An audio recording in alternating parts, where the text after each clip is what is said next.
Welcome to No Fugazee Podcast. I'm your host, Cooley. Tonight is open panel debate night and reaction night. Welcome to 2026. Happy New Year.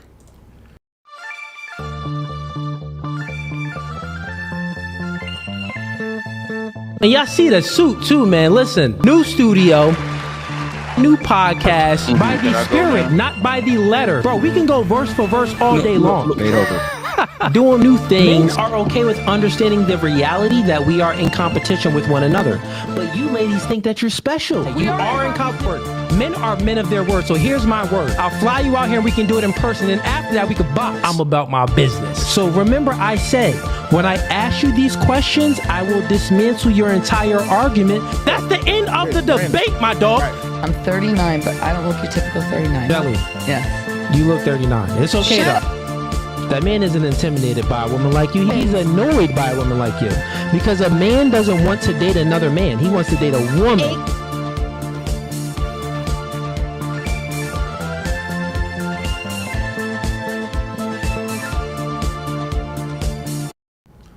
All right, welcome back to No Fugazee Podcast. Again, I am your host, Cooley. Tonight is open panel debate night. That's going to be the first link in the YouTube description and the link that's pinned in the YouTube comments if you want to come on up and debate. As you see for the thumbnail, we switched it up a little bit and we got the leftists, the feminists, the atheists, and the haters are all welcome to come on up and join stream and debate Cooley tonight. And then we'll, open the panel up and get a lot of guests on like we always do. But today is New Year, man. 2026, that is crazy. Out with the old, in with the new. We got a few links in the YouTube description. The first link is going to be for, once again, to join the stream. Second link is going to be for the sponsorship, but we'll get into that later. Then the third link is going to be for one-on-one consultation. So if you want to speak with me privately and directly, book a one-on-one consultation. The next link is for the Clips channel where we do post clips on there daily. So if you don't have time to watch the full 2-hour to 6-hour stream sometime, then go on over and subscribe to the Clips channel where we post clips on there and break it down to about 10 minutes to 30 minutes long. And we do that daily, always posting clips daily. Then the next links are going to be for the social media accounts. We have the X, TikTok, Facebook, and Instagram account. Go ahead and follow us there if you already aren't. If you want to speak with myself or get in touch with anyone from my team, you can hit us up on Instagram, Facebook, TikTok, or any of those platforms. Myself, my assistant, or anyone from my team, we'll get back to you. All right, chat. The last stream that we did was, when was it? It was, today's Thursday. Man, I'd be forgetting the days of the week. Wait, is today Thursday? Yeah, today is Thursday. So the last stream that we did was Tuesday, just the other day, and it was a good stream, man. We streamed for about almost 6 hours. It was about 5 hours and 45 minutes, so just 15 minutes shy of hitting the 6-hour mark. And it was a good show, had a lot of people up, so hopefully we'll have a show like that. I don't know if I'm going for 5 hours. That was crazy, but we're going to try to see what we can do, depending on who comes up. So once again, we're live on TikTok and Facebook and YouTube right now. So everybody that's tuning in, if you want to debate tonight, click the first link in a YouTube description. So if you're on the other platforms like Facebook or TikTok, come on over to YouTube. That's No Fugazee Podcast on YouTube, and I'll bring you right over. Now, if anyone is new here, how we run open panel debate night and reaction night, I'm going to start off with reacting to some clips that the members sent me. And that's one of the things that, that's one of the special privileges or access that you get. When you become a member, I'll react to the clip that you want me to react to. All of them, I don't have time to get around to all of them, but I try to get I can. And so that's what we're going to get to first. We're going to react to clips, and then we're going to open a panel up for open panel debate night. So let's get into the first clip. But right before I do so, let me just make sure my audio and everything is good.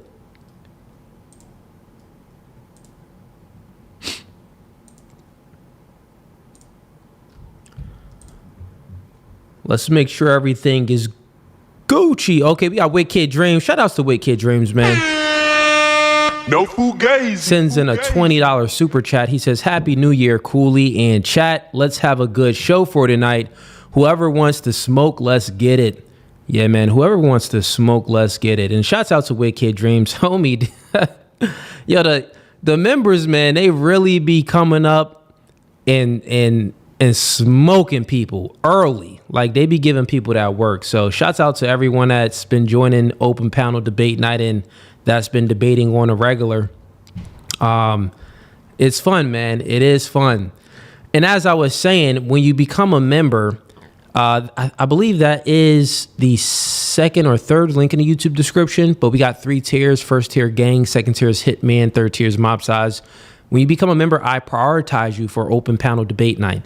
So some people, I know you guys watch your stream. It's like, oh man, you bring up like the same, members. Well, those are the only members that's joining the stream, right? Those are the only members that's joining. Now we got a lot of members, but a lot of people, they just, they support the channel, but they're not debaters. They don't really care about sharing their perspective on stuff, right? And that's totally fine. I appreciate the support. But for the members that do, if you really want to come up here and debate, become a member and I'll bring you up to join a panel and debate some of these crazy folks I'll be having up here. All right, let's see what else we got.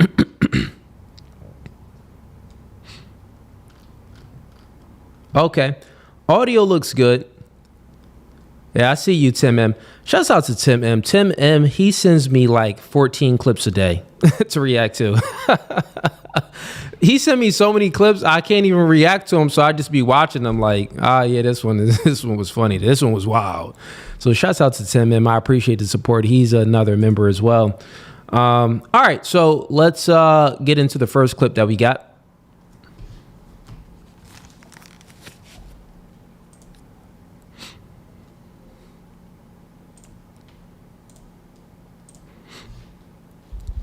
All right, let's see what's going on here.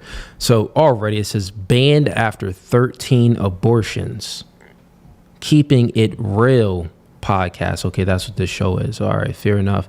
And, before I even press play, I ain't even watch it. But, a lot of these podcasts be fugazi. Like, they be bringing on fake guests and be actors like, hey, girl, come on my podcast, or hey, come on my podcast and make up some crazy story for like rage bait to try to go viral. So we don't believe all things over here, but we are going to dissect this. Let's get into it. Oh, 12 or 13. And these are not Plan Bs. These are real going to get abortion. Oh, yeah, baby. They knew me by name.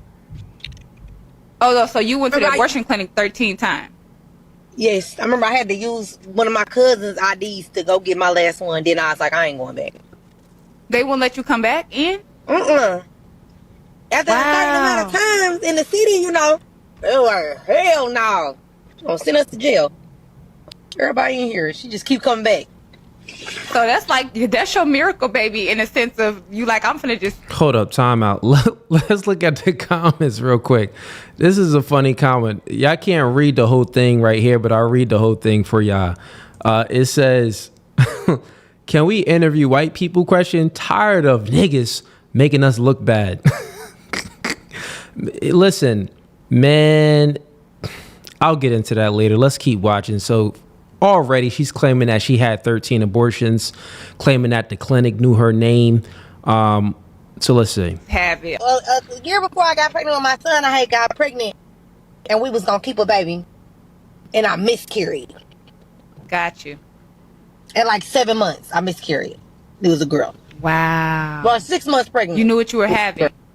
I did not until I... Wait, why is she saying, wow, that she miscarried? That don't matter because she already aborted mad at her kids anyway. Or if she ain't abort them yet, she's aborted 13 children already. So it's like a miscarriage is like, man, God was probably doing you a favor anyway. Like, listen, listen, I was finna put souls into all these humans, but you aborted them each time. Now you pregnant again? Nah, I'm pulling the plug on this one. Miscarriage, forget it. I'm not giving you any more chances, right? I had until I miscarried. Gotcha. So then after that, about a year, I got pregnant twice. I got pregnant one more time, once or twice after that, but I wasn't ready. When I miscarried, the hardest thing. Think about that, right? So she says that, she got pregnant once or twice, and she wasn't ready. This is why she had the abortion. And a lot of abortions happen like that. It's, women where they're promiscuous, they're having, their children are unplanned, so they're having unprotected sex with a man that they don't genuinely love and don't genuinely see a long-term relationship or see a future with. So, they get pregnant and they abort their child, right? To, remove themselves of being accountable adults. That's all they're doing. They're just trying to remove themselves of being accountable adults because, if I have a children, I got to take on all of this responsibility. I don't want to take on all of this responsibility, so let me go ahead and abort my child. So this is crazy. Now, on my show, I interviewed maybe over 800 women by now, and I had one girl that came on the show. She said she took, I think, like 20 Plan Bs. Or 40. I think it was 40 Plan Bs she took. I'm like, how'd you get up to 40? It was like, forget condoms. Each time homie done bust one down, I'm popping a pill. I'm like, man, this is crazy. But let's get into this. I'll psychoanalyze this a little bit more as it goes on. Thing was planning the funeral because I was so far along, and I went to St. Vincent's, which is a Catholic hospital. They don't believe in cremating the baby. They believe if you miscarry, you have to take the baby and you got to bury the baby and you have to do all of that with the baby. And I had to do that. I think that was the hardest thing I had to do. Yeah. But girl, I was back outside. So I'm outside. Look, and then she said she was back outside. And to the comment that said, can we interview white people? Tired of niggas making us look bad. Nah, man, this is not even a black or white thing. This is a demon thing. This is a demon speaking, right? This woman I consider abortions as it's a form of murder, right? This woman is murdering unborn children. That's what she's doing. That's what's happening. So this is a demon. Forget about the color, black, white, anything like that. This is a demon in flesh form. You're looking at Lucifer reincarnated as a woman. I'm an outside girl, though. I'm not an angry girl. I'm not a sad girl. Nothing really makes me sad. If you hurt my feelings, I always tell my guy, if I'm in a relationship or whatever, and it's not working, or whatever, tell me. Cause dump me. I want to be dumped. Okay. I don't want you to play because I'm gonna hurt you. And then I'm gonna do stuff back. Hurt me on the weekend. Yeah, so I mean, a lot of this is she could really be serious. I've encountered women that are ratchet and rambunctious and loud and obnoxious and evil, just like her. But it's normally rare. But this could be a little bit of rage bait, meaning that she's acting. Now, I don't put it past her. She probably had a few abortions. But the 13 and these stories and the way she's acting now, she's trying to be funny. Yeah, nah, I ain't beat over here. I call Fugazee. This is, and if it is no Fugazee, then again, this is just Lucifer. Lucifer, the female version would be Lucille. Lucifer's baby daughter. Because if you hurt me on the weekend, I can go outside. I'm gonna be over that shit by Monday. Wow. Yeah. See how she's speaking, she eating and stuff and talking. I still call Fugazi. I call rage bait on that. And that's the thing during social media. Well, in the age of social media, y'all gotta understand that a lot of content be rage bait. It just be rage bait. They be trying to go viral. They're trying to make a name for themselves. I know women that I know them and I know their history, and I'll see them on TikTok and they'll make complete up made up stories. Like, oh yeah, I'm married. Like this, they'll be married and make up a story and say that they cheated on their man with their work husband, and or they was married and the husband let them have orgies with. They'll be making up these claims and making up these crazy things on TikTok, but it'll all be for rage bait to try to go viral. That's all it be. I'm like, no, like, and then like since it's like a friend and a family, people know them, they're like, oh nah, she just made up that story. I'm like, what? Like, why are you making up stories, bro? Girls do things just for attention. That's the woman's nature, right? That's what they do. Okay, all right, there's a algorithm for this. Women cheating on husbands. Oh, wow, look at all these views. Oh, okay. Yeah, it's a lot of attention. Well, let me go ahead and ruin my reputation by lying on my own name and making up some weird story. That's what these women would do. They would go to the extent of ruining their reputation with people, having people thinking that they're promiscuous and thinking that they're a whore just to get some attention. This is how women, they are crack addicts for attention. They fiend for it. Think about that. Think about you got to go ahead and ruin your reputation and say some crazy things, and the only reason why you're doing it is for attention, because you're not really making no money off of it. Like these chicks that be on TikTok, they're not really making no bread coming up with these crazy stories and rage bait stories. They're not making money like that. So they're doing it because they are seeking attention. So I call no Fugazi. I'm sorry, I call Fugazi. This junk is probably Fugazi, like a lot of these other hoes be Fugazi out here. All right, let's get to the next clip. Get the likes up too, chat. I see y'all in here. Get the likes up.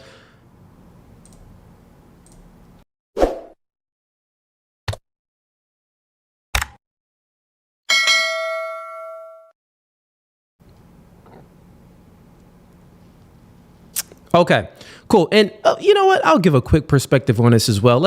I'll entertain it. Let's say if it is true, this woman has been indoctrinated by feminism. And like we always know around here with most of these women, and she's an anti-natalist.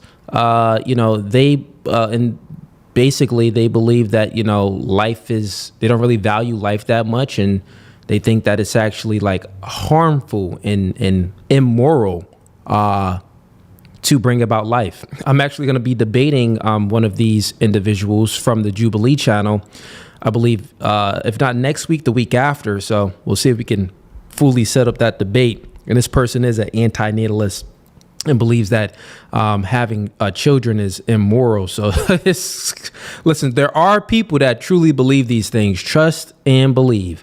All right, so let's get to the next clip.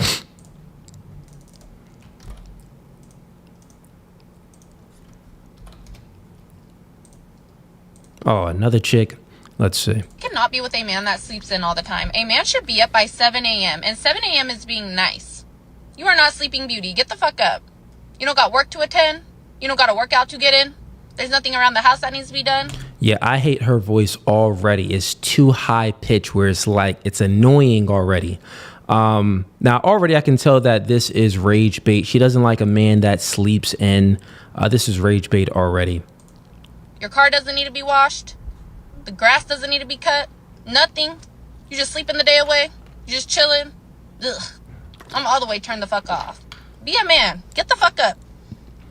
Stop cussing. Be a woman and shut up. Why are you cussing like this? Be a woman and shut your mouth. Keep on cussing. Your mouth is filthy. It's a filthy mouth. Girls, women, you have one job: to display purity. Show yourself in the most pure form ever. But you're out here dressed like a whore. You're out here speaking like a whore. You're out here just being a straight up 304. It's ridiculous. But I can sense rage bait already from this, because it genuinely, I would say one thing. And if you're in a relationship with a woman, women do have this, a tendency to feel annoyed by a man that's sitting around and not really working, because they look for protection and provisioning from a man. So if the man is kind of like, sitting around and not doing things and sleeping in, well, in their mind, subconscious mind, they're thinking like, well, like, is he really protecting and providing for me to the degree that I want him to and need him to? If he's always sitting around and waking up late, like, is he really working and getting to the bag? I don't know. So they actually want to see you active out there doing things. So from one aspect of it, I can say that, well, true as far as the biological nature of the woman, but for her coming online and saying, why is you sleeping in? Well, if the man works late, then he could be sleeping in because he worked late. He worked the third shift and he's sleeping in, right? So she got to give more context. She's just speaking nonsense right now without giving any context. So I would say that most likely rage bait. Like, early bird gets a worm. Baby, you are starving. You got nothing. No motherfucking worms for you because you sleep all day. You sleep all fucking day. Men don't even require that much sleep. Okay, so we got Jay backstage. I'll bring you up right after this, Jay. And do I think men should take a rest day? Absolutely. A man that works hard all fucking week deserves a rest day. You need to recharge. Sleep in. Do whatever the fuck you gotta do. Stop cuss. I don't know if I can listen to her. She cusses too much. I don't like hearing cuss words coming from women. It makes no sense. Like, I don't like hearing it repeatedly, like, every now and then, but she's cussing like every other 2 words. It's disgusting. But that's just your everyday life? You're just chilling. I wake up whenever, I do whatever. Huh? What? Like, you should be fucking ashamed of yourself. Okay, so yeah, once again, she's just going to the extreme. So the example of the man she's speaking about is a man that's just like always sleeping in. He's not doing anything. And she's saying that that's annoying. Yeah, once again, rage bait, because there's like no context. Like, why would a man be doing that other than, just the fact that he's broke? So stupid chick. Let's move on. Let's bring up this person back here. Looks like he wants to debate. Okay, maybe not. Looks like he clicked the link and he was backstage, but he went out. And real quick, anyone that wants to join Open Panel Debate Night and debate me tonight, click the first link that's pinned in the YouTube comments, or click the link that is the first link in the YouTube description. We're live on Facebook and TikTok, so if you're tuning in on those platforms, come on over to YouTube. And if you click the link, I'll bring you right on up and you can debate me tonight. Once again, come up here with your camera on. You can join through a laptop, your phone, but you have the upper hand, so don't be afraid. It's Open Panel Debate Night. There's no specific topic, but you people definitely watch my content because I'm crazy viral out here, right? So you've heard my content. If you disagree with it, that's perfect. Click the link. You can come on up. If you are a feminist, an atheist, or a radical left, come on up and click that link and we can debate, because you would have a different worldview than mine. So it would make for a good debate. The haters are welcome as well. If you're just like, man, Cooley, I don't like this guy. I don't like your haircut. I don't like your beard. You got big bug eyes. You look like Urkel with a couple muscles. Like, if you one of those type of people and you just a hater, you can come on up here too, man, and get this smoke. It's 2026. I'm welcoming everybody. All right, let's move it right along. Let's get to the next clip.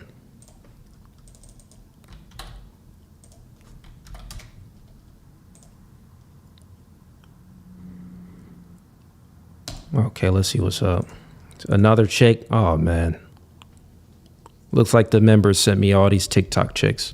I have been debating sharing this with the internet. I always said that I was never going to be the kind of influencer that only shares the good parts of my life. I've been able to build a platform because I'm authentic. It's really important for me to own my narrative instead of letting people assume and start rumors. Ending my engagement was the hardest thing I think I've ever had to do in my entire life. It's really not the breakup itself that's hard, but it's also having to break up with the idea of the future that you planned and grieving that too. And at this big age, 31 years old, it feels like your clock is ticking faster and faster. I told y'all, man, it's a whole market.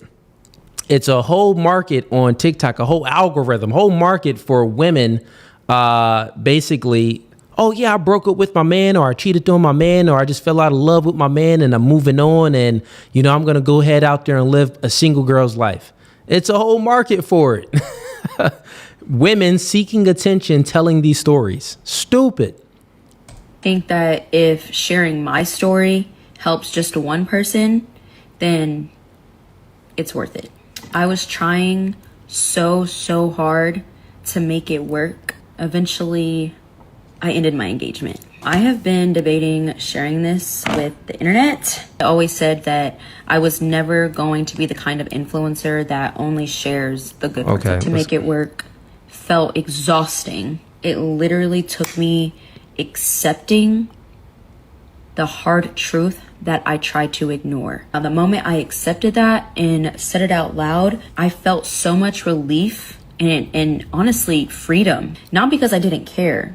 I was finally listening to myself. Now I have to start. I was finally listening to myself. Translation. She was finally just listening to how she feels. That's the translation. So she didn't give any reason for why she ended the engagement with her boyfriend. But it seems like it was just based off how she feels. Now let's go to, it's a 2 video for this one, what the member sent me. So they said these 2 videos are together. So let's just go to the next one. And today I'm moving out. There wasn't any betrayal. He didn't cheat or anything. Honestly, I just changed my mind. Sometimes clarity comes quietly. And choosing yourself doesn't always need a big explanation. But my village, the women in my life, are so amazing. They've shown up for me in more ways than one. Helping me pack, sitting with me, praying for me, making a hard... And right before I get into all of that, let's just psychoanalyze this a little bit. This is clear propaganda from the left.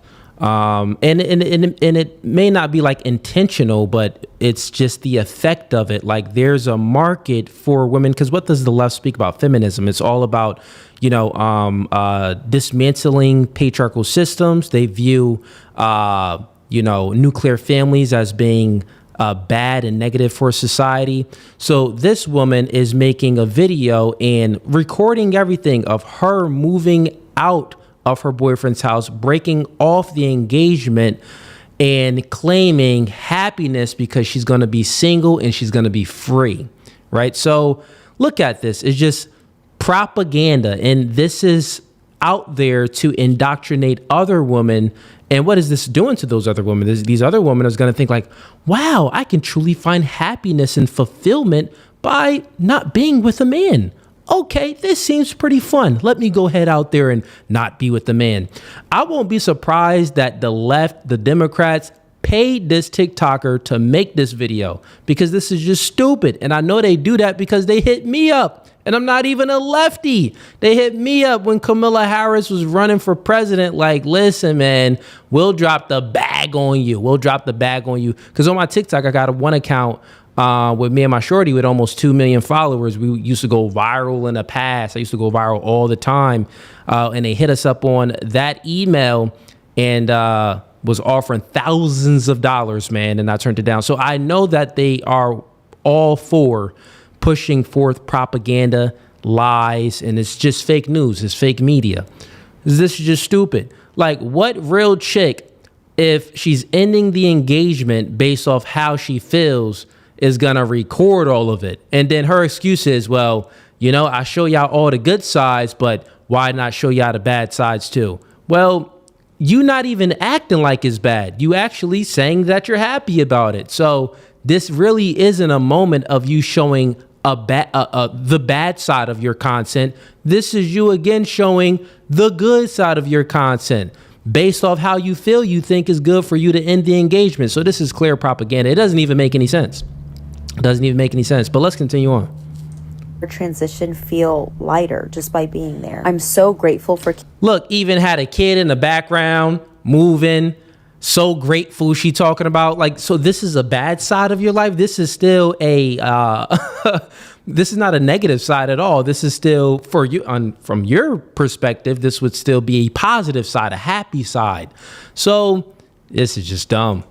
Community for having people who hold you up when you're stepping into something new. So here I am, closing this chapter, putting pieces of my old life into storage and stepping into a new season. I don't know. And listen, I ain't even gonna hold you. She probably didn't even end the engagement. This is probably all fake. This is probably fully Fugazi. And going into 2026, we gotta put on our red pill lens, put on our,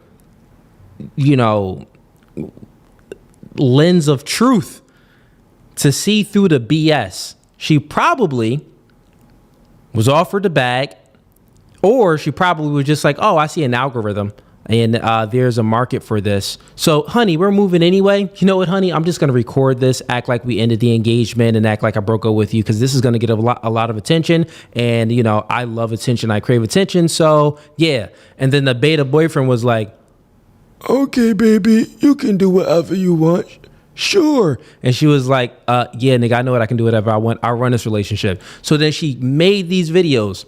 This what these chicks be doing, bro. So one, if it is true, propaganda, or this chick was just indoctrinated via feminism.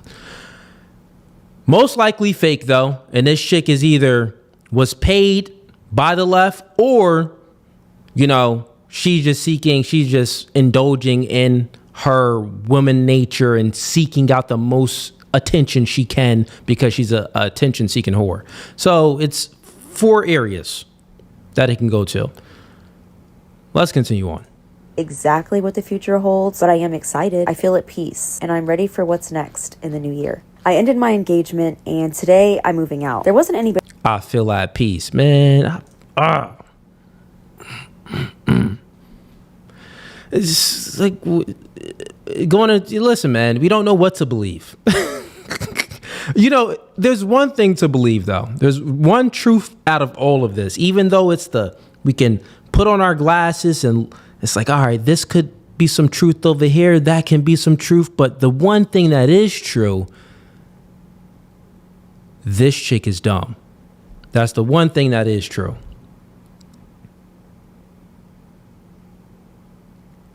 The devil is a liar. Okay, who we got? We got Brian Rawson's and $10. Shout outs to Cooley. Happy New Year. New Year, new cook sessions. That is a fact. New Year, new cook sessions, man. Get the likes up too. I see y'all in here. Support the channel. Let's go.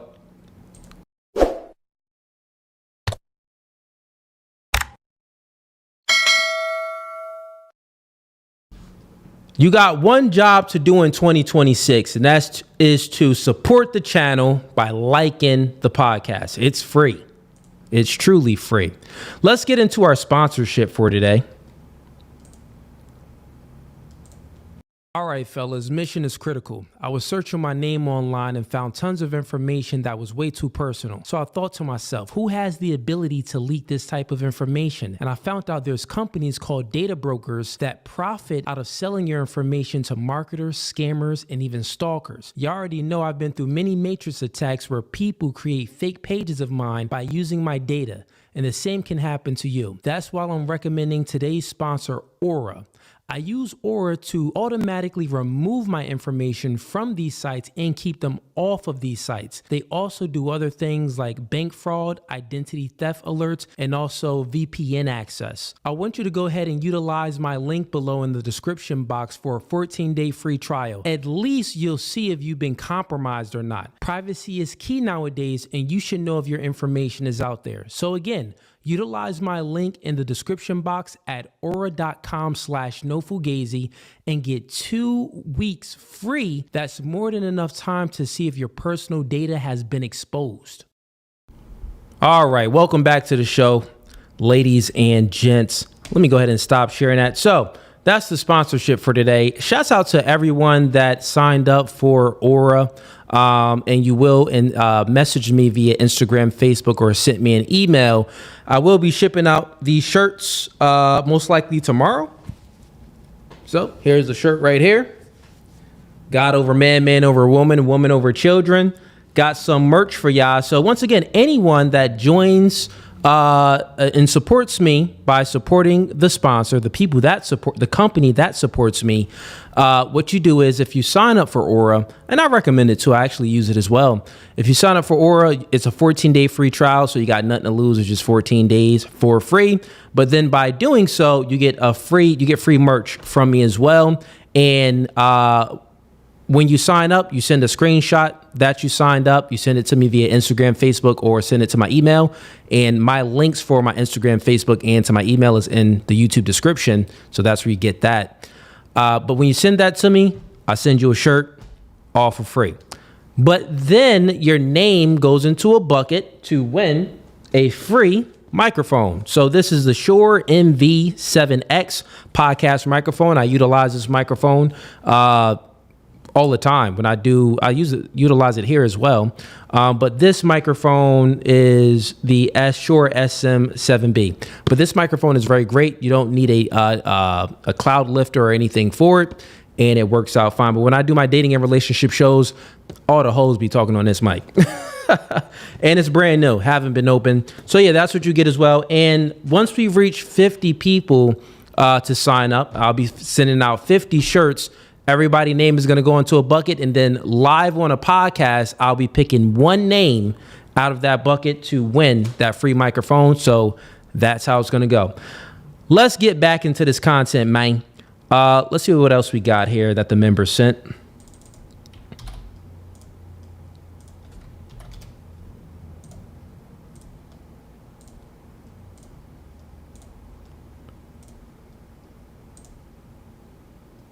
Okay, what's this? My man Rico. Okay. Being a housewife is not a reward. Being a woman of leisure is a reward. But that's the same thing. No, they're not. No, they're not. If you're a woman of leisure, if you are a woman of leisure, you don't have responsibilities. Your responsibility is being a woman of leisure. If you are a housewife, you maintain and you manage the house. That's not a reward. It's a job. Okay, this chick is delusional. And what you see here is I was on this podcast. This is one of the first podcasts that featured me on their show. Shouts out to eight at the Table. They're located in New Jersey, my neck of the woods. And I think I was on a show with this woman. I don't know if I was, but I think she was there. And she held back. She wasn't talking crazy when I was on there. But this is craziness. She's saying that being a housewife is not a reward.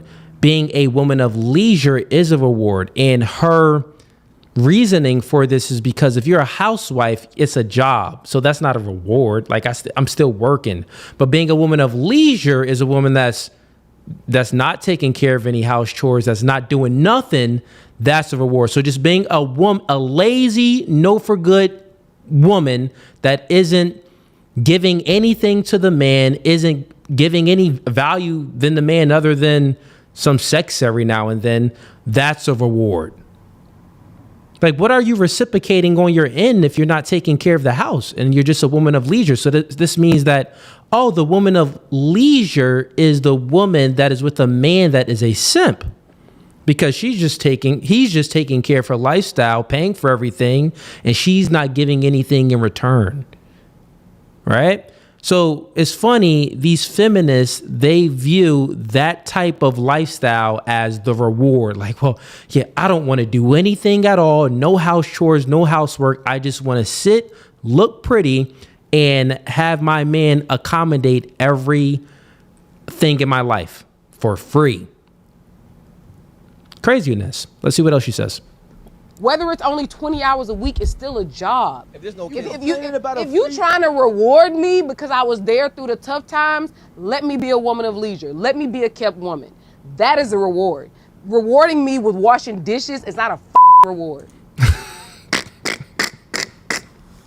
Oh man, this chick is crazy. And it's the mindset, it's like a virus, and it eats at the mind, because she's not thinking that if you didn't have this man, right? If you didn't have a man that can protect and provide at a high degree where you do not have to work, where most relationships in America, a lot of them are 50-50 where the man and the woman is working, especially in 2025 with inflation and things like that. Like, it normally takes two incomes to sustain the household. So if you find a man that can make you a housewife where you don't have to be in the market competing, the job market competing for a salary, you're at home, clean, cooking, well, that's not a reward.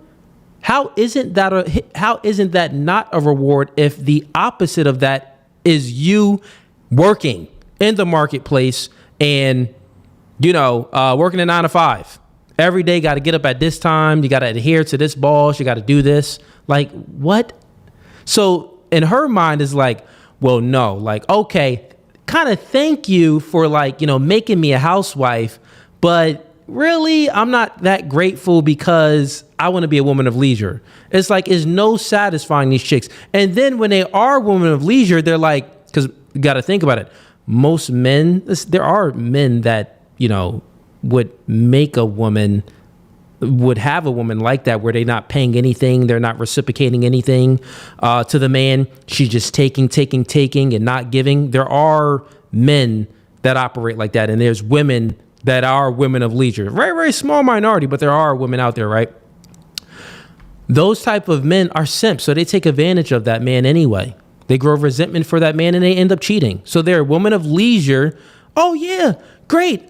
Thank you, honey. Thank you. Never grateful, never grateful. Then they want some other day. And then they're still not grateful. There's no pleasing women, bro. This is why you don't simp for women. No pleasing them. This is why you don't simp for them. This is why you put your foot down, right? Create some order and some structure and give this woman guidance. And if she doesn't want to follow, kick her out. That's what it is. Like, most of these chicks is whores. Most of them is promiscuous. Most of these chicks are whores and want to be whores. The only reason why they're not a whore is because they had a father to protect them, or they have a man, a good, strong, masculine man that they automatically submit to. Not that the man makes them submit, but they automatically submit because that is that dynamic in a relationship and they follow that man. So it's still under a man. Without a man, these chicks are 304s, bro. Without a good man, these chicks are 304s. This is just facts. Most chicks are whores or will become whores without their father or a good masculine man. Let's move on. This chick is dumb. Wait, hold up. Let me see what else she says. Being a housewife is not a reward. Oh, that was it. Okay, that was it. Just making sure. Just making sure here, chat. This chick is dumb. This woman is dumb. All right, what else we got? Let's see here. The chat. Where we at? Any super? Okay, we got some more chats in here. Dane Snyder. Shouts out to Dane. He says, these independent women cuss a lot because they think that's how men exercise influence, trying to intimidate using a gun without bullets. Yeah. Let's see what else we got here. Once again, anyone that wants to join stream for open panel debate night, click the first link in the YouTube description. I'll bring you on up. If you're tuning in on Facebook or TikTok, come on over to YouTube and I'll bring you on up to join open panel debate night. Looks like we got someone backstage. Let's see if he wants to smoke. Welcome to No Fugazee Podcast. State your name and what do you want to debate about? Bruh, it's you again that you... Listen, bro, this is your third time coming up and you still haven't gotten your audio figured out yet. Yeah, I can't hear you, man. It's impossible for this to be the third time within a week. Chat, he came up here 3 times within a week and he still hasn't figured out his audio. This is... If your IQ is that low where you can't figure out the audio, bruh, your IQ is going to be too low to have a debate with me. It's just... There's nothing else I can say, man. I can't help you out. I'm not there with you to walk you through the steps on how to fix the audio. My 2-year-old son can figure this out, man. What's going on with you, bruh? I can't hear you. You can hear me, right? All right. Oh, now I can. Now I can. Now I can hear you. There's something wrong with this computer, man. Something wrong with this computer. This computer I have. All right. still Well, hear listen. I can hear you now. Can you hear me? All right. Yeah, I just want to make sure I can hear you well. I just want to make sure you can hear me. Now, what do you want to I just debate wanna make about? sure- Because it's your third time, man. All right. Yes. I was listening to you one time speaking on. Well, first of all, it's still 2025. It's not actually a new year. But that's not a here or there. But it's something about what is it? Dealing with free will. Dealing with free will. What is all the laughing, man? You have to have a discussion that you want to climb. All right. So wait, what year is it? Yo, still 2025, man. Every new year begins. in Okay. spring, How not in long winter. is it gonna be? 2025. 2025 to January the 4th. Okay. So So-called January the 4th 4th on your calendar. On your calendar, Not my that's when it's calendar. New Year. Not my calendar. No, that's not my calendar. That's when spring come in. That's when spring actually come in. The first season of the year. Spring, summer, fall, winter. Are you familiar with April Fools? Yeah, that's your calendar, man. I ain't say my calendar. You going by somebody else's calendar, man. You going by somebody No, else's no, calendar. that's your calendar. I'm not Esau. That's not my calendar. I don't have a calendar. But you following Okay. somebody's calendar, though. I'm following, Yeah. but okay, I'm following someone Hey, else's let me ask you a calendar. But you got Yes. the right Are you calendar. familiar with April Fools? But listen, Are you familiar with April Fools? what makes your calendar right? I don't have no calendar. Why you keep saying I have a calendar? You just New Year said by- that Wait a minute. New Year begins January It's 4th. spring. No, I said spring. I say begin every new year begins in spring and ends in winter. Okay. Every So year the year when will begins in it be spring, 2026? You said January 4th, right? The so-called 4th of January, yes. 4th of Yeah. January. So March. this Excuse me, nigga, not man. March. In March. My March. apologize. It's at March. Yeah, because you was sounding stupid. Well, spring doesn't you're start right. the I made a 4th of mistake, yeah. January. What's going on here? Right. Right. All right, listen, man. Forget about that. Listen, calm down, and tell me exactly what you want to debate about. Oh, well, I just really come up here to have a civil discussion. And I know your take on the term. I know you use the term Hebrewites. That term, the correct term is Israelites, our nationality. Israelite is not a denomination. Hebrew is a language. Your language does not determine what nation you belong to. It's your nationality or ethnicity. So its direct term is Israelite, not Hebrew Israelite. That's Israelite. They use that term, but they do so out of either ignorance, out of pride. But that's not the correct term. There's no such thing as a Hebrew Israelite. There's no scripture saying anything about Hebrew Israelite. The correct term when it comes to the people of Israel would be Israelites. Okay, so you're a Hebrew Israelite. No, you still doing it. I'm an Israelite. I'm not no Hebrew You're Israelite. There's no such. All right. Hebrew So you're a Israelite. Hebrew Israelite. No, I'm an Israelite. I'm trolling with you, man. Hey, it's not. You consider There's no yourself more an such thing as a Israelite. Hebrew- Fair There you go. enough. You got it right, Bob. Yeah. Right. And hey, think about so, it. what I'm makes explain you that. an Israelite? Let me explain What that, makes though. you an What you say? Israelite? You All don't right, got to an Israelite, explain anything. I'm asking you a question. What makes you an Israelite? I'm an Israelite because according to the scripture. According to the scripture. All right. Now, is it a Right. bloodline That's what thing? I have faith. Yes. Yes. Okay, It ain't got nothing to so do with, you can't convert to be an Israelite. You got you. either born okay, so it's a Israelite or bloodline I'm thing. not an Israelite. Right. All It right, ain't got so- nothing to do with denomination. All right, so your where did your so three greats, where did your great grandmother come from? What you mean? Originally this Jerusalem. That's what we all. No, I'm not asking you that. No, I'm not asking you that. I'm not telling asking you that. Yeah. I'm just Why you asking asking you, me? where did your Do listen? that. Okay, so you wouldn't know about your great. Listen, stop it. You listen, stop it. You don't know about your great grandmother and where she came from. You don't know that at all. But then I'm supposed to believe that you know that you can trace your bloodline back to 2,000 years ago?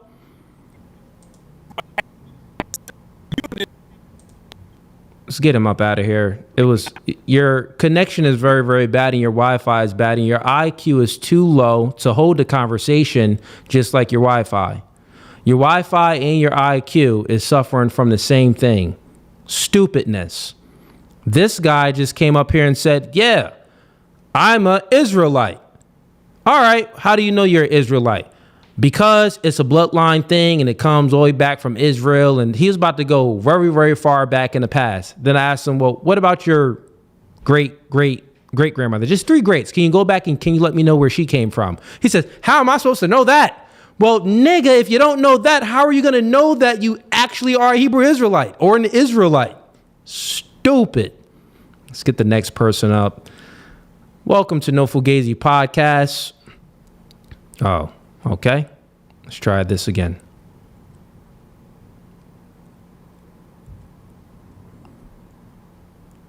Some kid, John, looked like could have been 18. Had a little mustache. Whoever was just up, who I brung up, if you want to join the stream, come on up and join the stream. We're live right now on Facebook, Instagram, Facebook, TikTok, and YouTube. But if you're tuning in on TikTok and Facebook, come on over to YouTube. Click the first link that's pinned in the YouTube comments, or click the first link that's pinned in the YouTube description, and I'll bring you on up to debate. This guy is still backstage. Let's see if his connection got a little bit better. I want to hear his answer. I'm a little bit curious what he's going to say. All right, let's try this again, man. Can you hear me? All right, never mind. I'm not wasting no time with you, man. You don't got the audio figured out. When your audio is figured out, your Wi-Fi is bad. When your Wi-Fi is finally figured out, then your brain is bad. You up out of here, man. Hey, Captain Tazariak, y'all claim this man? Do y'all claim that man? He says that he's an Israelite. Y'all claim him? He part of y'all camp? All right. We got some more super chats that came in. We got Dane Snyder says $5.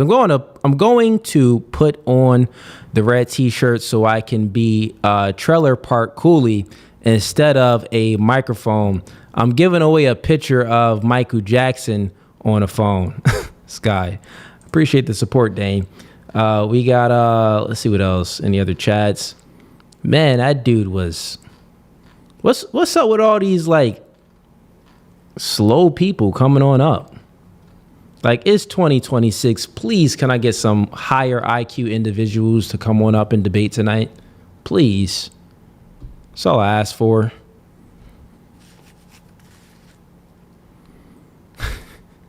Homie said it's 20. Yo, he came in like his entire ideology. No, it was a brain problem, bro. I think he was like missing some screws. One, in his worldview, in his mind, is not 2025. I mean, it's not 2026. It's still 2025. I asked him, when is it going to be 2026? He says January 4th. He said January 4th, chat, at least 4 times. And I said, well, that's your calendar. He says, no, that's not my calendar. And then he goes to describe the calendar it is, which is his calendar. He says spring. Spring is when, you know, the new year starts. And then I'm like, okay, and that's January 4th? He's like, yeah. Kept saying, yeah. Then he's like, well, no. That's in March. I'm like, yeah. Bro, you don't even know your own calendar. This guy don't even know when it's going to be New Year. Freaking idiot.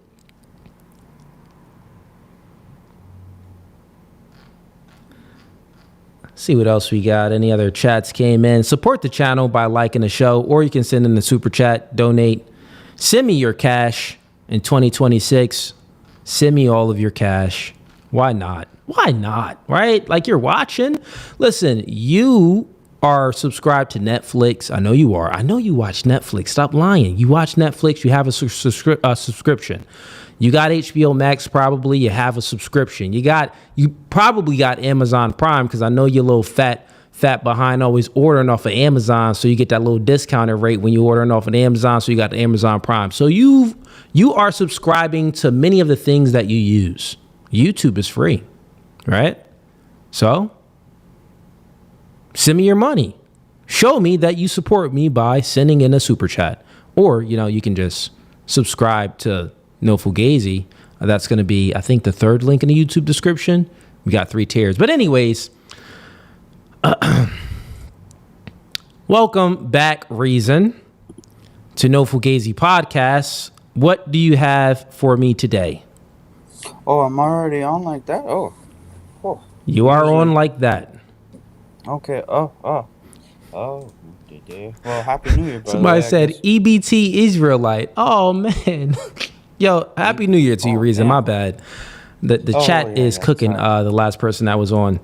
But, yeah, man, what do you want to debate about tonight? I actually I remember that dude from the last time I was on here. I hope they better leave that man alone a little bit. All right. Reason, do you think your IQ is higher than the last guy that was up? I don't like to. I just know that the wise man knows he knows nothing. I like to go about that type of way. Is there anything that you'd like to debate about? Do you believe that a man can be a woman and a woman can be a man? No. No, it's one or the other. Yeah, you're a man or you're a woman. No. Would you have sexual relationships with a man that transitioned to a woman? No. You wouldn't? No, I don't like to make people feel bad about it, but I prefer. Yeah, it's a preference that I would not take. Yeah. Okay, man. Listen, you done shrugged your shoulders and looked up. I thought you was thinking about it. I was about to be like, God dang. Oh no, it's just I don't like to hurt people's feelings. I realize we're not the only people listen. But I wouldn't. All right. Well, listen, man. I'm gonna go back to reacting to some stuff. If you have something that you want to debate about, just let me know. Well, I would like. Can't do it again. All right, let's get back to reacting to some content. Oh, wait, kid, I see you just came backstage. Well, let me get to reacting to some content. Let's keep the show rolling. Once again, anyone that wants to join the stream and debate tonight, we can debate about anything that you want. Again, you have the upper hand tonight. Because I don't know what you want to debate about. You watch my content and you probably have some disagreements. You watch my content and you probably think I'm an a-hole and Cooley is wrong. Well, this is your time to shine, to get your 15 minutes of fame. So come on up and join the stream and say, hey, Cooley, you said this before and I think that you're wrong, and let me know why you think I'm wrong and we can get into a debate. Or if you have an ideology like feminism, if you believe that men and women are equal and should have equal rights, and like that is something that we should strive towards. If you think that there is no God, you're an atheist, or even if you're agnostic and you really don't know, if you have any of those type of beliefs, if you are a radical leftist and you believe that women having the right to abort unborn children is good and they should have that right. If you have beliefs like socialism and Marxism and stuff like that, tonight is the time to come on up and debate me tonight. All right, let's get into this reaction. I've written a book and said, I think that we did a great job ending slavery, which we did. But I don't know if this is just because it helps you become a bestseller, but you add this line, the tyranny of imaginary guilt. You're a Christian theologian, and you're saying we shouldn't feel guilty at all about 3 million Africans being taken out of their homes and moved across the Atlantic? The guilt is imaginary? Hey, shut up, black woman. I'm trying to listen. God dang, even when black women are reacting to stuff, they be talking. Just shut up. I'm trying to hear. Why can't we have guilt and also believe everything you just said? First of all, we can only feel guilt. This is the feminist black woman, by the way. For something we did. We did. It's not the black women that, that I share values with. I could just tell. She eating that little cracker too slow. Where I'm from, they stuffed the whole thing and start chewing. You feel what I'm saying? All right, let's get into it. We did take 3 million people out of Africa. You and I didn't. No, you and I didn't. I can lament what some of our ancestors did. I can't feel guilty for it. So that means hold on. So you're telling me with a straight face you don't take pride in Britain in us defeating the Nazis in World War II? You've never taken pride in that?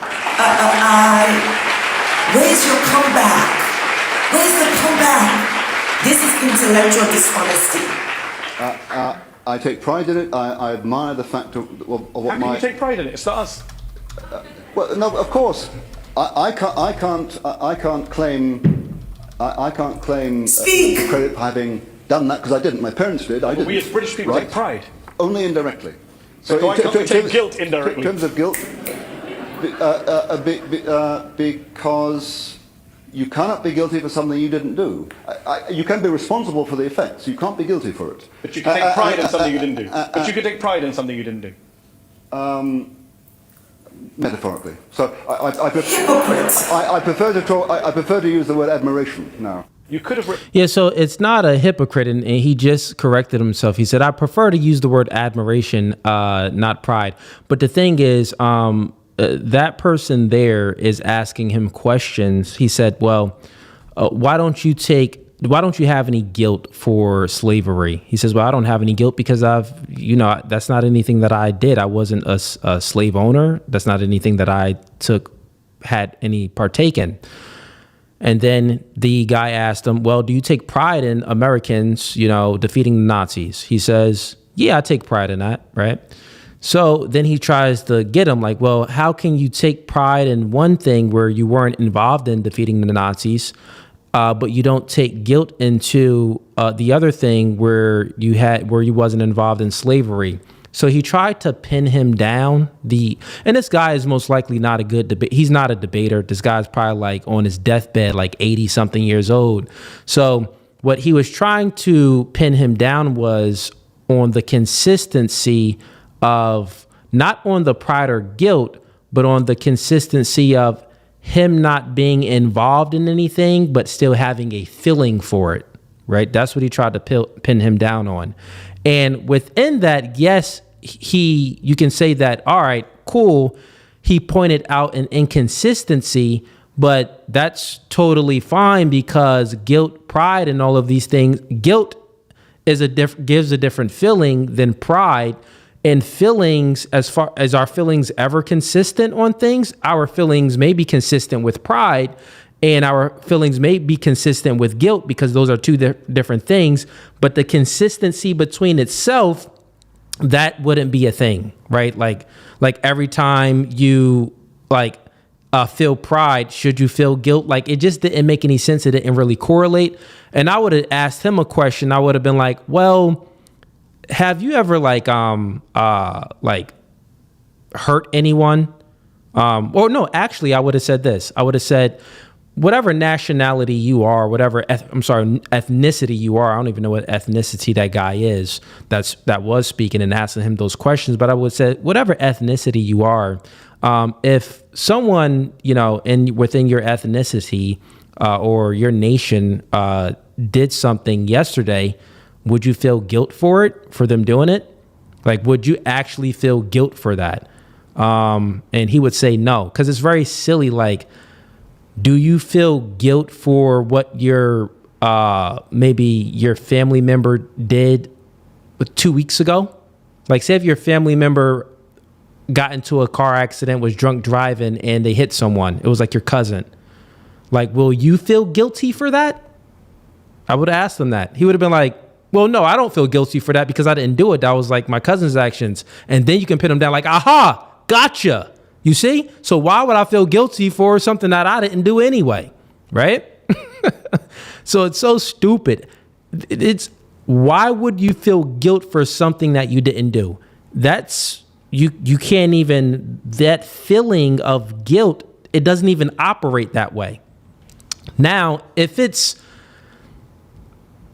gets more into like your immediate family, like if you have a son and a daughter and they do something because they're under your authority, yeah, as a parent, you can feel some guilt because they're under your authority. That's your child. Even if your child gets older and your child is an adult, you still may feel some guilt because there it's like, well, I was responsible. I had authority, which means I had responsibility for you. And since you came out bad and you're a drug dealer or your daughter ended up on a stripper pole, you may feel some guilt because you had a direct cause within their development. So then you may feel guilt like, I didn't raise my child good enough. But if it's your cousin, you wasn't there raising them. You had no authority, no responsibility over them. So they go out there and murder someone, you're not going to feel guilt. You get what I'm saying? So I would have pinned him down on the responsibility and authority part. And that's where guilt comes from. That's how someone would feel guilt when they have responsibility and a degree of authority over someone else. Then they'll feel guilt. But when it's pride, to have the feeling of pride, like for your nation and things like that, you can have that you can feel that without having any responsibility or authority. You don't have to have that, but you can still have this like, yeah, I feel great.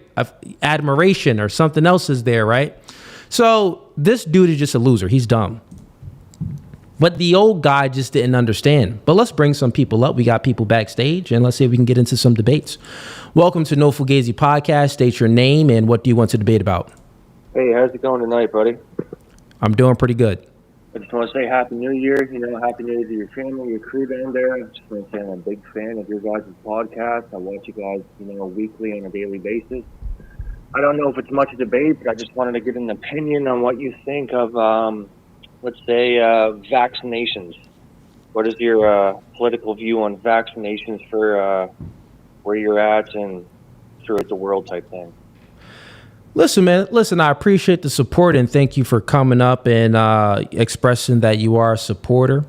Since tonight is debate night, I'm really only honoring conversations that is in opposing questions and things like that to actually engage into a debate. So I'll have to move on, man. But again, I would say I appreciate the support, man. Much love to you and Happy New Year to you. You know what? Honestly, it was just a pleasure to talk to you tonight, bud. Have a good night. All right, man. You too. Have a blessed one. Peace.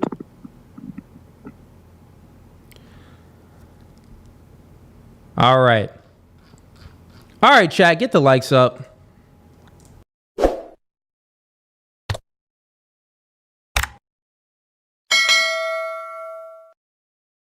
Yeah, man, that last video I was reacting to, it was just dumb. Like, this is why you got to be ready. And then you got the black woman like, yeah, got him. Got contradiction, hypocrite. Like, what? Like, if anything, women should know about feelings. All of these things is feelings based, right? Pride, guilt, these things is feelings based anyway. Women should have, like, since you're always in your feelings, you should be able to understand that, well, the operation and the system to feel the pride and to feel guilt is much different.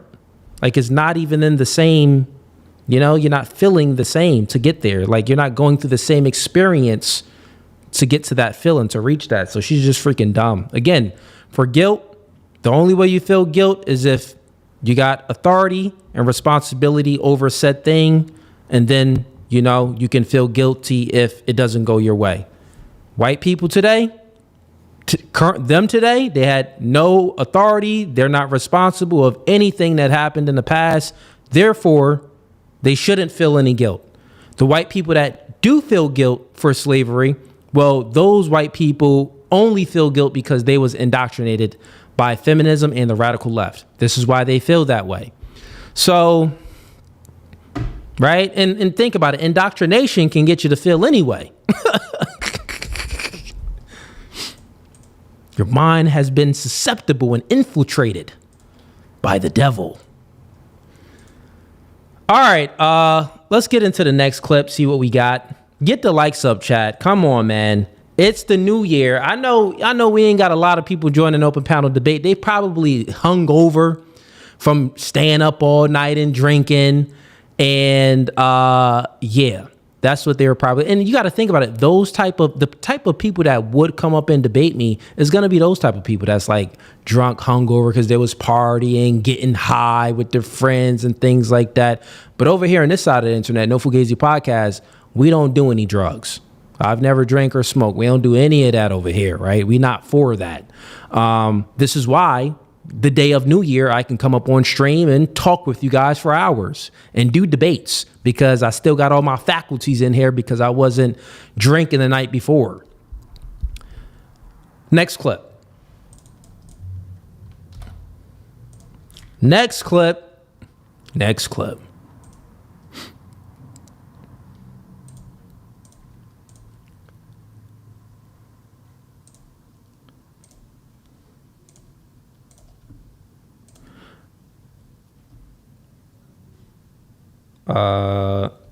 Simba, I see you came in, Simba.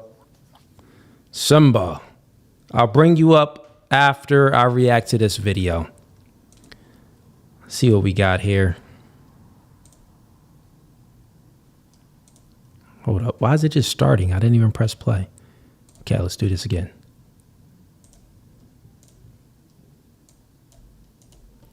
We're going to ask this question. You got one day to be white. What are you doing with it? First thing I'm gonna goddamn do is go running when it's 10 degrees outside in some little ass shorts with a shirt on with no goddamn jacket with snow on the ground. Cause white people do that shit all the time and I don't never see nothing happen to them. They be running for 10 miles. The immune system is fucking amazing. I'm gonna try pumpkin spice. I'm gonna try goddamn skydiving. I'm also gonna try to go on that show. I don't know if they bring it back when animals attack. Cause y'all be on that shit getting beat up by giraffes and shit. Definitely gonna try that. We also gonna figure out why the hell do y'all got the nickname Dick for people named Richard? Because we don't do that in the black community. So I'm not gonna go up to another man and say, hey Dick, how you doing? I want to figure out why the hell y'all do that shit too. I'm also gonna try to cuss out my parents, man. That y'all do that shit with ease. Every time I turn on the TV, like, hey fucking mom, watch the fuck out. I do that shit now, I'd be dead. Yeah, there's a lot of shit, man. I'm gonna try to make it through a traffic stop. Shit, we gonna try a lot of stuff being white. That was actually funny. I don't know who sent. Oh no, that was WitKid sent that to me. Shout out to WitKid Dreams. That was actually funny. I'll engage in this a little bit. I don't necessarily agree with all of these stereotypes type of stuff, but I'll engage in it. If I was white, let's see what I'd do the first day. I'll be like, I'll do cave diving. If I was white, I'll do cave diving. I'll climb Mount Everest. Why not? Like, you might as well risk your life if you're white, right? I'll eat potato salad with raisins. I'd do that if I was white. I'll just randomly walk on land that has already been civilized by other nations and be like, yeah, I discovered this. Why not, right? Like if you white, you white. Just walk on the land like, this is now my land. What else I'll do? I'm definitely talking back to the cops just to see. Like, I'm going to talk back to the cops and see if I live the next day to talk about it. Why not, right?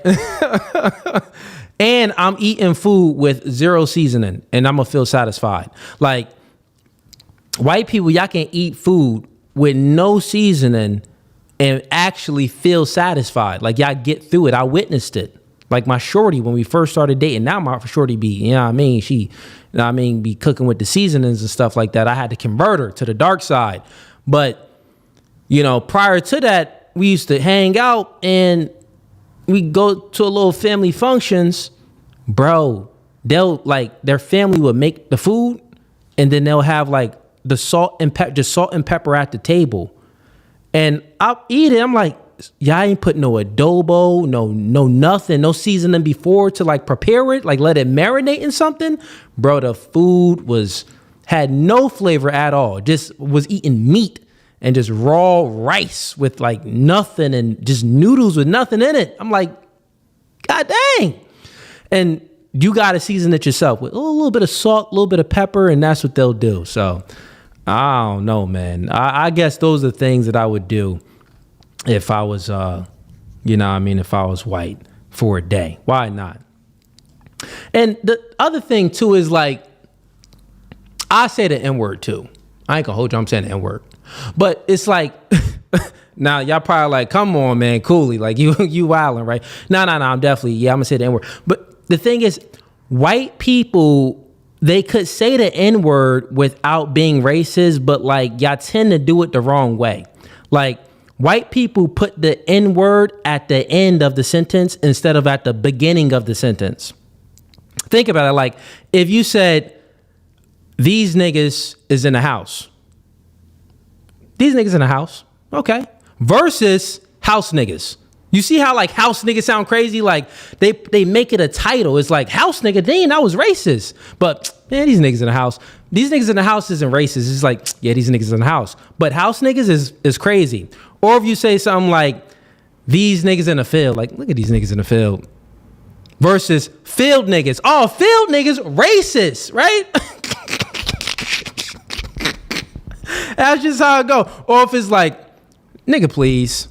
This nigga, please. That ain't nothing. But if you say, please, nigga, like, what? Like, so y'all if you put the nigga at the beginning, ain't racist. But when you put the nigga at the end, racist. Like, it make it never mind, man. These is jokes. These is Cooley jokes for the night. Welcome to 2026, man. These is Cooley jokes. But shouts out to Wicked Dreams. He sent me that clip. That junk was funny. All right, we got some people backstage. Let's bring some people up for open panel debate night. Yeah. Let's get ready to rumble.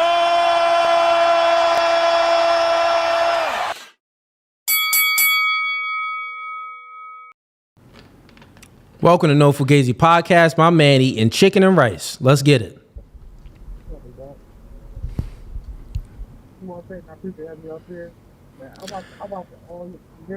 Real quick, I could hear you, but your audio is extremely low. Maybe you want to take out the your earpiece. You may want to disconnect that, take it out. Talk right from your phone. Is that better? That's much better. Appreciate that. And yeah, let me get your name and what do you want to debate about? Thank you. Simba, I wanted to debate about discernment. Now, I believe everything you say as far as the women and men are different. I feel like when you're a man who has sex a lot of women, you get to a certain point in life, it's hard to really have discernment which girl you want to actually be with. Like, I'm 6'5", I'm an okay looking nigga, like, I got 2 jobs, I make 80 grand a year, and now when I date, it's hard for me to really figure out what I actually like. I've been through everything. You know what I mean? So, like, I remember you talking about how you said women and men are different, and it takes longer for a man to reach this point in his life, to have a point to where you all know really what you like. Because, like, I've fucked so many women in my life, now I'm just like, I don't really feel nothing when I have sex. You know what I mean? For real, off the real shit, my nigga. Like, we have so many options. I can jump on Bumble, have a shitload of options because I'm 6'5", I ain't looking. You know what I'm saying? Like, I got my shit together. So when you get to a certain, now that I'm older, it's like, damn, like, what do I really want? You know what I mean? So you're confusing two words, right? So it's discernment and then it's decisiveness. So I would say that you're indecisive. You can't make a decision on the woman that you want to settle down with, the woman that you want to choose. This means that you're indecisive. You don't have the ability to make a choice and decide what you want, right? It doesn't discernment is making a good choice, right? Making the good choice. So you've experienced many women, right? I would say that you know what type of woman you would want, right? Yeah. I mean, yeah, I guess. I mean, yeah, I do, but it's hard to really find something when you, like, you know how you fuck, okay, say you growing up, you fuck all these bad bitches. Yo, listen. We on YouTube, man. Oh, my bad. Okay. No cussing. Yeah. Oh, man. Like, I'm 39 years old now, right? So, like, women my age, a lot of them don't take care of themselves.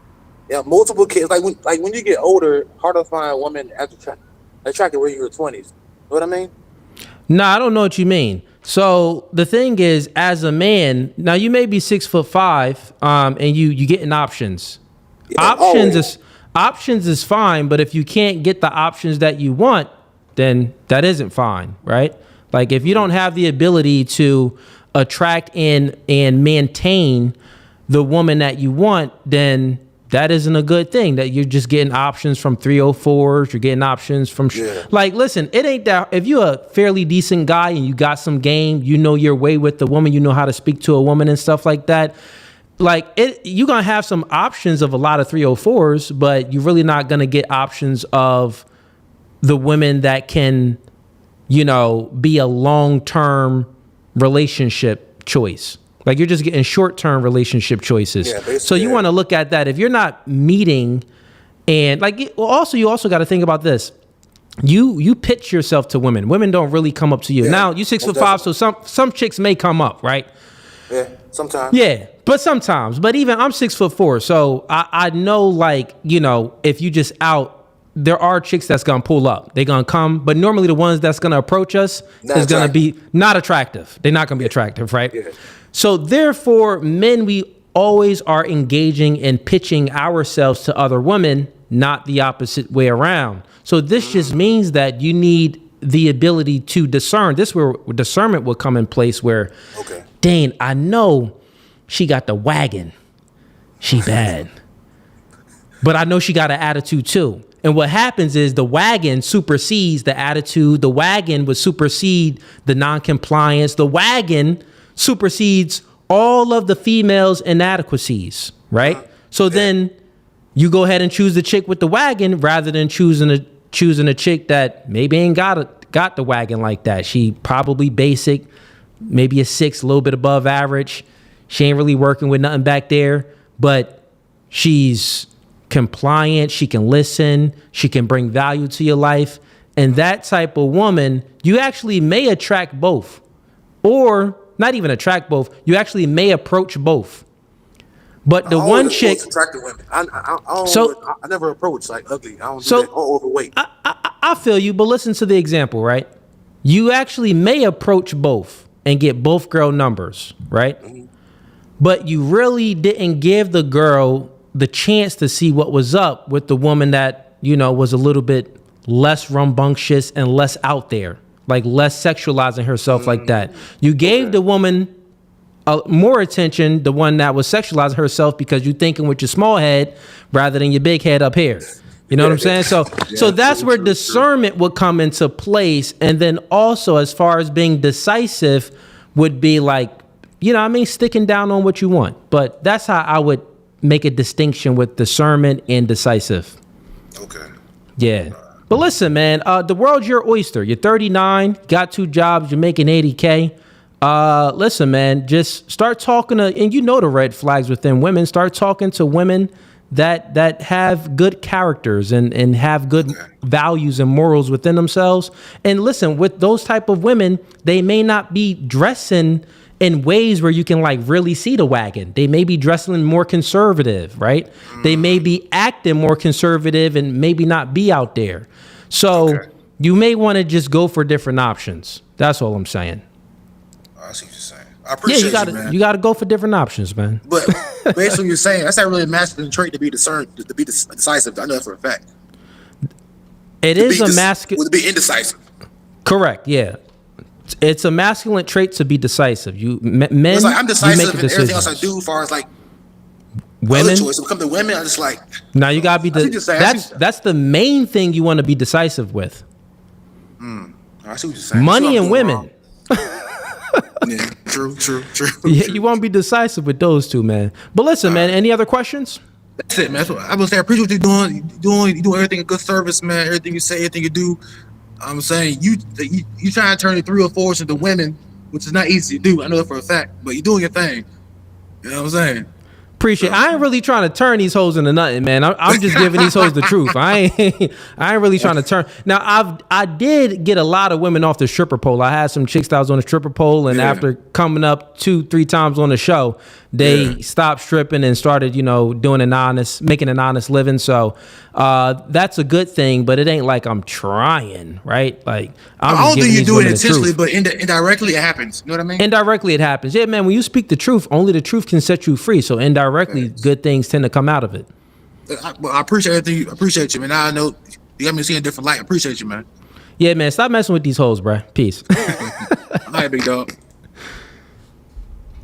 All right, chat. Get the likes up. Let's go, man. How many likes we got in here? Let me see. Where my phone at? Where the phone at, man? Let me see how many likes.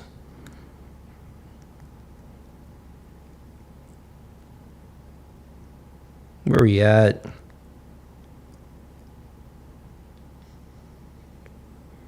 Okay, 305 people in here, but only 123 likes. That's crazy, man. Get the likes up now.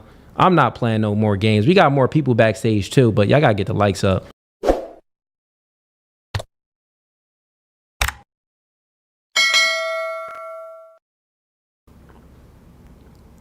All right.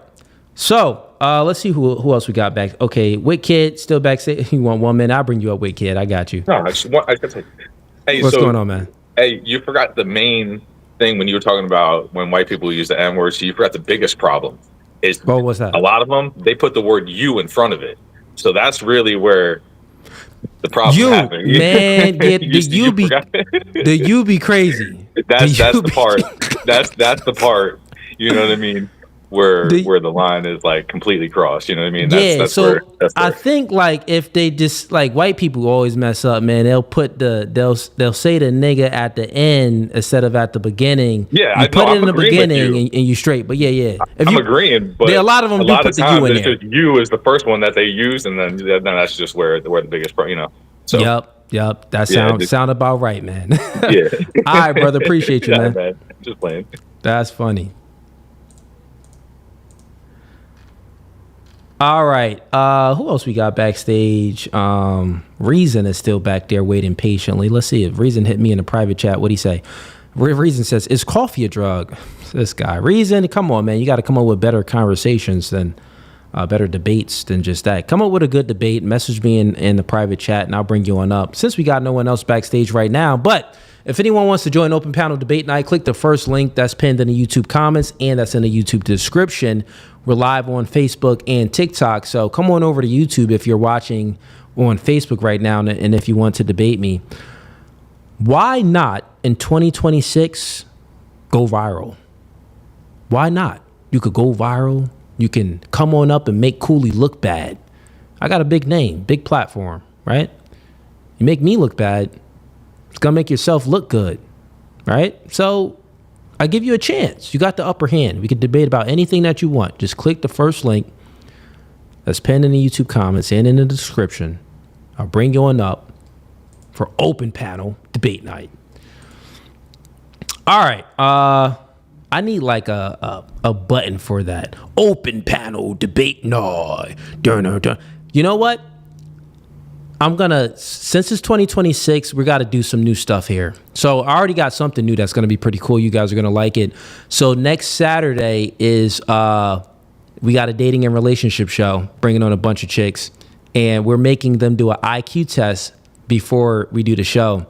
It's only going to take like 15 minutes to do the IQ test. I mean, if it take them more than that, then because it ain't a lot of questions. I think it's only like 15 questions. So we're going to do a simple one. And then we're going to go over the results during the dating, like in the middle of the dating and relationship show. So that's going to be interesting. So that's something new that we're going to do that I don't think anyone else ever did that before. And we're going to do that. But the other thing that I'm going to do is I'm going to get new music for Open Panel. I'm going to do a whole new intro. Actually, I think I like that intro.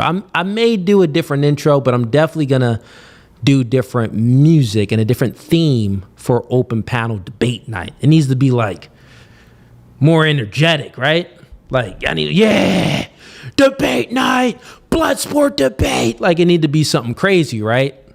So, matter of fact, I should do that. Clip guy, clip this up. Debate night, Open Panel Debate. Clip that up right there, clip guy, and we gonna make an intro out of what I just said just then. That should be pretty good. All right, so what I got in store, we still waiting for people to come backstage, and we're going to get into some more clips too, but I do have a 1v1 debate this Monday. I'll be doing a debate with a Jubilee debater. It's going to be a good debate, and the debate topic is going to be, can you ground morality without God? So that's going to be a good debate. Then I've been talking with a few other people from the Jubilee channel that was on there and featured on there. And we're just working out some scheduling details, but I'm going to be debating about 3 more of them within the next 2 weeks. So stay tuned. It's going to be some good debates, higher IQ conversation, and you guys are going to enjoy it. But I do have a debate this Monday, so stay tuned for that. That's going to be a good one with a Jubilee debater. Right? It's going to be dope. All right. Let's get to some more clips. See what we got here. Actually, let's get to the super chats. Where we at? Anybody sending in? Anybody sent me their money? Let's see. No? Nobody sent me their money? Okay. Oh, okay. We got something good here. I don't even know how to pronounce this, but let's just call him 72. Welcome to the gang, 72. No Fugazee. Welcome to the gang. Appreciate that. He became a member. And since you became a member, you do get special access to, special perks and different access when you become a member. And when you join the membership, it lets you know what you get. All right, look at this, right? This Cooley dude is a joke, and anyone who can't see that is also a joke. Okay, fine. That's what I like in 2026. I like that. But what I like better is if you click that link that we got pinned in the YouTube comments, instead of commenting, you can click that link and come on up, and you can say this to my face, and you can let me know how I'm a joke. That's what I really like, and I respect that more. So if you click that link, and if you want to, say this live on stream and let me know how I'm a joke, that'd be good. That'd be good. Because only cowards, are messaging. Like, only cowards do this. Yeah, let me call him he's a joke. No, actually come up on stream and back up what you said. Right? We're going to see if you can make a logical argument for what you said, or give some actual reason for what you said. Let's see what else I got in here.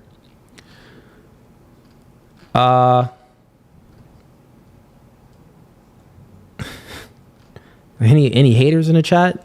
Come on, man. We need some haters, man. We need the haters to come on up.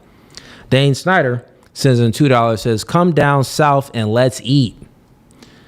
Yeah, man, I do got to come down south. Why not? Why not? Got Dane Snyder again. Says raisins and potato salad is not a white thing. We season our food. You talking about them dang Yankee saltines. Okay.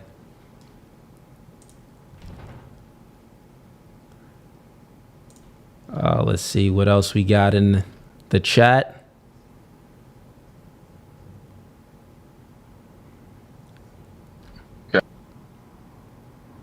What else we got? We got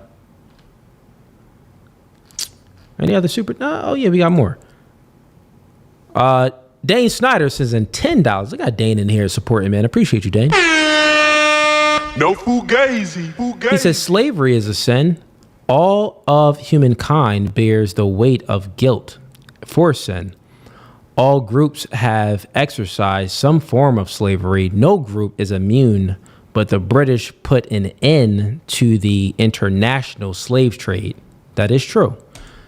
Yeah, there's not really a civilization, like a society out there that didn't engage in some form of slavery, that I know of. I mean, it could be one something. Africa got so many countries. It could be maybe one out there. But yeah, man, that sounds about accurate to me. But yeah, I get what you're saying.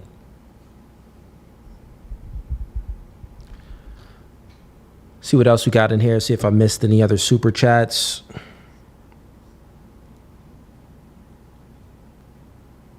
One second here, chat. It's the new year, and people are scared to come on up, but that's cool. It happens. It happens. Sometimes we get streams like this where it's, they be shook. They talk a lot of smack in the chat, but it don't come up. All right, well, let's pull this one guy up, see what he got. Welcome to No Fugazee Podcast. State your name and what do you want to debate about? Jeez, I just walked in here. Okay. Yep. How are you doing today, man? I'm doing pretty good. Hopefully everything. Okay. Over here in Jersey. So there's an argument I have for you that I've come across. We'll see how it is you do with this. Interracial marriage, biblically, where do you stand on it?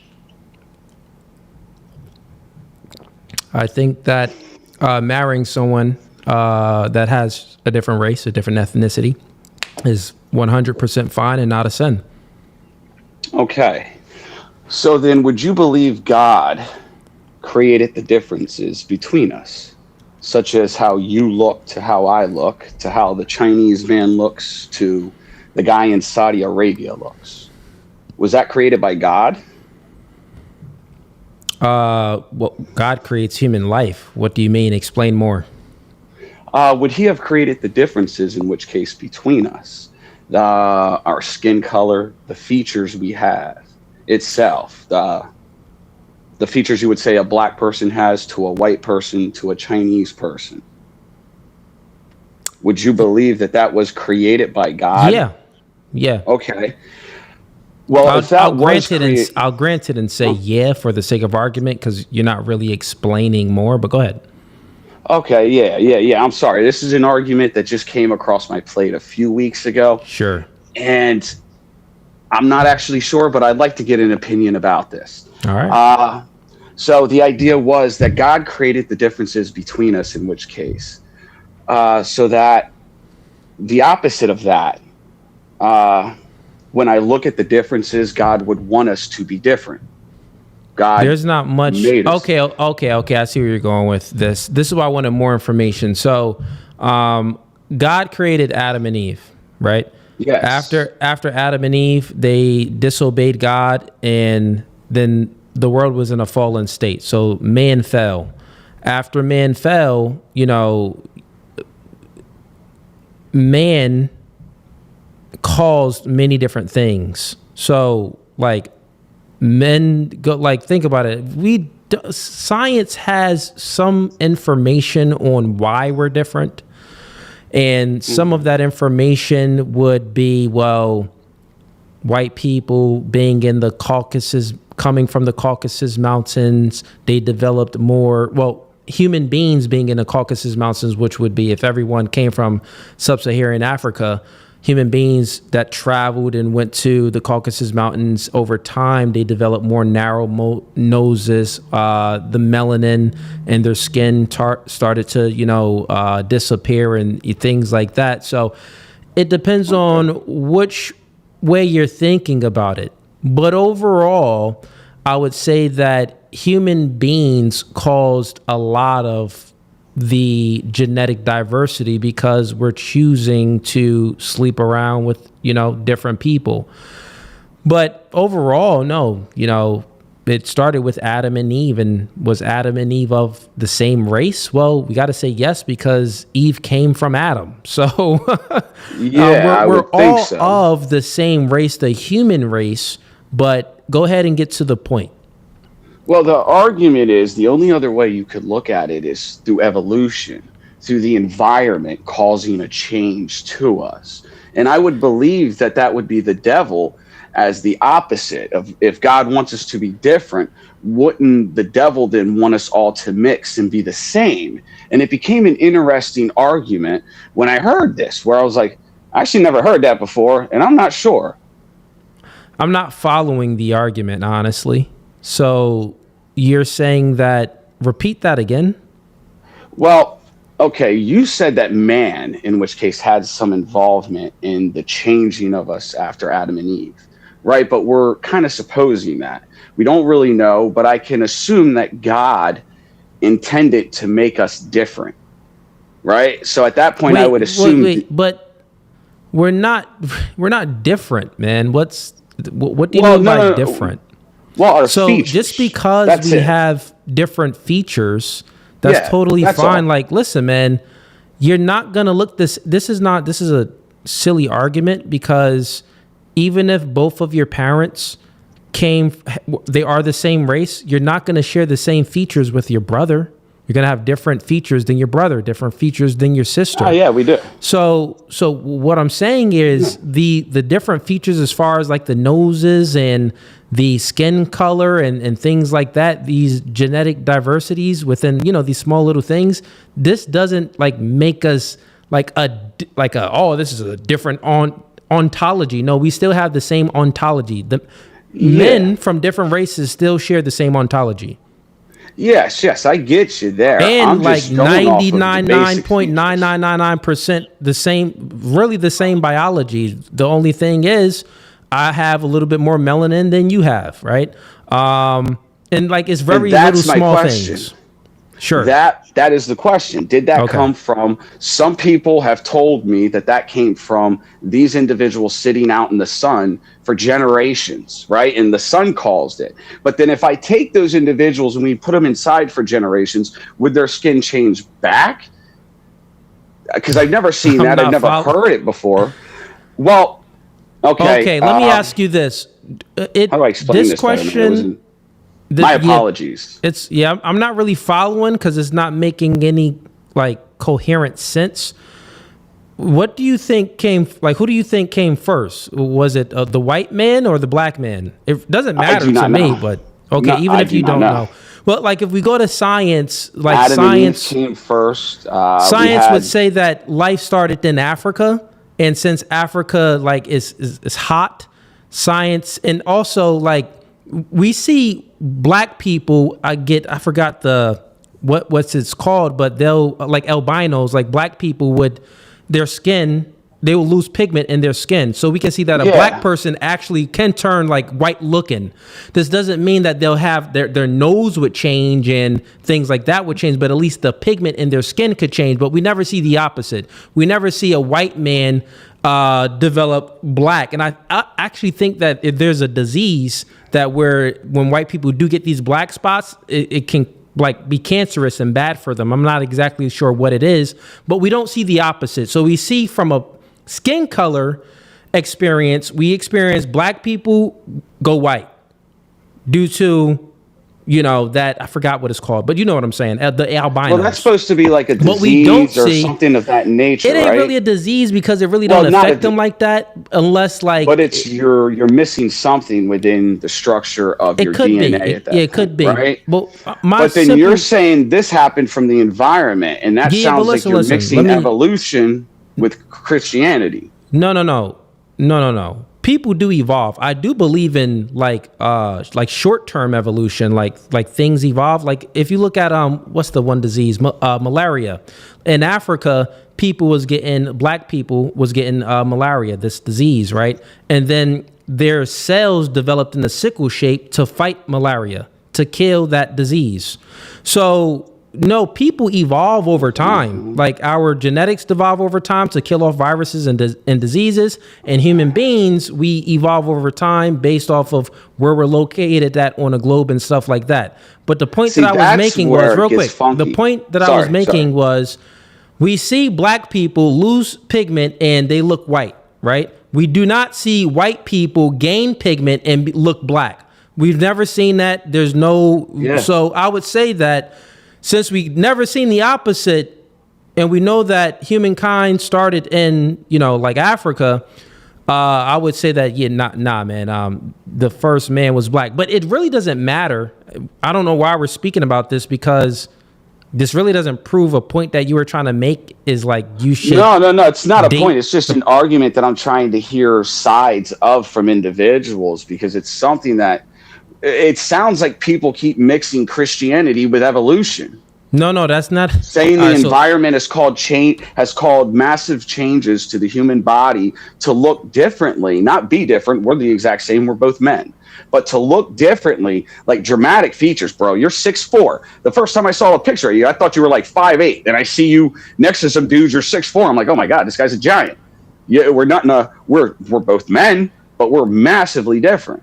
And I find it weird when somebody tells me the environment is what caused this as a Christian, and that this wasn't deemed by God. And if this was deemed by God, I don't want to go against that. It's my own little thing. Now you made the argument. Okay, that's the argument. I understand. You made that perfectly now. So now you made, it makes sense now what you said. I'll still man it just so you know that I understand it, and that I'll say it concisely so the audience can understand what you just said. Basically, you're saying that since God, things didn't evolve because from how you interpret evolution, it's either evolution or Christianity. You don't really believe that things evolved. This is from what you are saying, right? Yes. And since God created humans, he had to create us differently because things don't evolve over time. I get that. That's what you're saying. The difference is that when we're speaking about evolution and things evolving, it's two different ideologies, two different perspectives.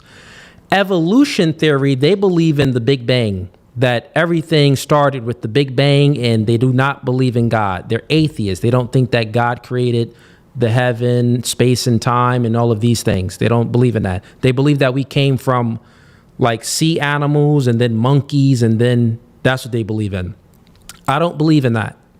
I would say that I believe in like short-term evolution, that human beings can evolve to have different features and also evolve in ways to fight off bacteria, viruses, and certain diseases.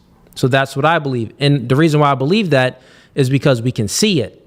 We can see a black man come out black, and then in 2 years, he has some disease or some genetic defect where he becomes white. He loses the pigment in his skin. We can see and look that, listen, this disease back in Africa was killing everybody. But then looking through a microscope, Africans back then, their cells developed in a sickle shape to actually fight off the disease. So the things that I believe in as far as evolution is the things that we can see. Evolution theory, they believe in things that we do not see. They believe in fish turning into land creatures, then turning into basically fish turning into lizards, land creatures, and then a lizard turning into an ape, and then the ape turning into a man. We've never observed that. Yeah. That's the distinction between the two. So, yeah. Okay, my only other question then would be, have you ever observed the environment change a person? What do you mean? Explain. Well, you say this was noses caused by the environment, and I would just like to know if you have an example of how the environment actually, like, do you know So once again, I didn't say that I believe in that, but that is one thing that science goes to. Science would say that they'll research and development, they would say that, well, it's more of a theory. There's a theory out there due to climate.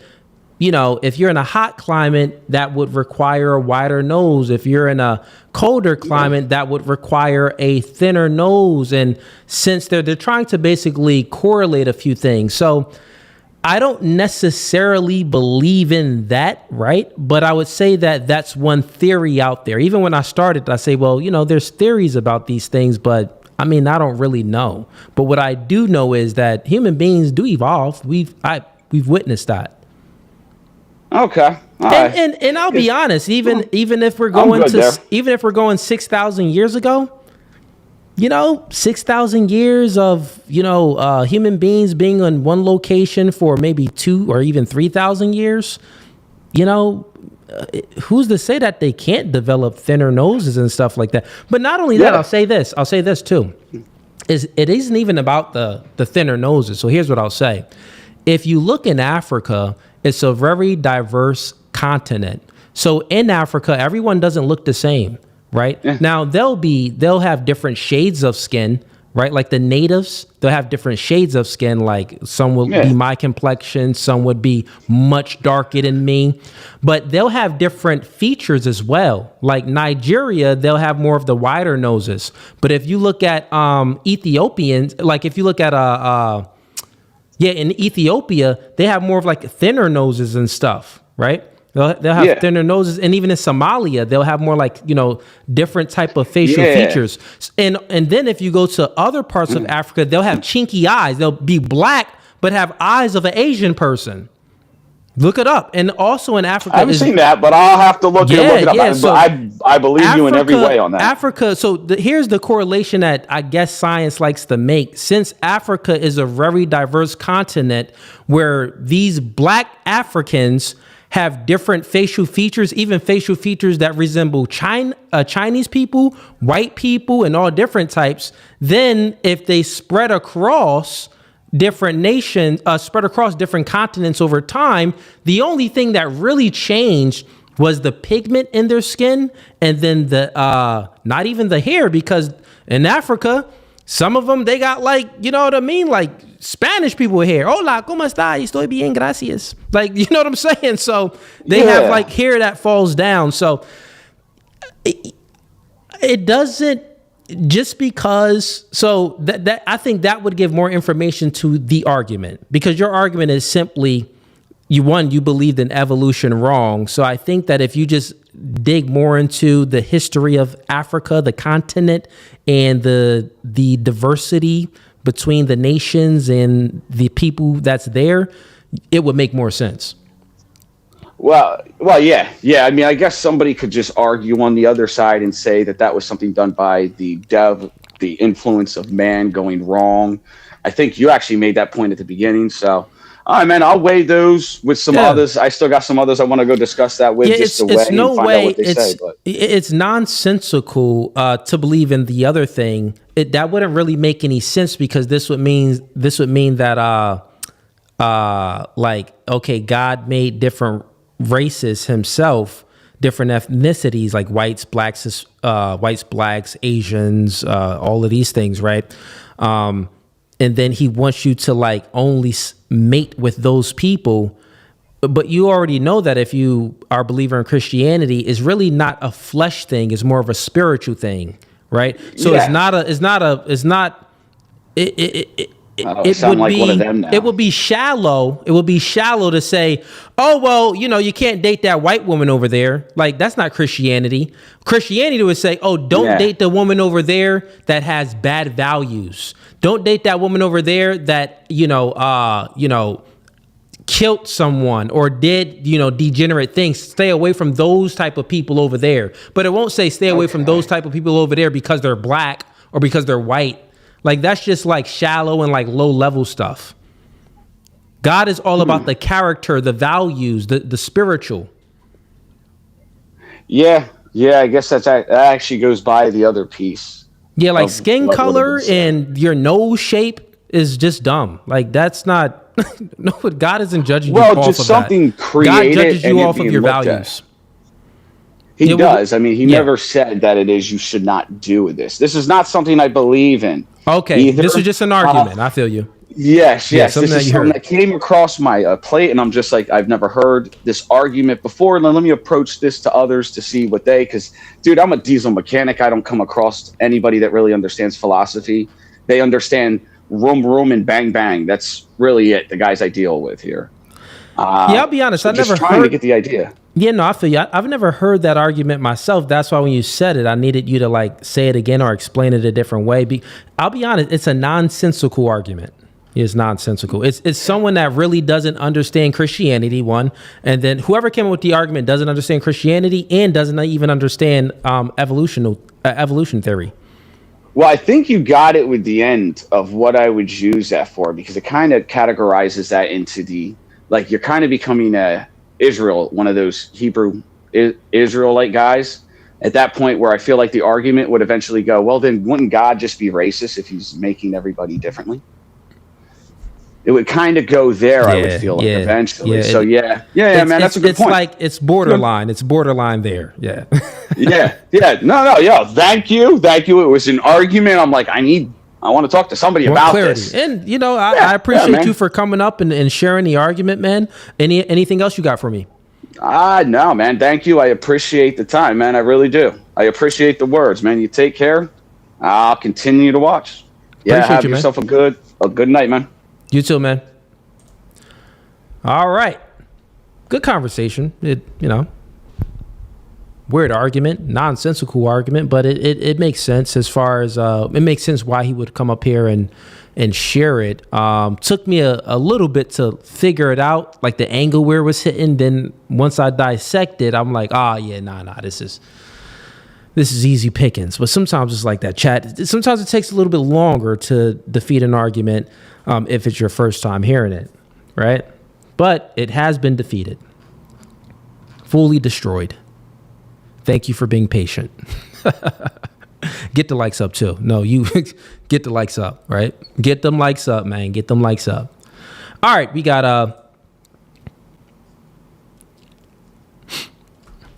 What am I hearing back here? Okay.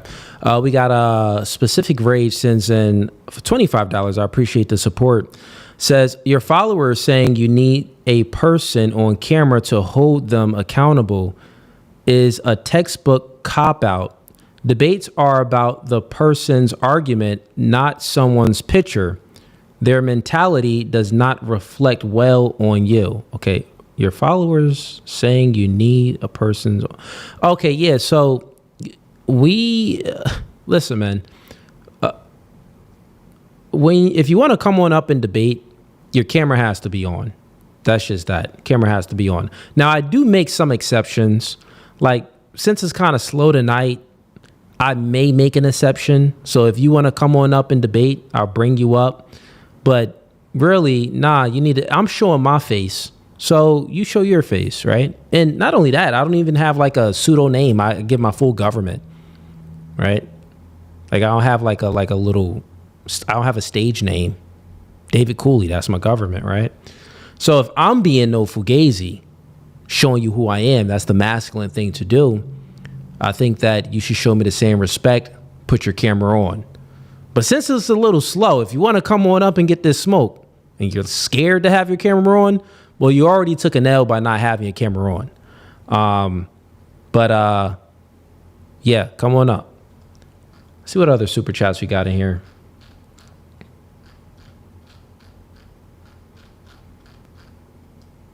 I think that was it. I thought I missed one.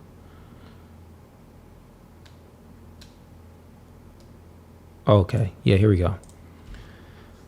We got Sarah sends in $5. If we are supposed to intermingle, why did God separate us? Genesis 1 verse 9 tells us why we are separated as a people and race. Not racism, but race. So, good question. So if we are supposed to intermingle, why did God separate us? Well, at the end of the day, this doesn't mean, God did not give any ought, right? There's no ought claim. Just because something is, you don't get to an ought. So this is the is ought gap, right?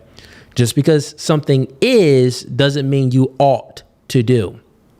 Low IQ thinking, right? So God never says you ought to not be with someone outside your race. Never gave an ought claim. Like because of their actual race, like because like, oh, they're a different shade than you are, right? No, God never said that at all. So God never gave any ought claims for. Just because God did something, that doesn't mean that it's an ought claim from you're making that ought yourself. Like that ought is just a made up ought. So that's my response to this super chat. But I do appreciate the support, Sarah. Thank you. If you have any other questions, you can donate or you can come up for free. Join the panel. I'll bring you on up and you can ask any questions you like. And once again, I'm not a theologian. I don't know the Bible front and back. I read the Bible, but I don't know it. But what I do utilize up here for open panel debate night, I utilize logic, right? And some things is just illogical. It doesn't make sense. And God, the Logos, right?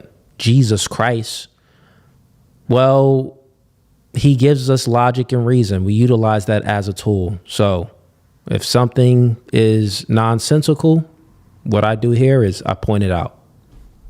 And you can point out that, within my worldview as well. So anyone that's tuning in right now, you're like, oh, Cooley, I don't think that you're being logical. Well, okay, well, prove me wrong. Come on up, click the link, and let's get into it, right? I don't claim to know it all. I got a high school education, right? I got my IQ tested I took many IQ tests. My IQ is always above average. That's because IQ hardly has anything to do with education. Some IQ tests do. I could be like, okay, yeah, I could see why, people in Africa could get a lower IQ score on this one because, man, they wasn't taught this. But other ones has nothing to do with it.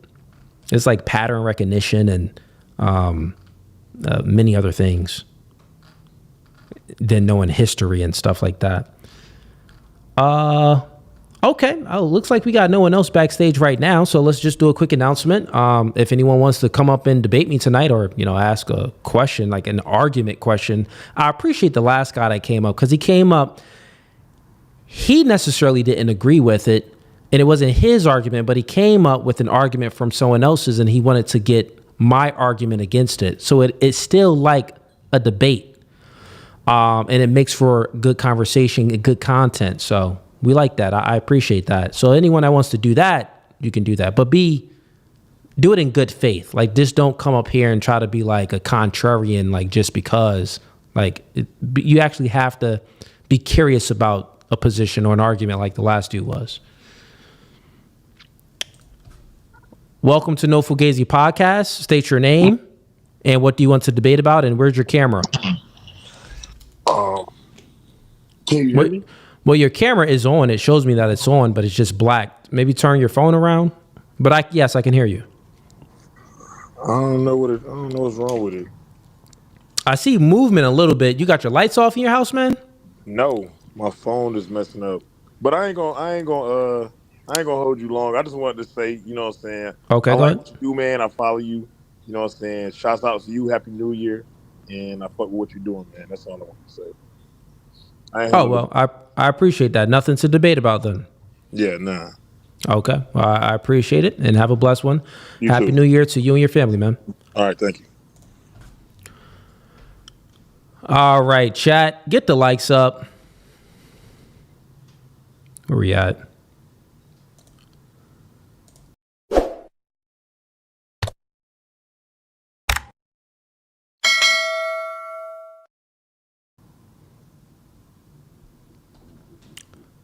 All right, let's bring up some more people. Welcome to No Fugazee Podcast. State your name and what do you want to debate about? What's up? My name's Tay. I wanted to debate you about who Israelites out the Bible is. Okay, Tay, you want to debate about the true Israelites in the Bible, or do you consider yourself to be an Israelite? Not at all. Not a Hebrew Israelite, as you know, the people you be debating and shit, but I do believe black people is the ones spoke about in the Bible. I just want to know your opinion on it. What's your proof? If My you proof of believe, what? do you believe something out of, you just like believe in it, like you believe in God, or you believe in it like you believe in, why do you believe in it? Where's your proof? Where's your evidence that we are the true Hebrew Israelites or the Israelites that was in the Bible? My bad. I believe in it due to how I interpret what I read in the Bible, what they say the Israelites would endure, what they said, the Israelites being a rebellious people, speaking about them in those ways. And for the most part, that would be everybody on planet Earth. Most people on planet Earth, ancestors at some point in time in history was slaves, rebelled against people, and all of that other stuff you said. Most people experience things like that. So, but most people, a lot of those people you speaking of is atheist believers. They don't really believe in the canon Bible. Well, that's not an argument if they don't believe in something. Your argument is it's a genetic, it's coming from DNA. So I want you to explain, like, if they may have the same DNA, but they don't believe, so are they not an Israelite? Your argument is it's a DNA thing, right? It's in our genetics. Yeah. So if it's in our genetics, it doesn't mean if you believe or you don't believe. It's in our genetics. That's what makes you an Israelite. So it doesn't matter if certain people don't believe. No, not you missing what I'm saying. So what do you believe? Who do you believe those people to be? Was my initial. I'll give you something better. You want to hear something better? I don't care. because in biblical scriptures, it's not about a race thing or a chosen people thing. The chosen people, there's not the chosen people isn't from a bloodline or a race thing. The chosen people is the people that choose to believe in Jesus Christ. That's Correct. God's chosen people. That's Israel. Israel are people that believe in Jesus Christ. And you believe that to be any race, any ethnicity Any that believes. race, any ethnicity, any race that believes in Jesus Christ and follows Jesus Christ's teachings and commits themselves to Jesus Christ, then that would be God's chosen people. God knows the beginning Even and the the one, end. God knows the beginning and look, God knows the beginning and the end. So God knows the people that is going to be his chosen people. God knows the people that's going to choose him. you believe in predetermination, right? No, I don't I think believe I in that seen you arguing nonsense. that. No, I was Oh, critiquing someone else's argument. So when I debate, I do internal critique. So if you don't follow, if you're not a good listener, you may think that that's my belief, but that's not my belief. I don't believe in predeterminism. I believe in free will. No, I seen you arguing that with somebody, debating that with somebody before, and I just had it mixed up on what side you was on. That's it. Yeah. But I was so just letting you know why you would be mixed up. The only way you can be mixed up is if I'm doing an internal critique where I'm taking their position on and challenging them and critiquing their position within. That's what I like to do. understandable. So when it said in the Bible that it was to be taught to the Jew first and then the Gentile, you don't think that's a specific race of people is what you saying? Because you said salvation, Well, Jesus is salvation. what does that have to do with anything? Because you just said God you also believe. says in biblical scriptures that he judges by the spirit, not by the letter. So he doesn't judge you based off of, your skin color and what, nation you are. He judges you based off of your values and your character and your spirit. So, yeah. Speaking to be for a specific people, then if none of that matters. You understand what I'm saying? What you say? I couldn't hear you. Well, I'm you sorry. broke up. I said, so why in the Bible does it speak about it as such a specific people if you think it's for everybody? No, the Bible does say that Jesus is for everyone, man. Jesus came to sacrifice himself for all of our sins. And anyone that seeks out Jesus Christ, believes in Jesus Christ, and follows Jesus, then yes, you are God's chosen people. But real quick, man, okay, it looks good. We got some people backstage. 1 second. Give me 1 second. I got to do some organization for the people that's backstage. So we got Al backstage. We got Culture backstage. I see you, Culture. And then we got PT as well. I'll go ahead and bring all of you guys up one at a time. So just stay there. But I'm going to take a quick bathroom break. I've been streaming for 2 hours now, and I got to take a quick whiz. So just give me 1 minute, literally 1 minute. Don't go anywhere. Also, anyone in the chat, if you leave within this 1 minute time that I got to go ahead and drain the main vein, you're gay.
All right, I'm back, chat. I'm back. All right. Say I'm gonna put you backstage. I'm gonna bring up Culture. Stay All right, it's backstage. good. I'll bring you back up later. 1 second. I see Al. You right after. Welcome to No Fugazee podcast. State your name. What do you want to debate about? Peace, brother. It's Culture, Marquise Culture. I've been trying to debate you for a little minute. You can hear me good? I can hear you perfect. Yes. Okay, good. Yeah, I kept missing the live debates or whatever, but now this time I actually caught it. So I want to make sure I jump on here. But since the last time when I wanted to debate you, I feel like you changed your position on what I wanted to debate about. Because I seen some content you did with Saint and Sinner. Yeah. Okay, Change what yeah, position? Well, maybe I misheard you from the first time when I thought you had a position on something, and maybe it Okay. was never actually changed. But I thought you had said something prior about how you believe like all races are racist or something like that, like black, white, so on, et cetera, et cetera. And I initially wanted to debate you about that because I didn't really feel like Black Americans are racist per se. Now we can see what we define as racism, and maybe our definitions of racism might be different. But Okay. for the most part, I see the type of racism I see in Black people, if you want to call it that, is more like resentment, not necessarily racism. Okay. Well, yeah, we can get down to it. To give some more context to maybe what you've heard, gotta think about it. A lot of time when I'm streaming, if I'm just chopping it up, it could be jokes in there too. So me saying that, you said that I said that all races are racist? Yes, I think I understand. Oh, okay, so with context, it can be like, depending on what else I said, I could be speaking like all races can be, all different people of different races can be racist to a degree, and or has been racist. But yeah, I would say that I even still stand by that. I believe that all human beings have the ability to be racist per my definition of racism. So it will come down to a definition thing. And also, Pita Tap, I see you backstage. I don't know how to say your name, but I'll bring you up next. Al, I'm going to bring you up too. But okay, let's get down to it. What exactly do you want to debate about? I know you said race, but get to your question or Okay, make an argument. What is your definition of racism? So my definition of racism would be the general definition, which is discrimination based off of discrimination or prejudice based off of someone's race, ethnicity. Skin yes. color, ethnicity, so on and so forth. Yeah. Okay. So my position would be that Black people are not racist. They are more so resentful for what happened to their ancestors, so on and so forth. Because you can't really pick out a time when Black people have hated white people just for the base of their race. It's always been something else that was a catalyst to the hate. You understand what I'm saying? Like in reference to it could be, the past, it could even be the present, with things that happen in the judicial system, things that happen with Karen, so on and so forth. But there hasn't been a time where you would see, even if you talk about during Jim Crow and segregation, you had white people, when Black people would try and integrate into their restaurants, their nightclubs, so on and so forth, they would be assaulted, be arrested. But white people could easily come down to Harlem, come into those speakeasies, and these are illegitimate clubs, by the way, because a lot of times alcohol was illegal at the time. So they had these speakeasies. These were underground clubs. These weren't like legitimate law-abiding citizens in these clubs. But white people felt safe going to these clubs because Black people didn't care. We never cared to hate white people based off their skin color. It was all How do you about know what was that? done. Because in history, it never showed. There's never a time in history where Black people came on the offensive towards whites based off just their race. It never Wouldn't you happened. say that? So there's a distinction between actions and what you think in your mind or feel, right? So the racism is not necessarily always an action. Now, this thought process, this feeling and thought process displays itself out in an action because it's discriminating and being prejudiced towards someone based off of their race, right? So I'm asking you, well, how do you know black people never felt this way, like felt a disdain way for white people solely based off of their race? I'm answering you, but what I'm saying is, throughout history, Prejudge them, prejudice, things like that. you would have to put that in action. Because if you asking me that question, I can ask you the same question as why you're saying they are racist. Because neither one of us can read their minds. So, I'm saying well, you would no, have that's to my put your argument. thoughts into action in order to prove that you are racist. My argument is that everyone can be racist.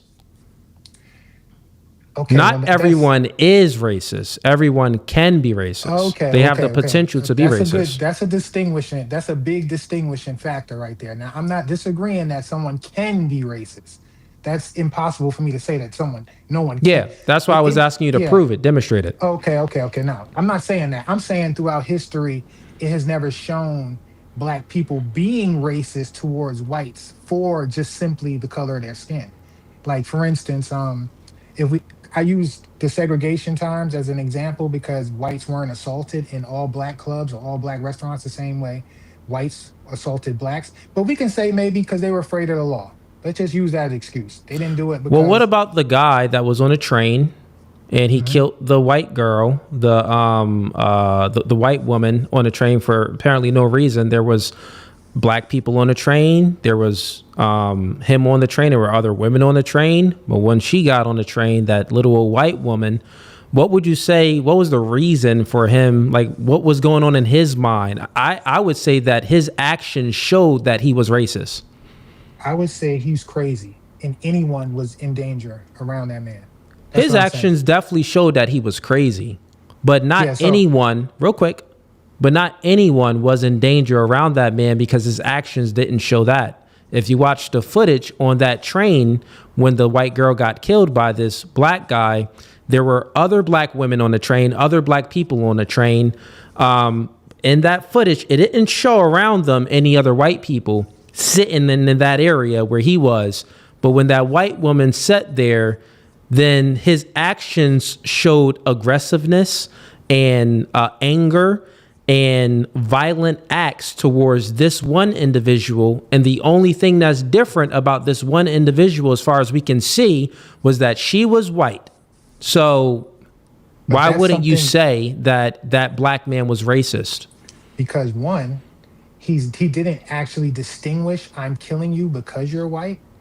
So wait, you have to say it? You have to say that? You have to prove that because the people kill people all the time. Black people kill black people, as you know, a lot. So now if a black person goes out here and he kills another black person, am I saying he hates all black people? Oh, wait. So you have to verbally say that I'm killing you because you're white in order for a black man to be racist. What I'm saying is to distinguish anyone, white, black, Spanish, Asian, to distinguish this person as racist, they have to say that they have to do something that proves that they're racist. The He KKK did something. No, I'm not talking about murder because murder happens in all races. No, White but people murder listen. black people murder white people. Okay, let's just reverse it. On the train, if it was a white man that was on a train. Now, I'm not saying that that black man wasn't crazy, right? I'm not saying that. He can be crazy, he can be, and also racist as well. But what I'm saying is, let's reverse it. If it was a white man that was on a train and it was white people around him on the train, and then this little old white guy got on the train, or a little old, black girl got on the train, and then you seen this white man get up and stab this black girl from what you can observe, no other reason other than being black. Would you call that white man racist? Not necessarily. Okay, so you're consistent then. You wouldn't call it Yeah. racist. I wouldn't Okay, necessarily call him racist unless he has a pattern of doing racist things. Like we got looked it. into his history and he was a member of the KKK, or he, you know, jumped a black kid with some white friends earlier So in his you'll need life or some something like type that. of history that shows that he was doing We racial need racial acts, patterns. racial We need patterns. patterns of racist acts. Okay, so let me get this clear. In order for someone to be racist, they either need racial patterns, acts of them being racist, or they need to verbally say that they're committing this act because this person Of is your black or race. because of their race. Exactly. Or throw a racial slur out there while they're doing it, something like that. Okay, Like or throw a racial slur. I believe this man said a racial slur when he murdered that woman on the train, but I don't know. My memory isn't that good. But anyways, or verbally say a racial slur, then that's how you would deem someone to be a black person to be racist or anyone to be racist. Yes, because I'm not disagreeing that anyone can be racist. I'm Okay. more so stating the fact that racism in itself is a product of white society. White people created the race differences. It was created by European men. The Well, no, differences now in you're speaking race. about the word. Speaking about I'm the not. Well, word. I'm just talking about the concept in itself. The whole political concept of making this person this person and this. That was created by Europeans, and I think it was all in a fear factor, fear mongering, because they're afraid of being extinct. So, like for instance, if me and you go out here Where's your and where's your proof of that though? I'm talking about just history. I have proof. You want me to give you the names of the Europe? Oh, can you still see me? When I say Now I can. okay, okay. I didn't mean, wanna you're take making it. assertions. You're making an assertion, but I will just need you to demonstrate that. I'm about to demonstrate to you through Because like, I can say the logic. same thing with other nations as well. Because you're saying that white people created the concept of being racist. I Because can point black to many people- different, real quick, I can point to many different nations throughout history that committed atrocities, crazy atrocities to people that have different races. And like, for instance, the Muslims, they had more slaves than the Europeans. They had more African Well, slaves than the Muslim isn't Europeans. a race. Muslim isn't a race. You mean the Is- Arabs? The Arabs, let's say that. I'm sorry, I'm saying Muslims, but I'm saying the Arabs, right? So the Arabs over there, but a lot of them, their ideology was, Islam, Muslim. Yes, But it's anyways, Islam. the Arabs and things like that. So they had more slaves than the Europeans. So were the Arabs racist or no? I'm about to give you a gem right here. Sure. How are Arabs categorized in the Census Bureau? You tell They're me. categorized as white. So I include them in the bunch. So? What do you mean But- so? I just literally just gave you. No, They're this part doesn't- of the Europeans. This I doesn't looped demonstrate them it. all together. No, Yes, it doesn't demonstrate. I'll explain. I didn't finish my point, but let Okay, me go finish my ahead. point. My point is, let's say love wins. We all just intermingle. I'm very happy for you and your mixed family. Black people aren't afraid of intermixing. Even what the guy you had up here up there early, he was saying he didn't agree with what he was giving you the argument about how, does God really want us to mix if he made us different, so on and so forth. It's funny he brought that up because I'm a Christian, and I had this white Southern Christian tell me one day that mixing the races was against his religion. And I said, oh, what religion are you? He said, I'm a Christian. I said, oh, that's funny because I'm a Christian. I never heard that. And I said, what verse is that? Whatever. He couldn't bring it up. But the point I'm making is we don't fear extinction through love the way they do. If my son comes home with a white girl, or my daughter comes home with a white boy, I'm not going to be afraid that their kids are not going to look like me. I'm not afraid of that. Unfortunately, a lot of whites are afraid of that, and I don't blame them. If you want your family to all be uniform and look the same in a family picture, That's your business. But that fear mongering is what the power structure used to make the poor white man racist, even in America. This is documented where they said, okay, well, we can't make everyone rich in this country, but what we can do for the poor white man is give them a people to look down on. And through this race classification and through basically racism throughout the whole system, we will make this poor white man feel like a king in his home, even though he's poor, because he'll still have a class of people he can look down on just because of their race. And he'll have someone to hate because of their race. That was a strategy used by the power, the upper class, basically as using them as pawns with this whole racist propaganda. And we're still going through it to this day. Let me explain how what you're saying is nonsensical. It's not adding up and making coherent sense. And it's actually all over the place. I'm going to demonstrate and explain how. And I'm going to ask you questions too. I'm just going to need answers because to see if you're consistent on things, right? So one, the reason why we were speaking about the Arabs is because you said that white people made up the racist ideology. They made that was their ideology to be racist towards other groups. I said, well, demonstrate that. You said, well, due to their actions, they're the ones that was doing things and doing these atrocities and enslaving people and discriminating against people due to their race. I said, well, explain. You said, well, that's what they did. Like their actions, they enslaved black people. I brought up the Arabs. Well, the Arabs, they actually engage in the slave trade at higher rates than the Europeans. They had way more slaves, and they're white. Listen. And they had way more slaves and engaged in slavery at a longer period of time. Now, you say that they're white, and you are using that they are white because due to the United States Census Bureau, they are labeled as white. Do Arabs, I don't give a freak what the United States labels them as. Do Arabs themselves label them as white Europeans? They do not. They don't label themselves like that. So if racism, listen, they don't label themselves like that, bro. Don't shake your head. They don't label themselves as Europeans. They do label themselves as white. Listen, there's a distinction, but they don't label themselves. If you go up to an Arab and say, hey, bro, you white, they label themselves as brown. They call themselves brown. They don't say black. They say that we are brown people. It's even popular songs called like brown boy doing this, brown boy. Them the Arabs, bro. They don't label themselves as white. I don't know not one Arab. Listen, bro, I don't know not one Arab that label themselves as white. They label themselves as brown, if anything.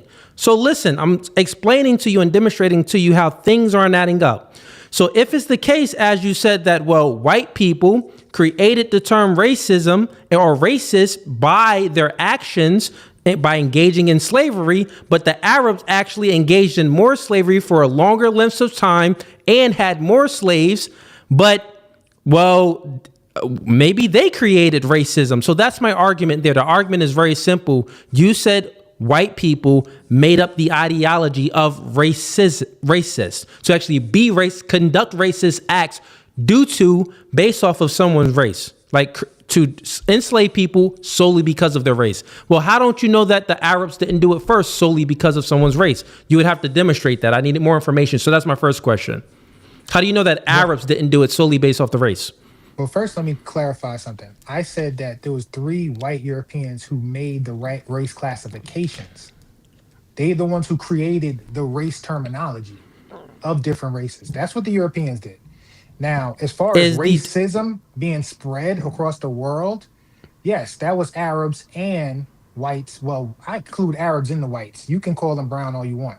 It was blacks too. It was black Africans too. Black Africans engaged in slavery because in Africa, before we came to America, my nigga, we were slaves in Africa, and the Africans sold us to the white man. What do you mean? No, that was not the same thing. That was a process of pressure. If someone comes to you with a gun and says, I'm going to blow your head off and kill the rest of your family unless you help me get more Africans, then I'll spare you, but I'll just take them. That was a process of survival. That wasn't a No. process So of, oh, I want to just sell more black people. No, that it wasn't that. That all. wasn't the I'll case. go ahead and say that some of that was the case, where it was an operation of pressure, meaning that, listen, they ain't really have a choice. Give me your slaves, or we going out here guns blazing. But then a lot of them was just based off of that was the economy. It was a slave trade over there.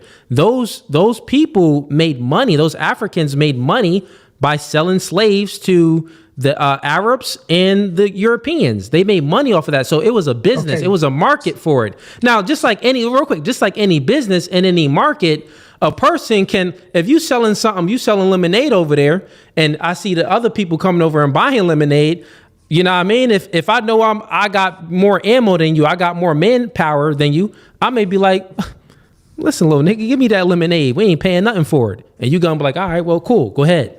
That doesn't mean that you wasn't still selling lemonade, nigga. So what money system were they using that they felt comfortable selling their own people to a foreign people? What money system did they use? Because you telling me they were already ready to sell these people. Why are you asking me a question? Well, real quick, I'll answer it.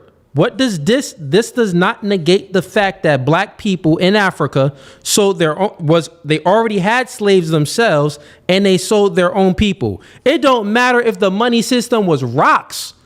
It don't matter. How does a money system? Okay, explain how money system proves your point. It matters because you're talking about a foreign people coming to invade a country. Okay, explain. So if I'm already in my country and you're classifying it as slave sailing going on in the country before these foreigners came, that is false. It was not no slave sailing. It was basically tribes fighting against other tribes, and the conquering tribe that won would take the ones who lost in as slaves. But it wasn't type of slavery. That happened too. It wasn't the type of slavery like chattel slavery where your generations would be slaves after you.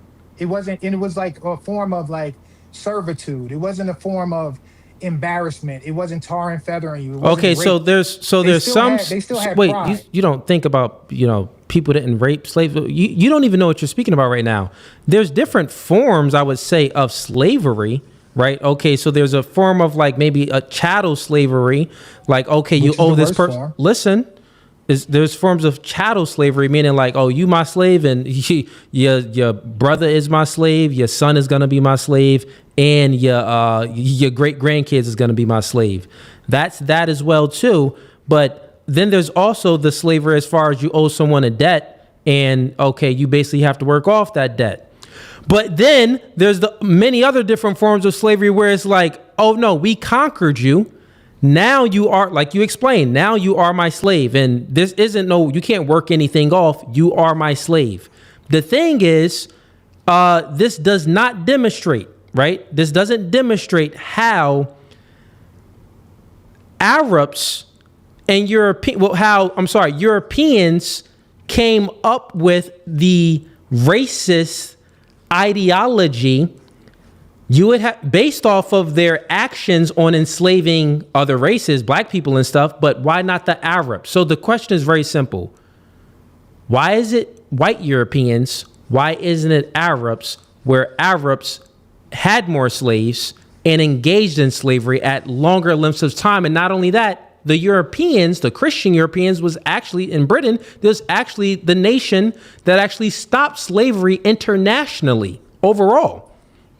Brother, you're adding stuff to my argument that I never said. I never distinguished white Europeans separate from Arabs. I never did that. You did that. I said white people.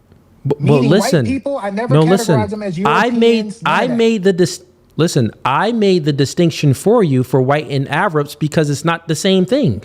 It is the same thing. That's what I'm trying to tell you. It isn't the same, just because on the Census Bureau. The only thing that's different is their religions. That's the only thing that's different. Okay, you mean to tell me that, okay, real quick, then demonstrate to me how Arabs and white Europeans are the same. Through the Census Bureau, they're both labeled white.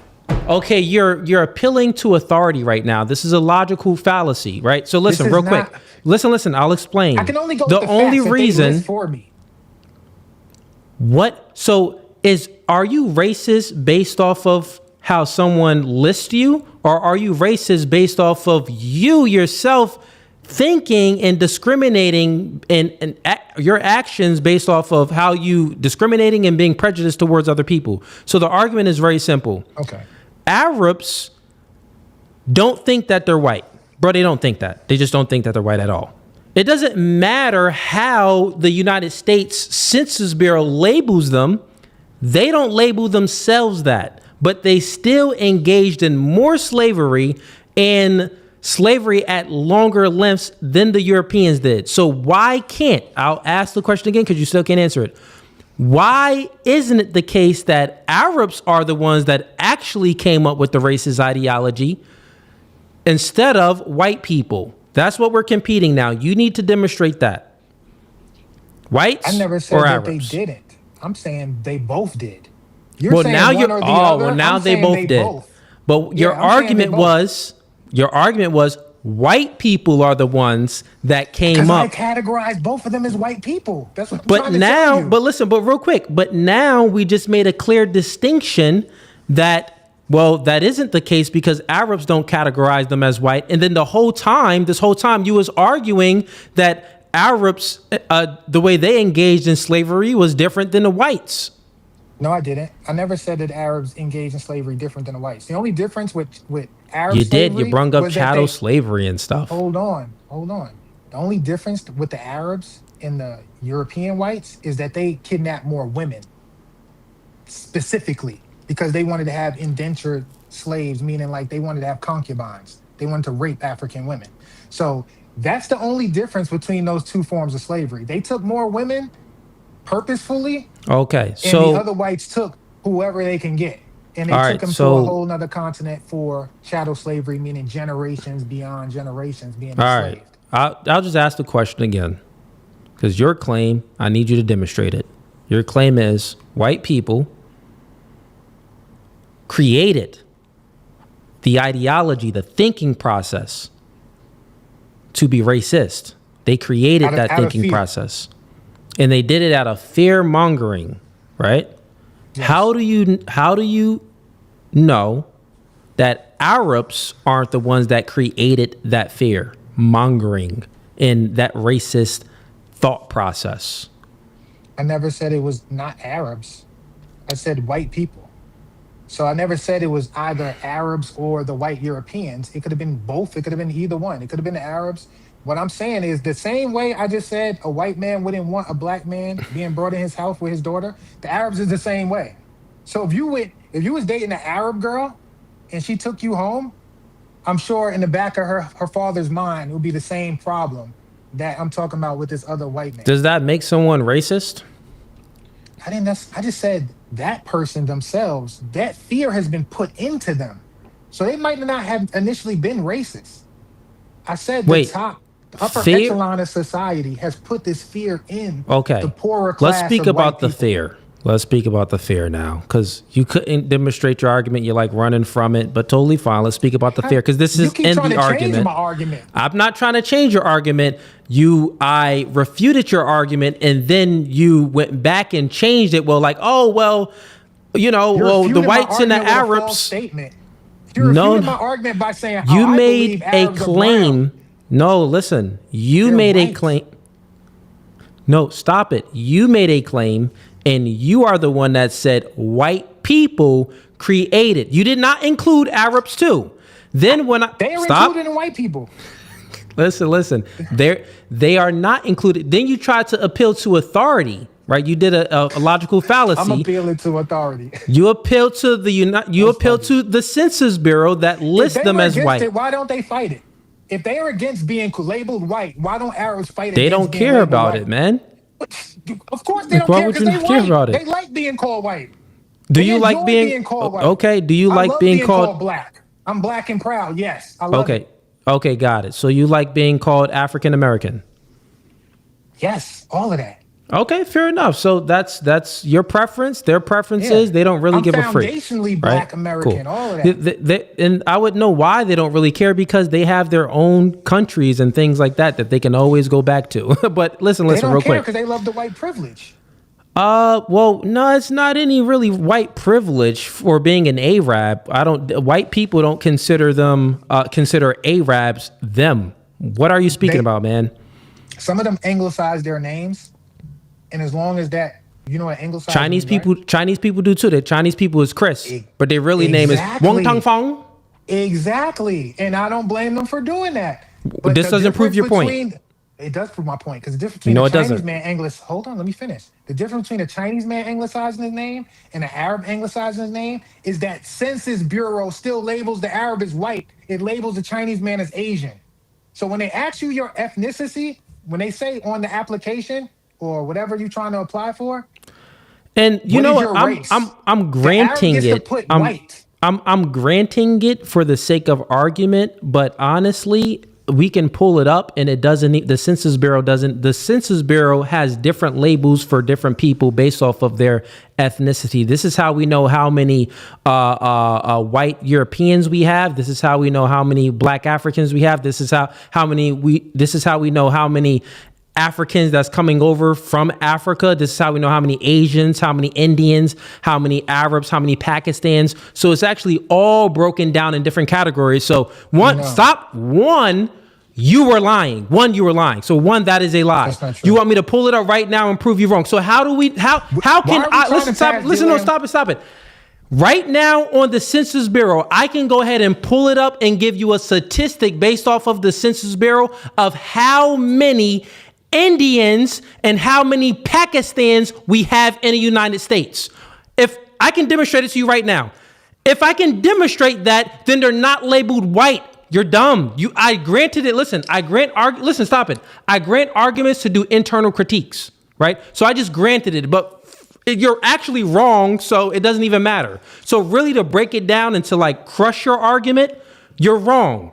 This United States Census Bureau does not label Arabs as white. So therefore, what you were trying to appeal to is just wrong itself. They're labeled as where they come from. If you get an Afghanistan We're or not a talking about Pakistan, nationality. We're talking about race. Nationality is different from race. you are slow. When they come over here in their race, listen, stop. And they're still labeled in their race as being, what's the fourth one? The fourth one is Mongoloid, Caucasoid, Negroid, and the other one is, it's the one with the D. D something. I forgot what it's called, but it's the fourth one. And those are the Indians. So what are you speaking about? So you're still lying. Okay, so if a white person comes from South Africa, they're going to be listed as an African American? A white person comes from... If a white person moves here from South Africa, look at Elon Musk. As an African American? Look at Elon Musk. So Elon Musk is listed as an African American through the Census Bureau. Look at Elon Musk. I asked the question, brother. Is he listed as an African American? I don't. Well, one as him itself, I wouldn't know. But Elon Musk came from South Africa. But if we're still speaking about race itself, they're all breaking it down. No, you didn't. I did. You didn't destroy. You're not even listening to me. You're not even listening to me. I am listening to you, brother. So listen, time out. No, stop it. African American. Stop it.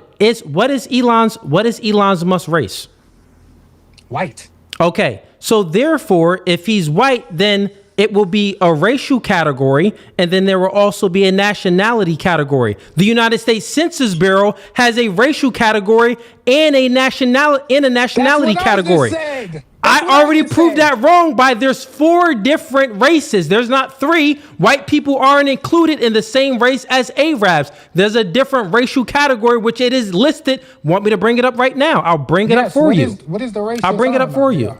I'll bring it up for you right now. I'll actually show you how it's listed on a CDC. I'm open to this because you brought up the Arabs.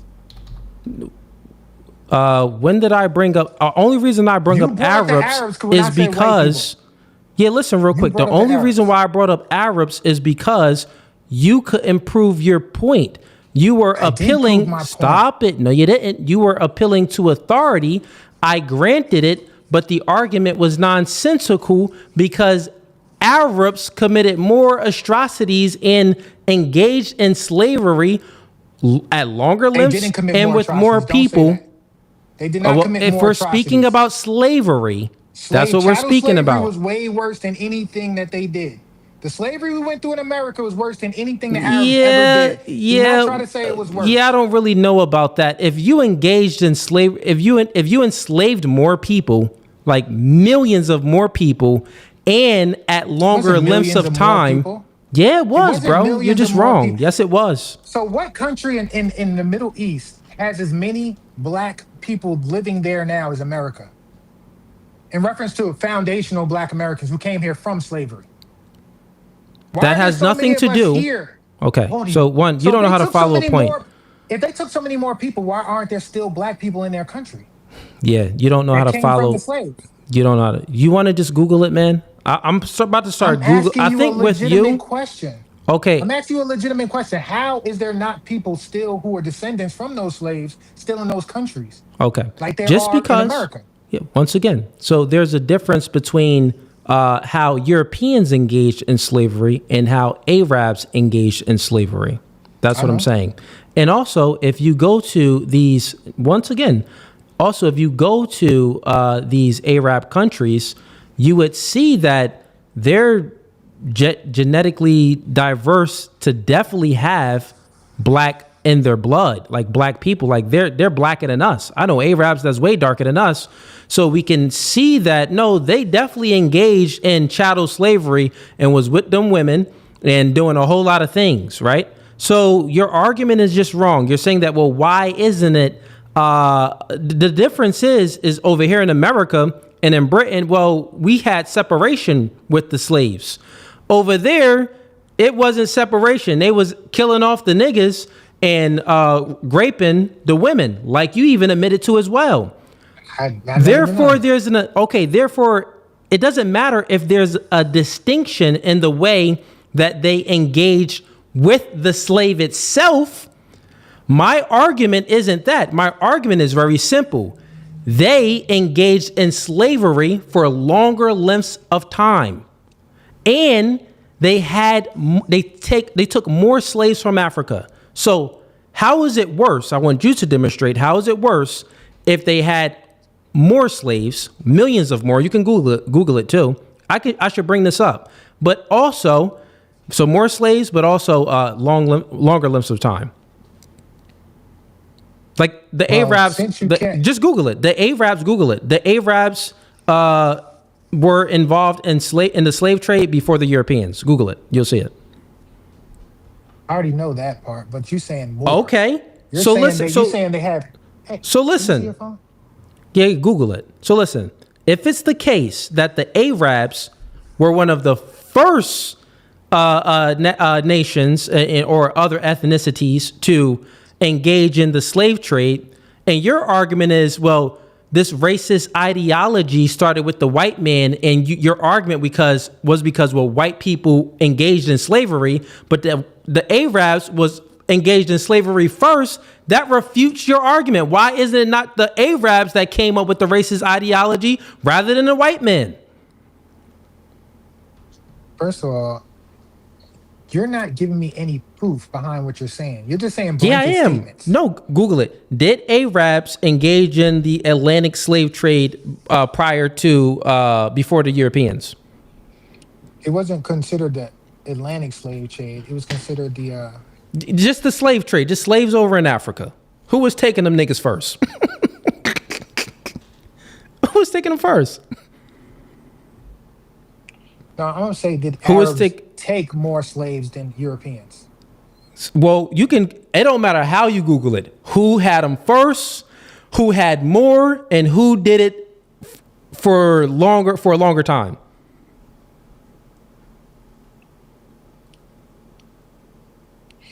First, more, and time. Hold on. Europeans took more.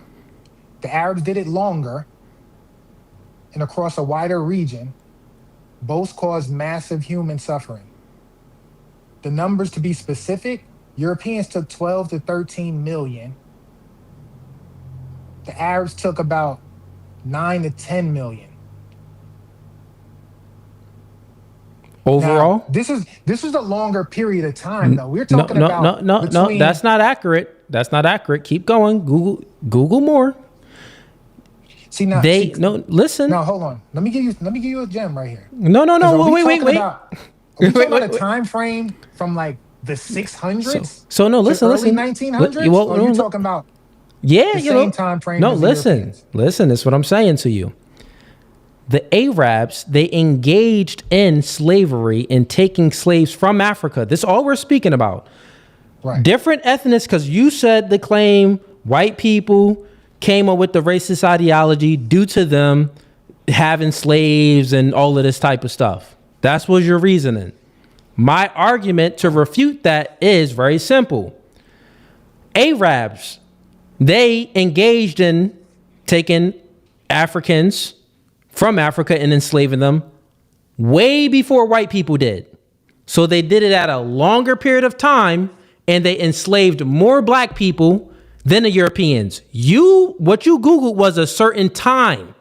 What I'm telling you is Arabs was already enslaving niggas 100 years before the Europeans started doing it. Google it. No, but what I'm saying is that wasn't racialized. That wasn't racialized. How do you know it's not racialized? That's what I want you to demonstrate. So here's, now we're getting into it. Your claim is white people came up with this. Now we know that the word race was, that's a European term. I know that, but that isn't the argument. The argument is the meaning behind the word, right? Because words it's a word, but then the words have meaning. We arguing the meaning behind the word. Well, I'm going to be racist towards you based off of the color of your skin. That's that meaning. I'm going to discriminate and be prejudiced to you based off of that little thing. I want you to demonstrate how it's the white people that came up with that thinking rather than the Arabs, and they was doing it 100 years before the white people. Booyah, that's the end of the debate, bro. You're out of here. That's not the end of the debate. That's not the end of the debate. You know it's the end because you're on Google and typing, and nothing is proving your point. Everything is proving mine. No, because you're just throwing out a bunch of like. I'm not throwing out anything. Nonsense that doesn't have nothing behind it. Okay, if it is, then demonstrate it. Prove it. Out there, you threw Prove the it. Arabs out there as if it's like I'm like excusing them. No, I listen. never excuse the Arabs. You've never included the Arabs because you tried to appeal to authority, which the authority that you was appealing to was not even, I just granted it for the sake of the argument, but it's actually not true. Arabs is not considered white people in America. On U.S. forms, Arabs have historically been placed under white. They are not considered white people. Listen, there's a clear distinction. I'm talking we about wouldn't know. Stop it. Listen, American. I know. So We wouldn't. what I know. I know. Listen. We wouldn't know. This is logical sense right here. And you can Google it, but you got to type it in right. Logic speaking. If the United States Census Bureau labeled white Arabs as being white, how would we know then the people that come from these other countries are in fact a different race other than being white? How would we know? That's the point of. That's why we're fighting for delineation. We're fighting for delineation now because we have that problem. There's a bunch of tethers here now saying like, "Oh, I'm black," but they're not really black. They might be like Nigerian or they might be from Cameroon. But they come over here and they do something and someone says that, "Oh, this guy's black." Well, he's actually African and an immigrant. But that's why we have that problem. That's why black people have been fighting for the separation in that. Because that's the same process of what you're saying. They don't have no separation. I see your argument. Okay, let me repeat it back, make sure I got it. You're saying that there's no separation from when black Africans from Nigeria, Somalia, whatever the African country is, right, when they come over here, there's no separation. They're still considered African American. Black African American. That's why black FBA's been fighting for that separation. What you're speaking about on categorized in a loop. Yeah, what you speaking about on like Census Bureau data comes from like jobs and stuff. Like on your when you're applying for a job, that's what you're selecting as far as your like a racial category. That's what you'll be selecting. But as far as like actual census data, No, not listen. They know how many Nigerians is over here. They know all of these things. So what I'm letting you know is the Census Bureau breaks everything down into different categories, and they make no mistakes. They never made a mistake that an Arab person is actually considered a white person. That is no mistake that they ever made. So yeah, man, you would. Your argument isn't holding up. Okay. My argument still holds Okay. up. 'Cause they have Okay. the same I'll grant it. ideology as Let's the just whites. put them together. Let's see what else you could. Let's see what else. What other argument you make? I'm here for it. My point is still remains that I'm trying to Okay, say let me that hear it. black people have not attacked other races based on their race and tried to put them in subjugation. How do you based know on that? their race, because it has never been done in history. It's never Okay. been done in history where blacks have come to another race and wanted to subjugate them based on their race. That's never happened.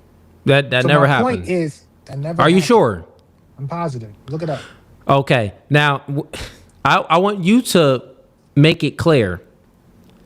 And by blacks, you mean Africans? What do you mean? Like, because let's make some clear distinctions between things. Are you speaking about foundational Black Americans that have been through slavery, or are you speaking about overall? Matter of fact, let's minimize this conversation. You're right. Let's just focus on foundational Black Americans. 'Cause now Yeah, we get that's lost in good the because trees. what you We just get no, what you lost in the just trees listen. because you keep That's Yeah, 'cause that's good I that need you to said know, that are you because a I was FBA? about to listen. That has nothing to do with anything. It's good that you want to reduce it to America because without reducing it, I was going to refute your argument because in Africa they all engage in slavery amongst one another throughout history, and they viewed themselves as being different than other nations, and they viewed even their ethnicity as being different as well because they would have different features. As black people, as Africans in certain parts of the country that's super small, super tall, has chinky eyes. Some of them have big eyes. They have many different racial racial category groups within Africa, and they definitely discriminated based off of those things, and we see that throughout all of their wars throughout the history. If from your argument, that's what it means. That's what it would mean because it's based off their actions and stuff. So yeah, if you want to reduce it down, if that helps your argument, totally fine. I'm willing to still engage. So go ahead. Yes, just because I'm going to just stick to what we know in America. What we know in America is now you have these right-wing, whites trying to play the victim game where they're like, oh, I don't have to, feel bad for what happened to your ancestors in the past, blah, blah, blah. I can be proud to be white. Blah. Cool. You can be proud to be white. I want you to be proud to be white. All no right. one said you don't have to be proud to be white. Be proud to be an American. Great. Okay. I was in the All right. military. I fought for the country. Great. You know what I'm saying? What that doesn't mean, though, is you get to erase what happened in the past and act like it never happened. You know what I'm saying? Because in the process of doing that, that's where you cause the harm. Because when can black people ever properly, I don't even want to say integrate into society because we're already integrated, but when can we properly do what we need to do in this country as a whole without having this this black cloud over us, basically, of trauma that's not getting properly respected? I don't have that cloud over me. There's I'm some not black saying people every that black do. person does. Well, that's the thing. There's some black people that may have that cloud over them because they have the victim mindset, but that's not anything that I promote. I do not promote victimhood. I promote victorhood. You are not a victim. You are a victor. If you are living and breathing in America, you are literally as a black man, you are the richest, most wealthiest set of black people within the world. Black Americans, us, me and you, I'm a foundational black American. There's the answer to your question. We are the wealthiest. We have the best life that we can ever have. And it's because of this country. You don't want to live in Africa because if you did, you would go there. We don't want to live there. I don't want to live there. You don't want to. I don't know any niggas. I don't know any niggas here that don't want to live there. But here's what I'm saying, right? So therefore, we're never a victim. You're never a victim at all. We are victors. So since that's the case, and if you view it that way, you consider yourself to be a victor, you have to take ownership for your life. And in 2025, there's not any system that is holding black people back from accomplishing their goals, reaching their dreams, and providing and protecting for them and their family. There's not any system holding us back. Black people have the same opportunities as every other race in America. So therefore, I don't know what kind of argument you're making. I'm about to give you one right now because you Okay. gave it to me. Sure. With this whole And real quick, let me do a little bit of we got a lot of people backstage. Looks like they want to join. Okay. And we can make it a panel too right after you speak. We got okay. We got Juan. I see you back here, Juan. We got Even. I see you back here, Even. We still got the guy Tep. I'm just gonna call you Tep because I don't really know how to pronounce your name. Witkid is back here as well. We got Dane Snyder. So what I'm gonna do is, since I have to honor the mods first, I'm gonna bring them up real quick because this is what they pay for. But this doesn't mean that P Tep person, you're next. I'm gonna bring you up, and right after P Tep, Juan, you're up next. Okay. So let me bring the mods up real quick. I'll give the mods 5 minutes to engage, have some fun because we like to have fun, and then P Tep, and then Juan, you're up next. Steven, I see you back here as well. You're up. Actually, you're going to be one of the first ones up after the mods because Steve, I know the last debate that I had, he was backstage waiting for a while. And Dale, I see you too. So real quick, Culture. Let me go ahead and get the mods up real quick. Let's bring up Wick. I'm just bringing up two of them. These are the members. They pay for the service. Let's also bring up Dane. Let's go with Witkid first because Witkid's been backstage. Witkid, you want to go ahead and ask a question in regards to this topic? Yeah, well, see, he kind of clarified a little bit when he was talking about, because he started off with a general statement saying black people can't be racist. So that's, that's just nonsensical. I know black people can be racist. I was saying. Yeah, he cleared that part up. Yeah, that's why I said it started off, and then it kind of got a little more clarity as we were going. My main content was when you really kind of clarified it right towards the end, where you kind of wanted to bring it back to only in America, because that's where you really got to be specific. Because if you were to say it's just in all the world, it's not really true, because Brazilians owned way more blacks than white people did. So I don't know how you could say it's only a white person thing. And then if you talk about in Africa, as Cooley was saying, there's literally a phrase right now going around in Africa called "kill the boa," where you literally have black Africans going after white Africans, and it's even causing a controversy over here because of visas being allowed. So it's kind of hard to say it's just the white person's fault. But it's kind of funny, because isn't it really the white person who brought black people out of slavery? No. As Christians, was mostly brought people out of slavery? No, I would say black people fought out of slavery, and with some help from white people. No, it'd actually be the opposite. It'd be that white people fought to get black people out of slavery, and black people helped. It would be the opposite. No, it would not be the opposite, because they didn't do it for the purpose of freeing the black people. They did it for the purpose of stopping the free Do you know that's what the whole entire Civil War was about? The entire Civil War was not about freeing the people. The entire Civil War was about the South. Whites were getting too much power. They were living like royalty because they had free labor. So the northern whites didn't like the fact that they were getting so rich. Neither did the British. They were getting so rich and cocky, they felt like they didn't have to follow anyone's rules. They had their own country. That's why they started the Confederacy. That's what started the Civil War. BJ, I see you back here, BJ. People out of slavery. No, it wasn't. It was about having black people in the Northern Army. They couldn't put slaves in the army as slaves. So they had to free them in order to legally put them in the military.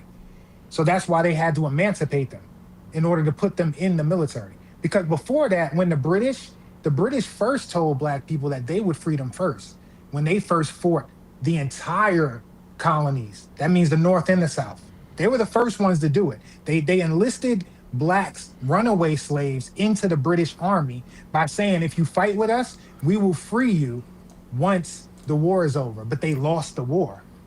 So when they lost the war, even George Washington himself, the great George Washington, who owned slaves also, he made the free slaves who basically ran out of slavery from the South.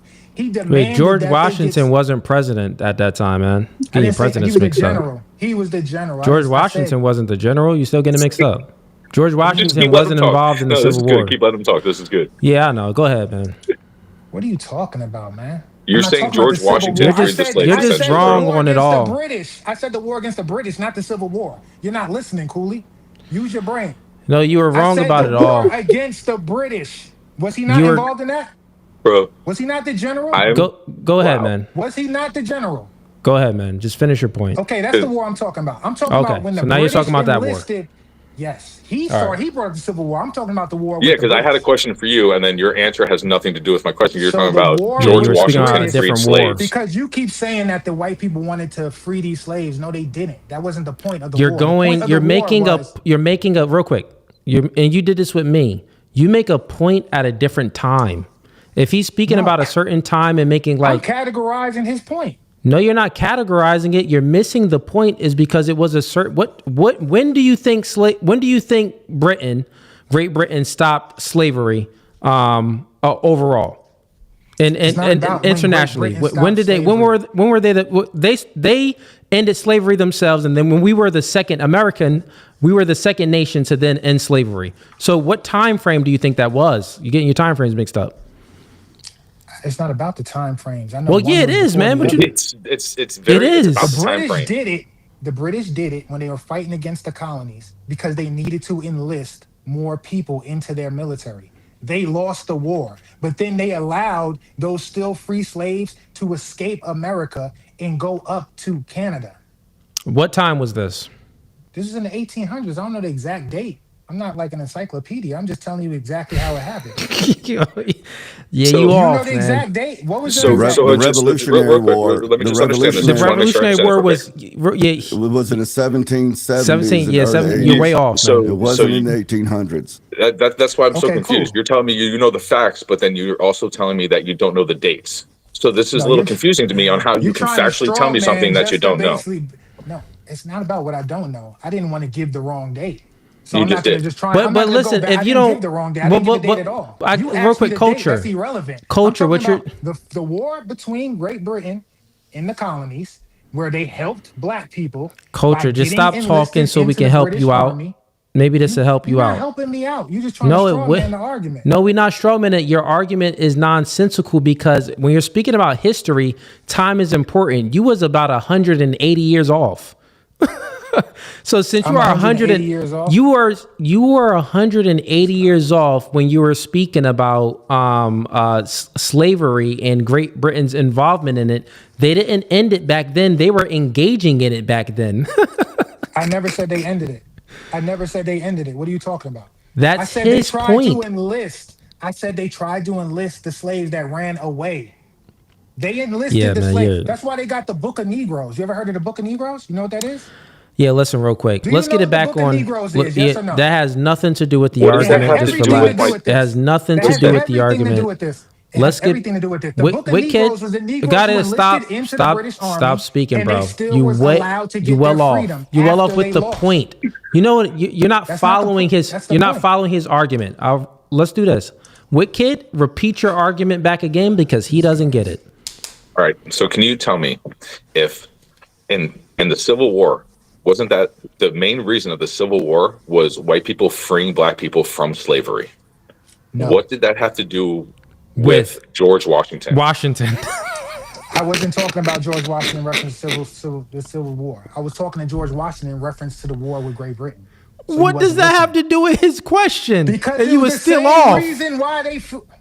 It has everything to do with it because Lincoln had to do the same thing in order to put the slaves in his military. He needed them to be free to enlist them. He couldn't enlist slaves into the military. So he followed the same strategy that the Britons did when he enlisted the freed slaves. Do you get what I'm saying now? Do you see the point?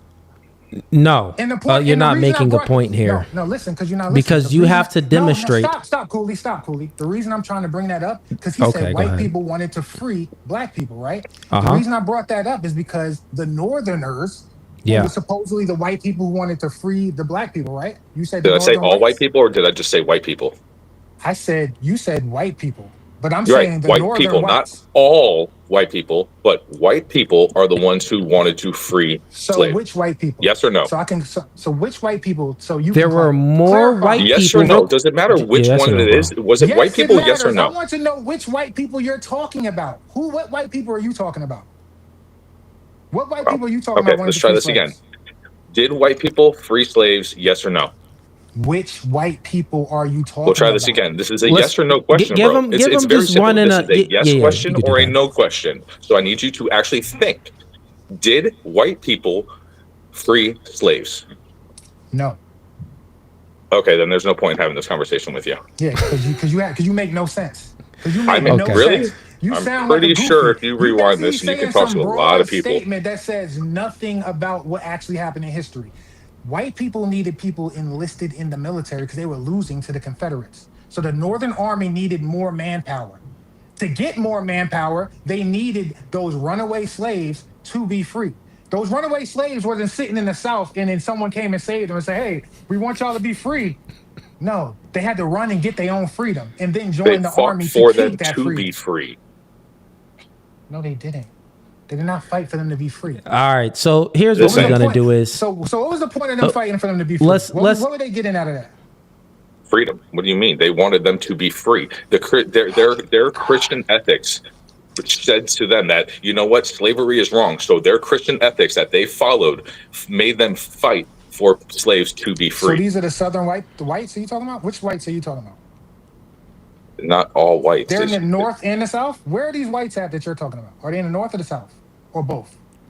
no, it was in both. Yeah, Do you know that many there wasn't both. many I mean, white there were some people? in both. It wasn't Yeah, like do you only know half that the state many- believed one thing and the other half believed the other thing. That's just I'm not nonsense. saying 100% white people wanted slavery. That's not my point. I'm not saying that. That's not the point I'm trying to make. You're making it sound like 100% of white people didn't want slavery. No, look, real quick. Because you're not telling me which whites. Yeah. You're not So really you're making saying, an did whites free real quick culture. black people from Real quick. slavery? Let's create I'm some asking you decorum. Which whites you won't say. Let's create some decorum and make some sense of stuff because you're all over the place with your argument. I'm not all over the place at all. No, you are, because even in the South, there were white people that helped black people through the Underground Railroad, and they helped black people be free. In the North, there was white people that helped fight to get black people out of slavery and free those slaves in the South. And then the majority of white people in America did not have slaves. It was a small minority of people that actually owned slaves. And even black people owned slaves. And legally, the first slave owner legally was a black person. So you're just all over the place with your argument because I don't think you truly know I don't think you truly know history. But we're gonna move on, and we're gonna get to Dane. Nonsense like that. Nah, bro, you haven't been knowing history at all. Let's go with Dane real quick. What kid, stay right here. Let's go with Dane and ask your question. My. The information and disinformation here is really confusing. There's been so much covered. Let me ask you this, though. I would point out, though, that my friend of Wicked Dreams over here is actually Italian. And it was less than a century ago, Italians weren't even considered white people by most white people. Before him were the Irish like me, who weren't considered white people either. So really what that shows is if you have a full study of history, you find out that the idea of there being some sort of a unified, cohesive sense of the white race is really a farce. That's just the way it is, you know. But at any rate, I'll ask you this. I actually was going to ask you a bunch of other stuff until this exchange between you and him. With the Civil War, when you said that black people fought for their own freedom, how many deaths do you think the Union had in the Civil War fighting against the Confederacy? How many died? They had a lot. I don't know the exact number. Well, you should, because it's amazing to me that you would come online like this and you would crawl all over Cooley here, and you'd argue with Wicked here, and you would hold all of these very adamant, committed beliefs. But you really don't have any idea what the actual data is. What it sounds like you have is a lot of information. Excuse me, I've listened to you. Please respect me. Please respect me enough like I've respected you. I listened to you. Culture, real quick, just let him land his plane. And Dane, go ahead and land your plane, but let him land it. Okay, I'll try not to tax you very much. Oh, It's good. just Go ahead. Land the amazing to plane. me that what you're repeating is a lot of second and third hand information that your friends have told you, families told you, like-minded people in your echo boxes told you, but I can tell you haven't actually looked up the actual academic situation. How long did the United States have chattel slavery culture?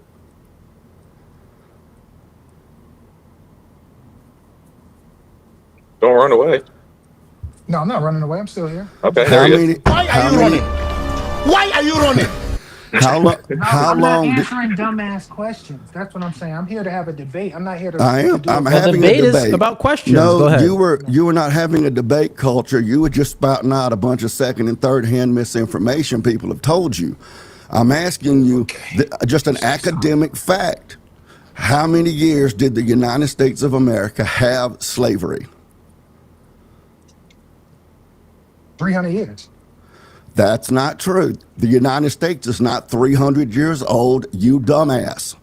It's been 78 years from 1787 when the Constitution was ratified until 1865 after 360,000 Union forces gave their life, as you said, a very small minority of which were black soldiers, but 360,000 Union forces died to end slavery.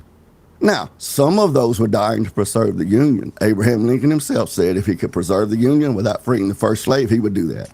Now, how did he defeat the South? Because the Confederacy had a superior military mind. Let me help you because I can tell that you're short on academics. He did that by doing a naval blockade on the South.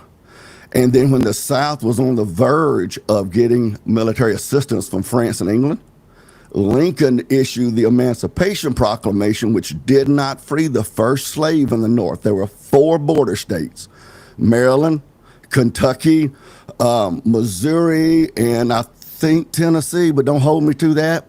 And he would have lost their support for the Union had he freed the slaves in the North. He didn't. He freed the slaves in the Confederacy. How would he do that? Cooley, I'm letting this fool go out of respect for you. Because how does a president? So I'm really about to go in because he's stupid. Well, break as hell, camp. that was wrong. Break camp. Run, ma'am. Take off if you can't handle the heat. I'm laying some actual academics on you. 246 years, clown. What are you talking about? The United You just said it was States. 300. The United.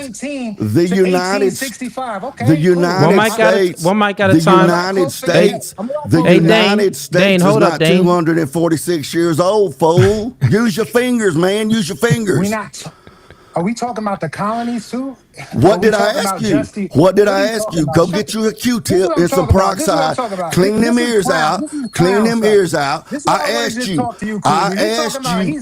I asked you how long the United States of America had chattel slavery.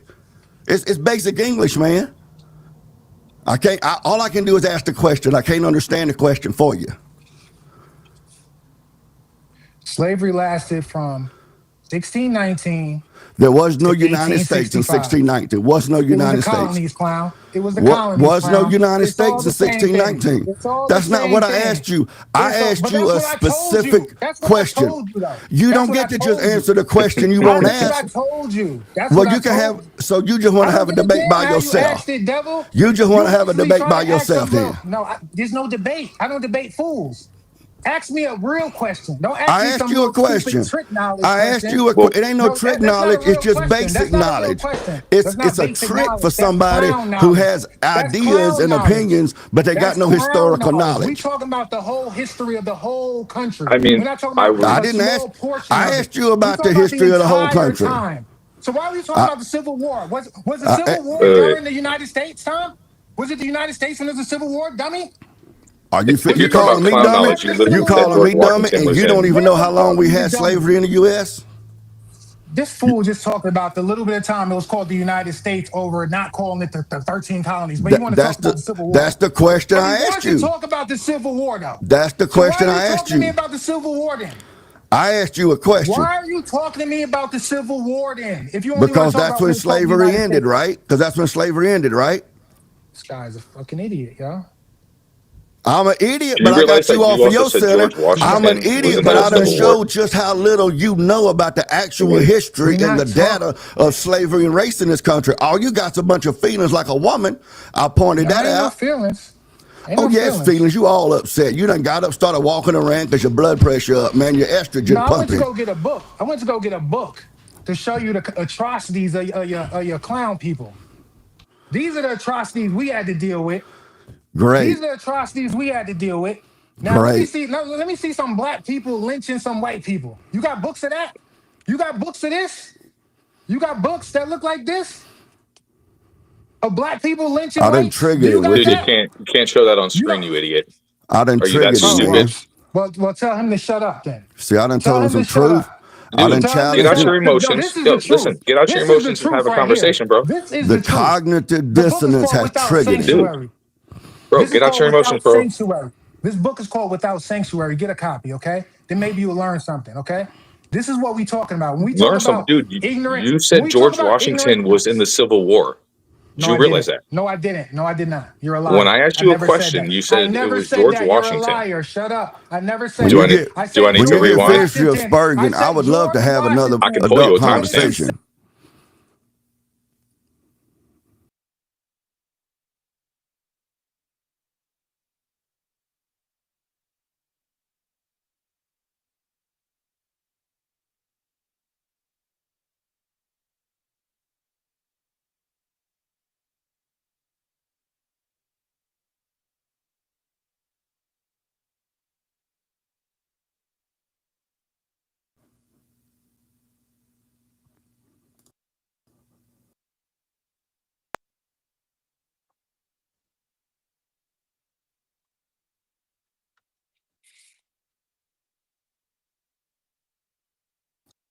Go ahead and I think Bro, you was muted too. I But was you muted muted. too. Oh, my bad. I was muted. Yeah. Okay. So But you basically what I muted me said for the is whites. That's crazy.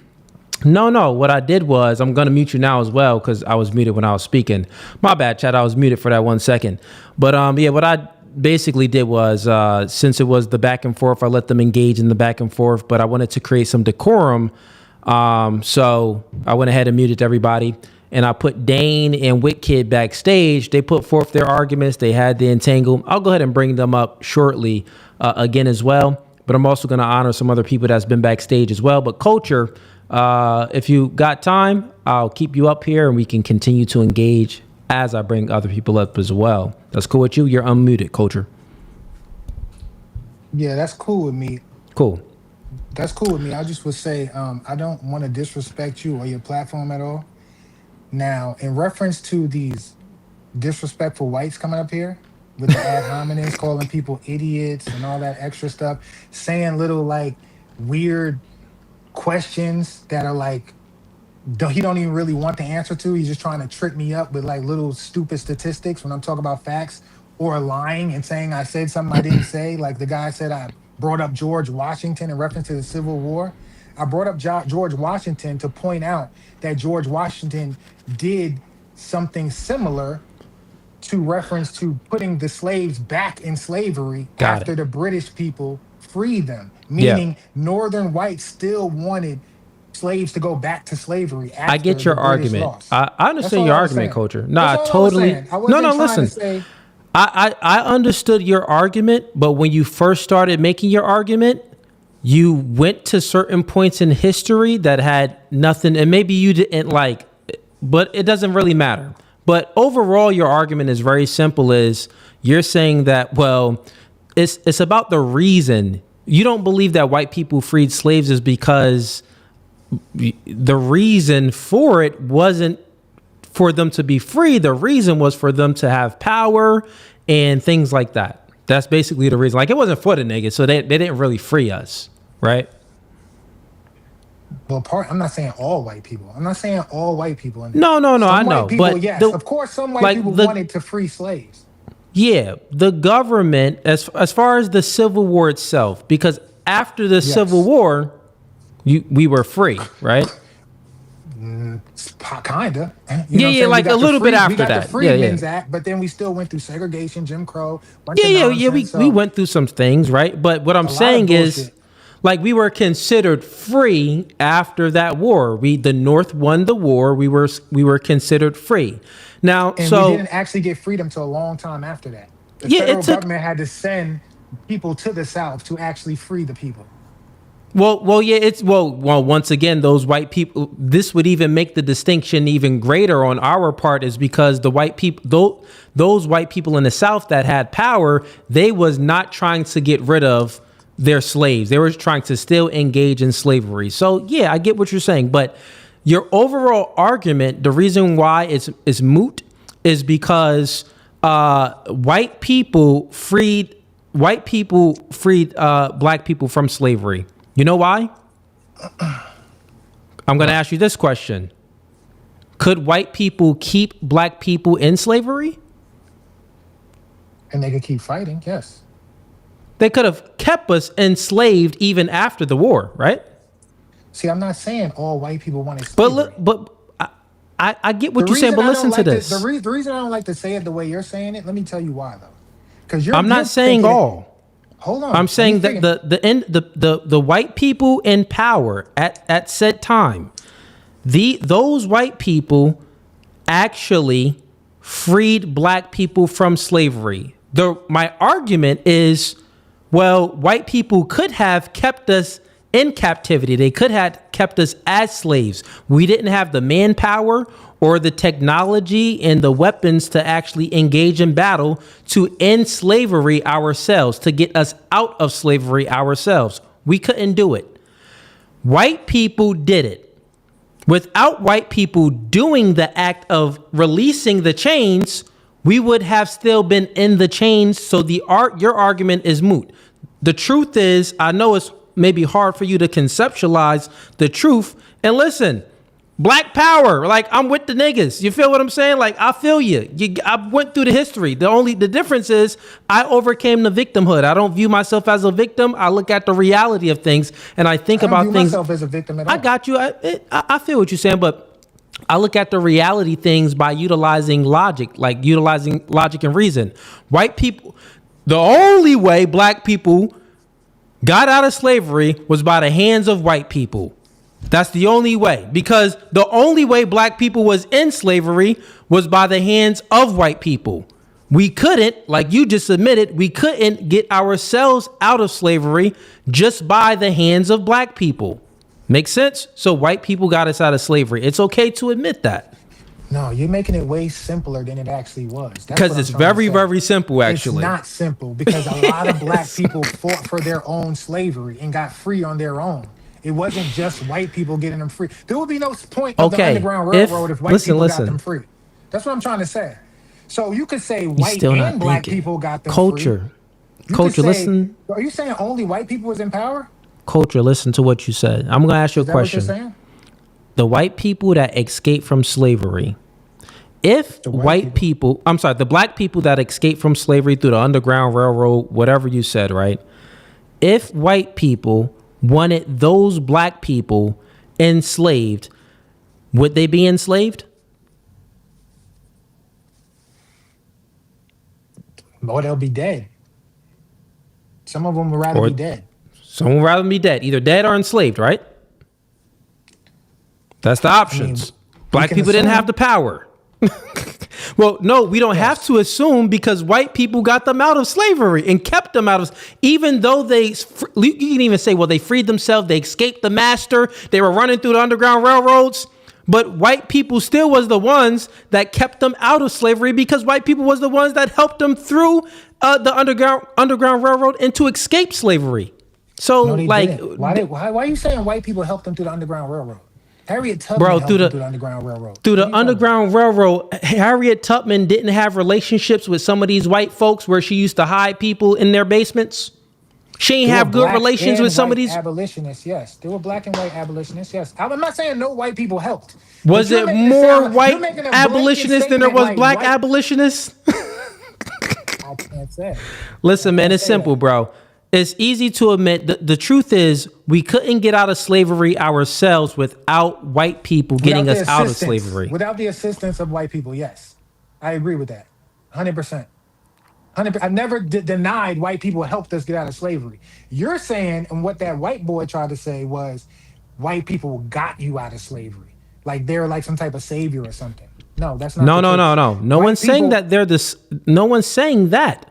You're putting. I what think you made it that's sound no, no. like. I think That's that's what why. you made it sound like. No, you know what? I think that's maybe why you don't want to admit the truth, because then maybe you would view the white man as like No, the I already savior, admitted the truth. Superman. I said they both. I said white and black people assisted black people getting out of slavery. That's what I said.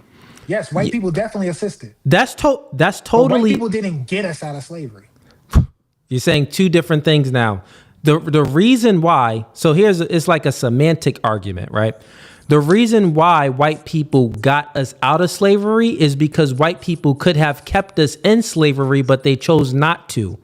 Black people could not actually get themselves out of slavery alone, which means that white people actually got black people out of slavery. It doesn't matter if you can say, well, black people assisted themselves with getting them out. I'm totally fine with however you put it. But the statement is, did white people end slavery and get black people out? They ended it and got them out, because without white people ending it and getting them out, nigga, we would still be enslaved. That's the end of that discussion, man. Like, My one question to you now is, sure. if black people never fought to escape slavery, do you think white people still would have ended slavery? To speculate on that, 1 second, real quick. So Juan and Tep, I'll get you guys points in a moment. We got DJ Sima back here as well. Gonna get you up, bring some more black folks up here. Well, come on, because I had the two white guys up, so we got to be diverse out over here and get the black guys up too. But Juan, you Spanish. Okay, I'm sorry. Ask your question again. My question is, if black people never fought to escape slavery Yeah. on their own, meaning literally kill some slave owners, run away, so on and so forth, if they never even tried to escape slavery, literally just remained in slavery. Hold up. My bad. Somebody got their microphone on. Like you're watching the podcast as well. You're watching the podcast as well. Let me mute you. Can you hear me? Yeah, it's let me Tep. mute you. It's you. Turn off your I'll put you backstage, but I guess you're like you have it like on speaker or something. You got to turn that off. And we got some super chats in here too. I'm gonna get to those for in a second as well. But let me go ahead and answer your question.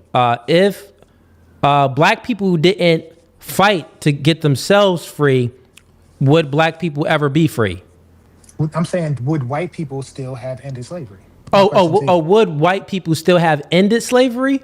Yes. I mean, that's a good question. I don't know if they still would have ended it. That's like a hypothetical question. I would probably say, it's a high probability no. The probability is higher than that. That's all I was trying to say.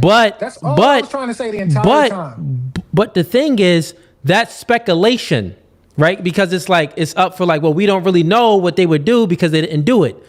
We speaking about what they actually did. That's the difference in conversation. So we speaking about the whole argument that me and you were having in the conversation, even when the Wick Kid and Dane was up here. We was speaking about what is actually done rather than speculating on things. Right, you are, but you're leaving out the reasoning why it's done. That's the part. It don't that matter y'all the are missing. reason. It does matter because the context Niggas matters. is free. I mean, yes, we're free, thank God. You know what I'm saying? But that's a whole nother factor that y'all ain't But bringing. I think the reason that factor- we're listen, I think the reason, the reason behind us being free, is it like, oh, I don't like them niggas, let's free them? Like, okay, we still free. It don't matter it don't matter them not liking us, but we're still better off free than enslaved. So the reason doesn't even matter if 1000%. we got the goal was met of being free. No, if I say that you are a father, that's a good blanket statement, right? But if I say you're a father, but in all actuality you're a deadbeat, I have to add the context to let people know why you're a deadbeat. Am I right? Yeah, but you're still a father though. Yes, you're still a father, but that you're not the same But father that's the point. that a deadbeat is. That's not the point because the deadbeat still is the deadbeat. No, So what are you? yes, you're a father. That's which Oh, is so a okay, blessing. But if you're a deadbeat your father, hypothetical doesn't map on properly. Let me give you a better hypothetical, right? And the TEP guy, I'm gonna bring you up again. No worries, I got you. And Mr. Cash Cow, I see you back here too. Even I still see y'all, and also Steven, I got y'all. So the hypothetical that you want to map on will be a hypothetical for action, not a hypothetical for title. It would have to be action as well involved in it. Your hypothetical is a father. Well, father is just a title, and then you mapped on an action to it. It would have to be in hypothetical just for for action. So we're saying that if you let me think of another hypothetical. It's father is an action too because you have to have sex to be a father. That's still an action. that's how you're a father. But what we're speaking about is white people. What was the main topic again? I'm sorry. I'm like doing both. I'm doing the backstage and he was trying. The wicked, what he was trying to do. I'm modding the thing and also doing this. But I'm sorry. I think I got it. The question, He was trying to lead me argument. into saying yes, white people freed black people. So how can you say white people are racist if they freed black people? That's what he was trying to lead me down. No, I don't think he ever said that. He never said it. He never said it. I didn't say he said it. I said he was trying to lead me down the path of saying, well, because he wanted me to admit that white people freed black people. Okay, I get it. I actually remember. We're speaking about free, right? So freedom. Yes. So that's what we're speaking about, freedom. So since it's the case that white people freed black people, then it doesn't matter the reason because the fact is you are still free. You better off being, well, you want to be enslaved or you want to be free. It doesn't matter how they feel about it. Let's say, listen to this. Let's say if white people freed us and was like, yeah, niggas, I still hate y'all, but go ahead, be free. That's still better. Listen, that's still better. Like meaning that reason of them still having hate. Let's say that's the case, that they do have hate. That reason of them still having hate doesn't even matter because the fact is we are now still free. I never said it. I never said but you it were didn't focused. Matter. No, you were focused on a reason. You said the reason matters. The reason I was focused on the reason is because of what you just said. Just because you freed us don't mean you don't hate us.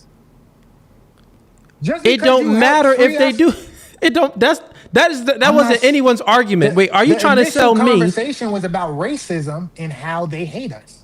That was the initial conversation. Got you. So you mean to tell me that was your point?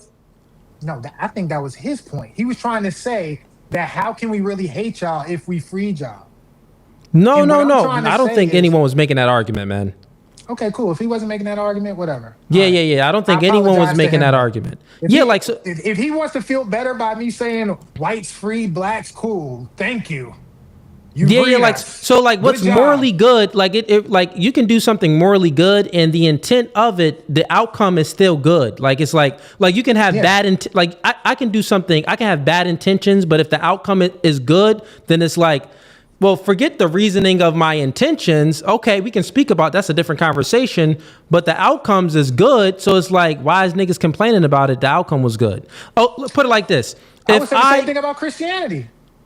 My ancestors probably learned Christianity from some devilish slave owner who tried to rip Bible scriptures out of it and make it seem like being a good slave was a good thing to be. But Jesus wasn't going to let it happen. We still got free, and now I'm an actual Christian with all the verses.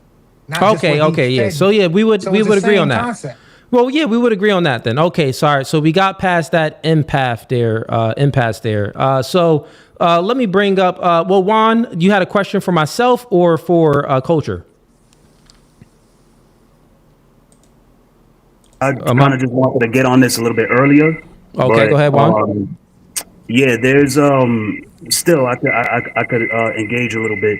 There's some things, Culture, that you said that is just like earlier. All right, you said that your whole point was.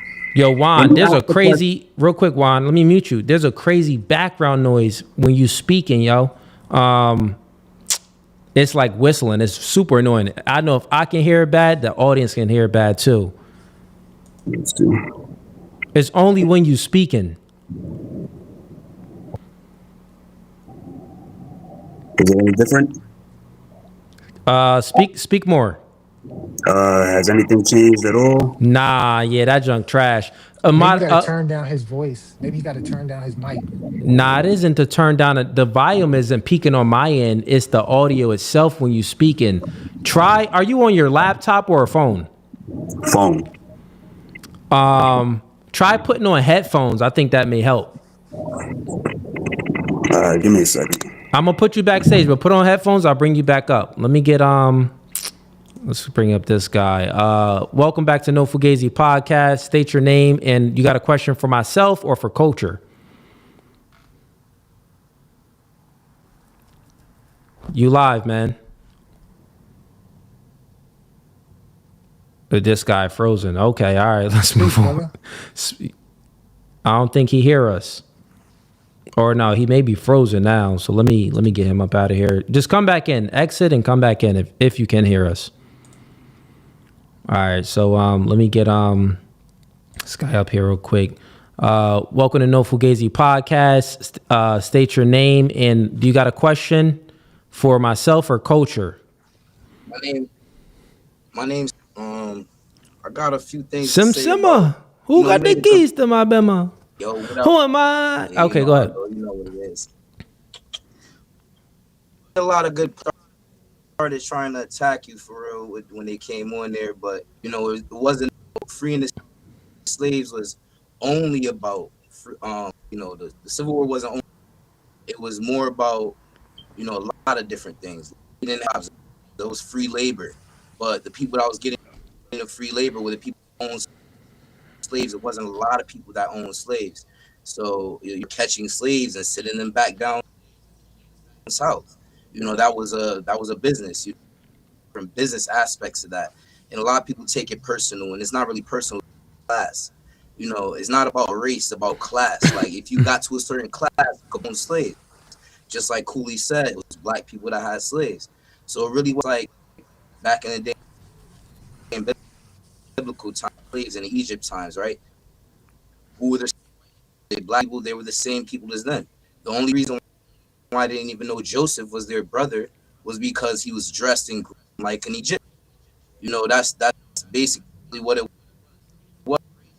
Race is a more of a newer concept. Racism wasn't a thing back in the day. All races were the same. People migrated over the time. People originated in Africa. Everybody looked the same 10,000 years ago till they started migrating. So say things like that, like this. So you got to really be careful with how you to the white were saying was trying to say white people free this. It's like, bro, relax. White people didn't free the slaves. White people definitely white people. It would have never happened. It had nothing to do with all the bottom white people. White people didn't really have power. It's only the top people, the elite class. It's about the class. It's not about race. It's about having time. More agreements, resources in different places. Right. Yeah. Well. No. It's about If we're looking at history and we're speaking facts, whoever has the monopoly on force, then their will be done. And since black people did not have the monopoly on force, it was slavery. White people still had the monopoly on force, and they ended slavery. So we would have to say that white people ended slavery because they still had the monopoly on force where they could have kept these niggas enslaved. So it doesn't matter which way you look at it. That's just the truth. But okay, so you said slavery isn't a real thing. I mean, racism isn't a real thing. Excuse me. No, initially when I first started with Cooley. Real quick, Culture. Let me tell Simma something.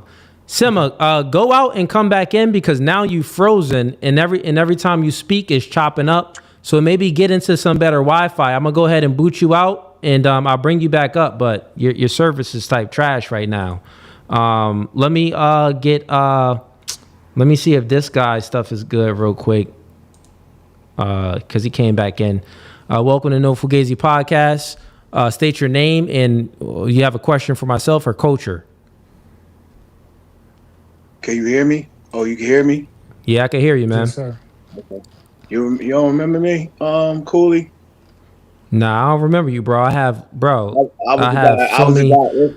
Watch this. You gonna remember me? I was the guy that I came up, and you said if anybody send $20, I'm going to get him. And then somebody said $20. I do that to a lot of people. I do that to. I just almost did that to somebody on Tuesday's stream. So I don't remember, bro. Yesterday. You tried to do You wasn't yesterday. that special. My bad, man. Okay. Yeah, you did. Yeah, you did do it. Wait, But, what's your name? Because I've been on here. My name is Patah. Yeah, I don't remember. But what's You up, just bro? call me Patah. Okay, cool. What's up? What questions you got? But yeah, I don't got no questions. I'm basically, you brought the panel up. I came up to debate you on everything that you stand for. It's like false when it comes to your worldview, when it comes to Christianity, when it comes to feminism. I think that feminism was created by women when feminism was created by the European man himself as an agenda to separate black men and women. Your worldview about Christianity, about, your internal. Well, let's just start here first. There's a difference between beliefs. I'm just going to make a statement because you're not going to see anything I'm saying. I'm really just saying these for the sake of your audience and everything. There's a difference between beliefs and knowing. Everything that you speak on when it comes to your worldview is based on what you believe. It's not based on no knowledge. Because everything you're saying is what you believe. Just because you believe in something don't make it real. Okay, well, I believe that a man can never become a woman and a woman can never become a man. Is that a belief or is that knowledge? No, that's not a belief. That's knowledge. You know that. That's not a belief. You know that. Okay, so then therefore, what you just said is a lie because you said everything I believe in and everything that I stand for is not knowledge. It's a belief. I just wanted to destroy you quick. To specify, you didn't give me a chance to specify your worldview. I didn't say everything. I'm saying your worldview in general. Let me just be specific. Your worldview in general. Sure. Well, you know everything. Nobody can say everything. Nobody can say everything. All right. Well, your worldview comes to belief and knowledge. Man. Everything that argument is this. Your worldview is based on belief. It's not based on no knowledge. When it comes to Christianity, Christianity was designed to control the masses. Historically, Jesus did not practice Christianity. The tribe of Judah, which is where Judaism came from. Christianity. Okay, I got you. Real quick, let me ask you a question. Let me ask you a question. Stop speaking. Now hold up. All right, but let me just say this real quick. I said stop speaking. I gotta ask you a question. No, stop speaking. You spoke enough. I gotta ask you a question. All right. Good enough. Okay. You said that Christianity and what I believe in is there's no knowledge, it's all belief, right? There's no knowledge within Christianity, it's just all belief. That's what you're saying. And I was making a point. Right?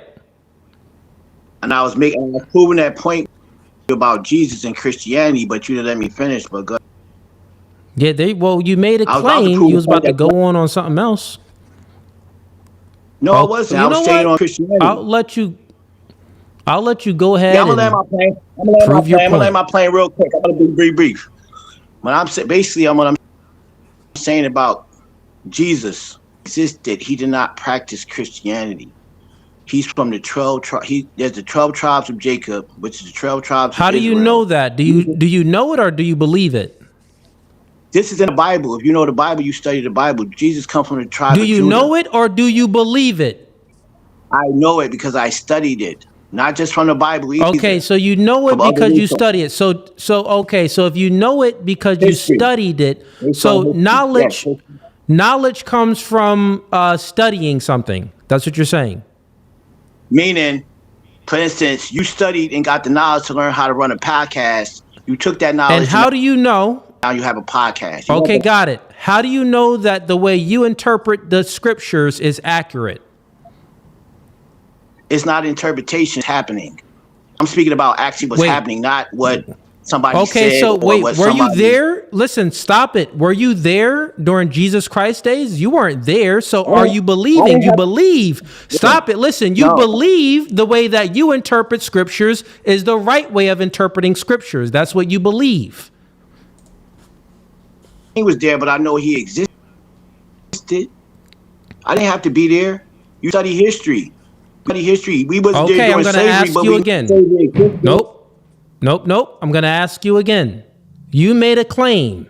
Your claim is very simple because it's a simple-minded claim. You didn't think about it too much before you made the claim. Listen, stop it. Oh, it's not a claim, but it's a fact. Okay, listen to this. You said that, well, the way you believe in Christianity, Cooley, is just a belief. It isn't anything that you know. Everything that you say that you know, you don't actually know it. You only believe it. Then you go on to say Jesus Christ never came to bring about Christianity. That is your claim. That ain't my claim. That's your claim. I ask you, well, how do you know that? You said that, well, because of scripture. How do you know that you interpret scripture accurately? And then he ran off. Look at him run. He got cooked quick. That went somewhere. I didn't even know it was going to go there. I'm like, hold on. Now we talking about religion. He got cooked quick. Homie had to run off, man. Look, he got cooked. See, this is these clowns, bro. They come up here and they just say dumb things. They make these assertions, can't back them up. Gonna say, Cooley, you don't know anything. You believe everything. And then I prove him wrong that, well, you actually don't know it either. You weren't there in those times. You just believe it. It's true. Brother, can I state something real quick? Just to clarify something the other brother said. I wanted, because I don't know if everyone was here for this, and this is why I actually want your other white brethren who came up here to talk to me to catch this part too. Okay, wait. Let me bring him up then. He back here. Which one? Yeah, it was bring him Dane up. or Wit Kid? You can bring them both up because I. You know Okay, all right. I'll Yeah, all right. I apologize to guess. Wit Kid. Okay, let's bring him up. All right, let's see what's up. Go ahead. All right, Dane too, yeah, because I don't want to do no ad hominem. So if I called you an idiot or something, I apologize for that. And Wit Kid, I apologize for taking your question as disrespect. But initially, when I first started with Cooley, I said to him, the elite whites, meaning like the richer class of whites, use racism as a conduit to affect the poor whites and other races. So I wasn't saying like white people don't have to be affected by racism too. I'm not saying it's like all white people are racist against other races. I'm saying the elite whites use this racism mechanism as a conduit to keep separation between them and other races of people. And they use lower class whites as their pawns. That was my statement initially. That's what to go with the other guy who came up who said something about that. So I don't think all whites were like powerful through racism. That wasn't my point. I was just trying to say that I think I probably wicked too, but I think you and I could definitely agree on that, which was part of what I was trying to move towards when I asked you how long slavery had lasted in the United States, not throughout European history. But no, I mean, I appreciate that, because what I was going to get at when I was asking about the United States was this. The Constitution, Dr. King preached about this. Dane, real quick, turn your volume down a little bit. We had a few people up here when you were up, said that you were real loud. Turn down just a little bit. All right, man. What about that? Can you still hear me all right? Yeah, that's perfect. Yeah. Now that's better. Much better. Go ahead. Okay. All right, man. Like Dr. King preached about the check that the Constitution and the Declaration wrote to black people that bounced when it got to the bank. See, that was his argument in the 60s with the Civil Rights Movement was, all men are created equal. But what I was going to point out to you is that in 1787, when the Constitution was being written, slavery could not be abolished at that time because the slave states would have not joined in. We would have been vulnerable. In 1812, Britain came to try to bring us back into the British Empire. We were able to resist them because we still had the 13 colonies. So it took 78 years before the country got to the point where they had the Civil War and they did away with slavery. See, that was what I was going to move towards, was the point that most of these 300 and something thousand people died in the North, not necessarily because not necessarily because they were ending slavery, or the ones that died from the South, not necessarily because they were defending slavery, but because, just like you said, they were the lower classes of people, the less educated people, the less elite people that were being manipulated by the more elite people. And then I was going to point out to you, that's still going on today. Like this phrase, African American. Do you know when that phrase was coined, Culture? No. Okay, Reverend Jesse Jackson came down and announced his presidency in 1988 at the Ritz-Carlton in New York City. And he said, African Americans won't, and he gave off a list of things that he decided. Jesse Jackson, black people didn't elect Jesse Jackson as their spokesman, as their mascot, as their leader, but Jesse Jackson appointed himself or was appointed by white liberals as the spokesman of what black people wanted. It's the same thing that went on back during slavery. You know, Frederick Douglass gave a speech one time and he said, you ask us, what now shall we do with the black man? I say, have nothing to do with us, for it is your doings that has become our undoing. You see, that's the misoginations of the black liberal. Malcolm X said the biggest enemy of the black man was who? The white liberal, rather.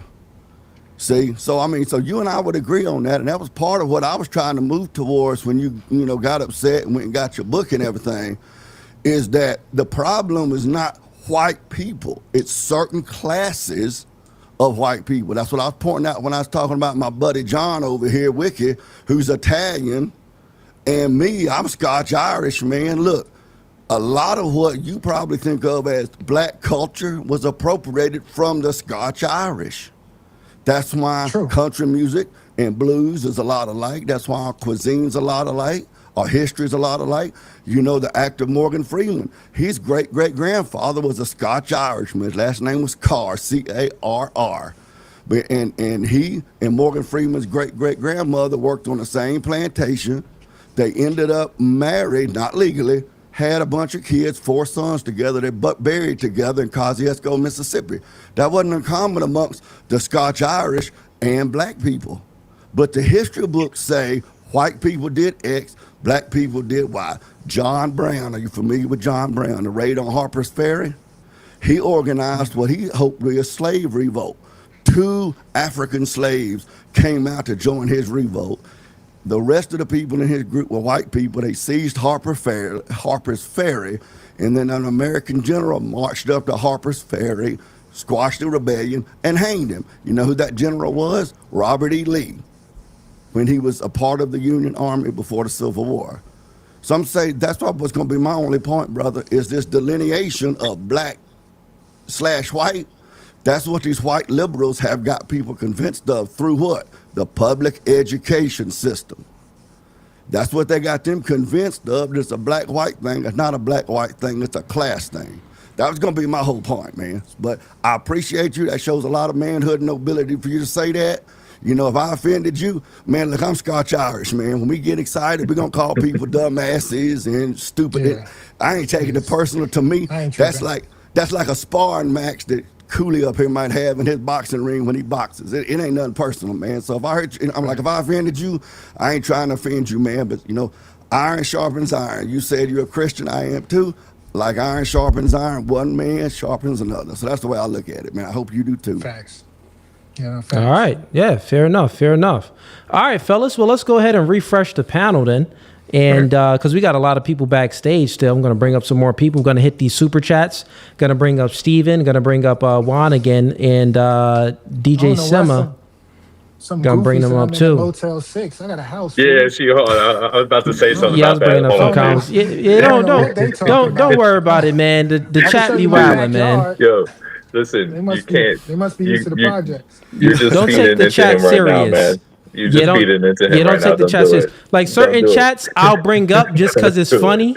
like it'd be funny sometimes, but like you can let I'm it like, go. does this really look like a Motel 6? Though? I'm like, maybe I need to put some more artwork up or something. Dude, I saw you read that, and I was like, yo, he's about to walk through his whole house and open up the blinds. He's gonna show the patio. He's bro, about about to to go ahead and show.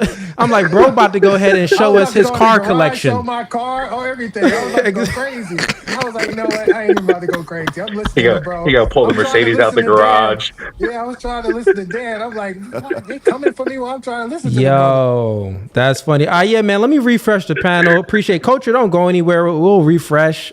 Just gonna drop everybody backstage so I can read the super chats, bring up some more people, and we still continuing with debate night. So, that's peace. All right. Okay, dang, we got so many super chats in here. Let me get to them, and all of them aren't gonna show up on screen because y'all was sending them while I was debating, and the system that I use for me to bring them up, it only shows for like you sometimes like 15 minutes or sometimes depending on how many other chats we got in, and then it disappears. So I'm gonna read these ones, and then some of them I'm gonna bring up because I starred them. But we got Pacific Rage sends in $25. Okay, he's replying back from his last super chat.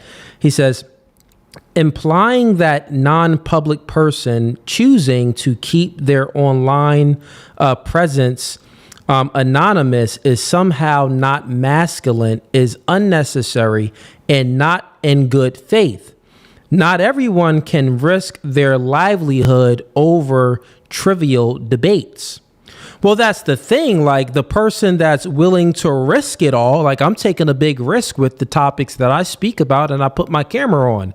Dane, Witkid, and everybody else that joins the stream, they could be taking some risk by speaking and putting their camera on, showing their face. So I think that the people that is willing to take the risk, that does show that, all right, you have courage, and courage is a masculine trait. So I appreciate the $25 and you expressing your point of view, but I just don't think that you're accurate in what you're saying. I think that since courage is a masculine trait and you're willing to risk certain things and have courage, definitely for the things that you believe in, I do think that is masculine. But you know what? Pacific Rage, since you sent in $50 thus far, from what I can see, I'll allow you to come up on stage. You don't have to have your camera on, and we can debate about any topic you want. Since you donated, I'll make an exception, right? We got Nazir sends in $2. Let's leave y'all shows over, I guess. Let's leave y'all shows over, I guess. Okay, I see what you're saying. We got Juan. He joins the membership. Appreciate Juan. I think it's Juan. This is one of the people that came backstage. Could be him. If not, I don't know who it is. But whoever joined the gang in the membership, appreciate you. Shouts out to that. No Fugazee. We got Jay the Worst sends him $5. Calling out KZ to debate on Jesus being a myth. Who's KZ? Yeah, if you think that Jesus is a myth, come back up and we can debate. We got Pacifist. Maybe I'm saying it wrong or not, but let's just say Rage sends in $10.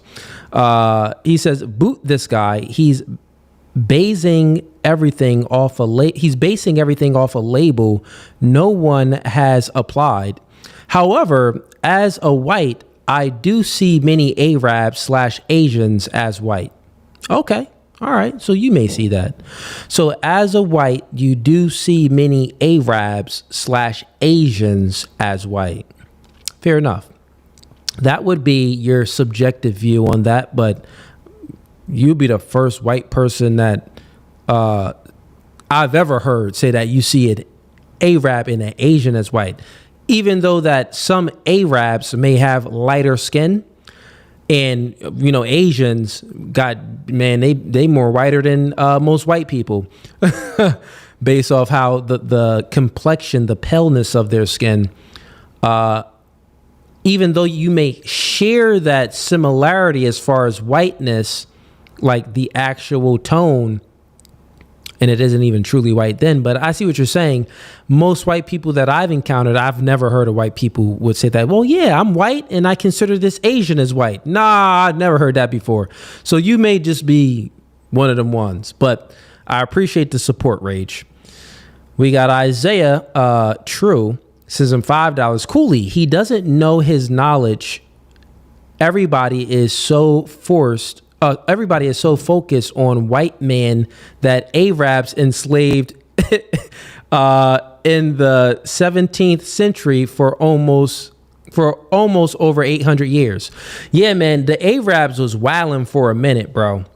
Like, that's why when I was debating culture, he didn't know, he wasn't aware that. And maybe he would know it now when, after he watches the stream and look at it like, oh, dang, this nigga is good. Because I was just engaging in an entire internal critique. It was a full internal critique. I already knew that the United States Census Bureau, what he was appealing to, the authority, I already knew that, that didn't correlate and didn't make any sense. It was like untrue. So I granted it anyway to dismantle him on one argument. Then I didn't granted it, meaning that I gave him the facts. This is why when he Googled it, he was like, oh, dang, okay, that makes sense. Then after I didn't granted it, I then refuted him on another point. So it was to refute him on two different points that he made. We got, and chat, none of this is like my debate tactics isn't planned. It's more of just on a whim because I do open panel debate night. So, over time, a real nigga get better. That's really all it is. The more you debate, the more you get better. That's what it is. And not only that, I believe that my worldview is true. We got Smooth and Improving sends in $2. So dude appealed to a false authority. Yeah, he appealed to a false authority. It'd be like that. We got Nate Rock sends in $20. Appreciate the support. He says, LOL, some black folks can be dumb. Yeah, some black folks can be dumb. Some can be racist. And that was the thing. Like when culture came up, his view wasn't like, that off, because even when we got down to like the basics, I was like, well, do you believe that black people can be racist? He said that, yes, they can be racist. But then he was making an argument. He got off of that. Then he made an argument that like racist, the ideology, the meaning, the feeling, like people having these disdain feeling towards other ethnicities. This comes from white people, and then white people also influence other white people by the term he used. I wrote it down. It was by fear mongering, right? So that was his argument. So then I was like, wait, what? That's when I went over to I made the Arab argument, which like totally ripped it, because like that's, nigga, we don't know how people feel. That's all subjective anyway. This is best. So when you get into an argument, like a debate, don't go with feelings, because facts, history and stuff like that, statistics you're gonna get body easy over here. We got Jay the Worst sends in $5. Someone get culture a maxi pad. We got Rage sends in $30. Rage is supporting, so I do appreciate the support. He says he 100% wanted to disrespect your platform. That's why he said he didn't care about showing dead bodies on your live. I see what you're saying. Yeah.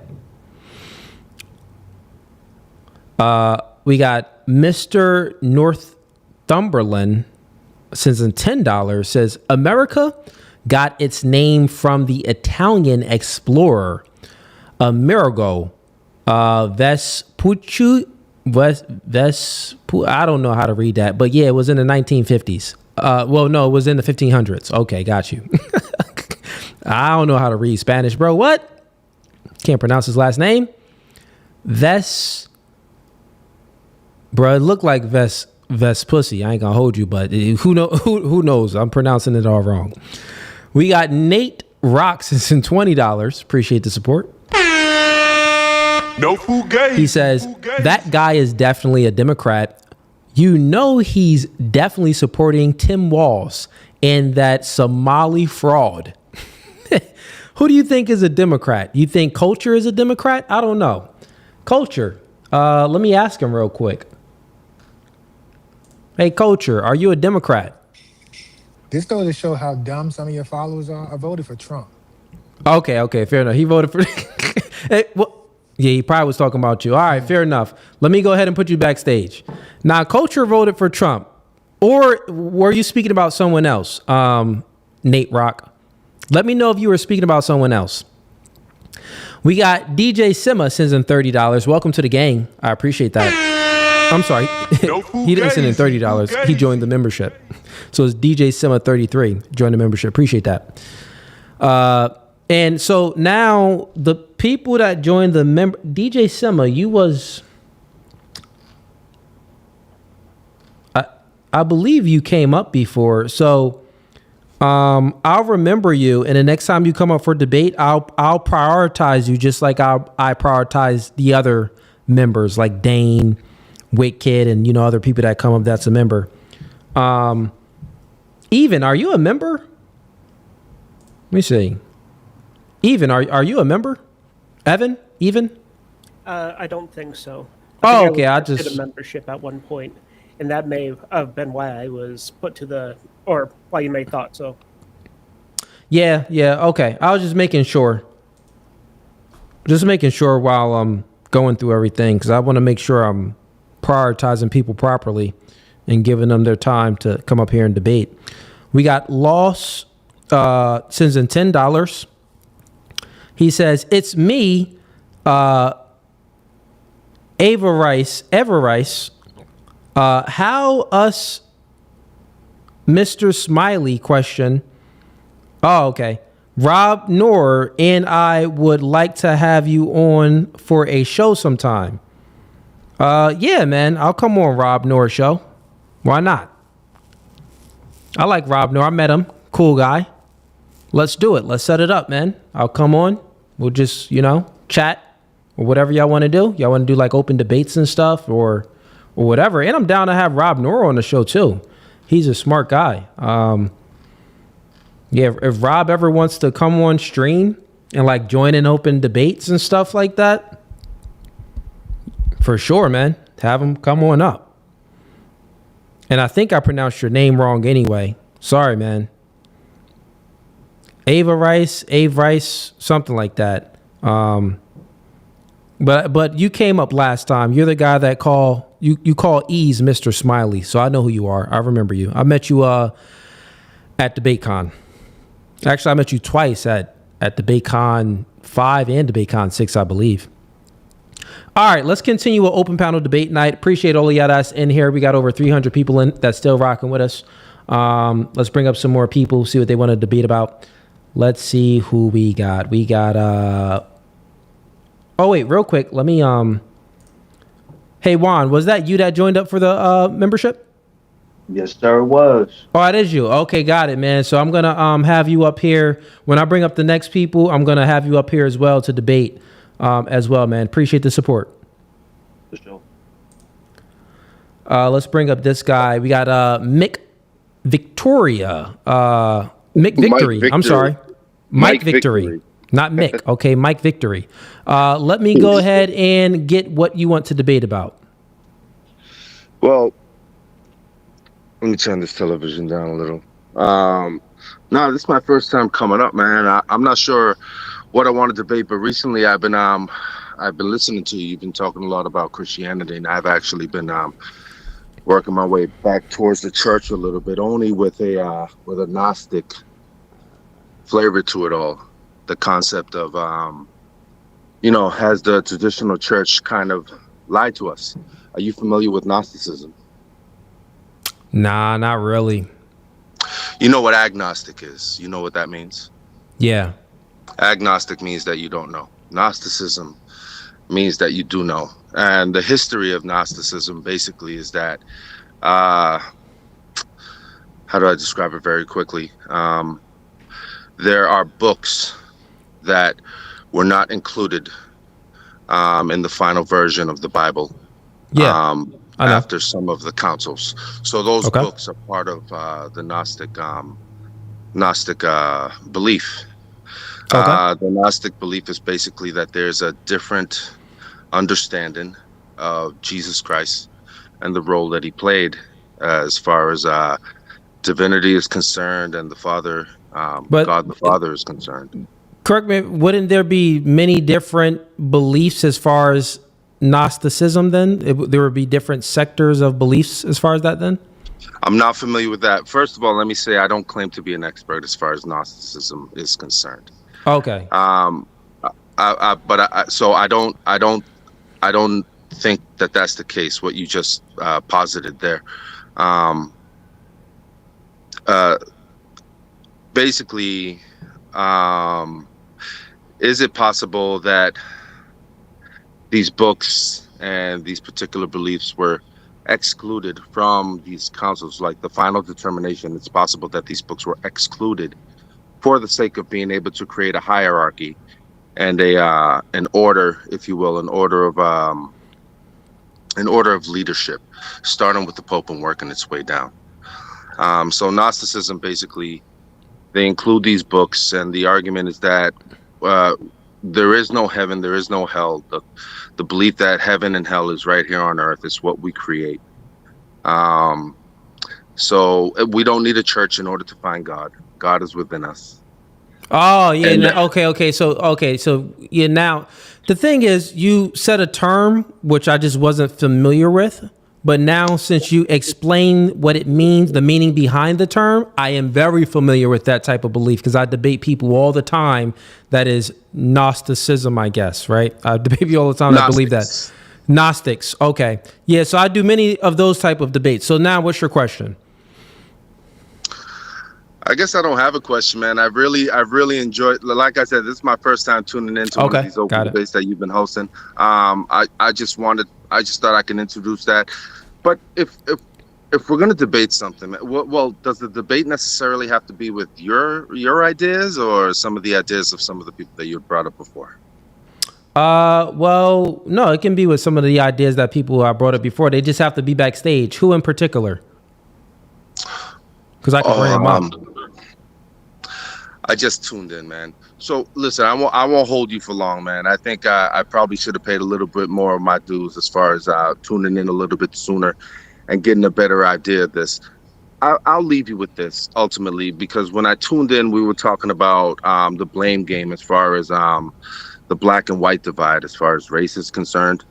I've recently turned myself around, and I was a raging liberal for a long time, and I'm not that anymore.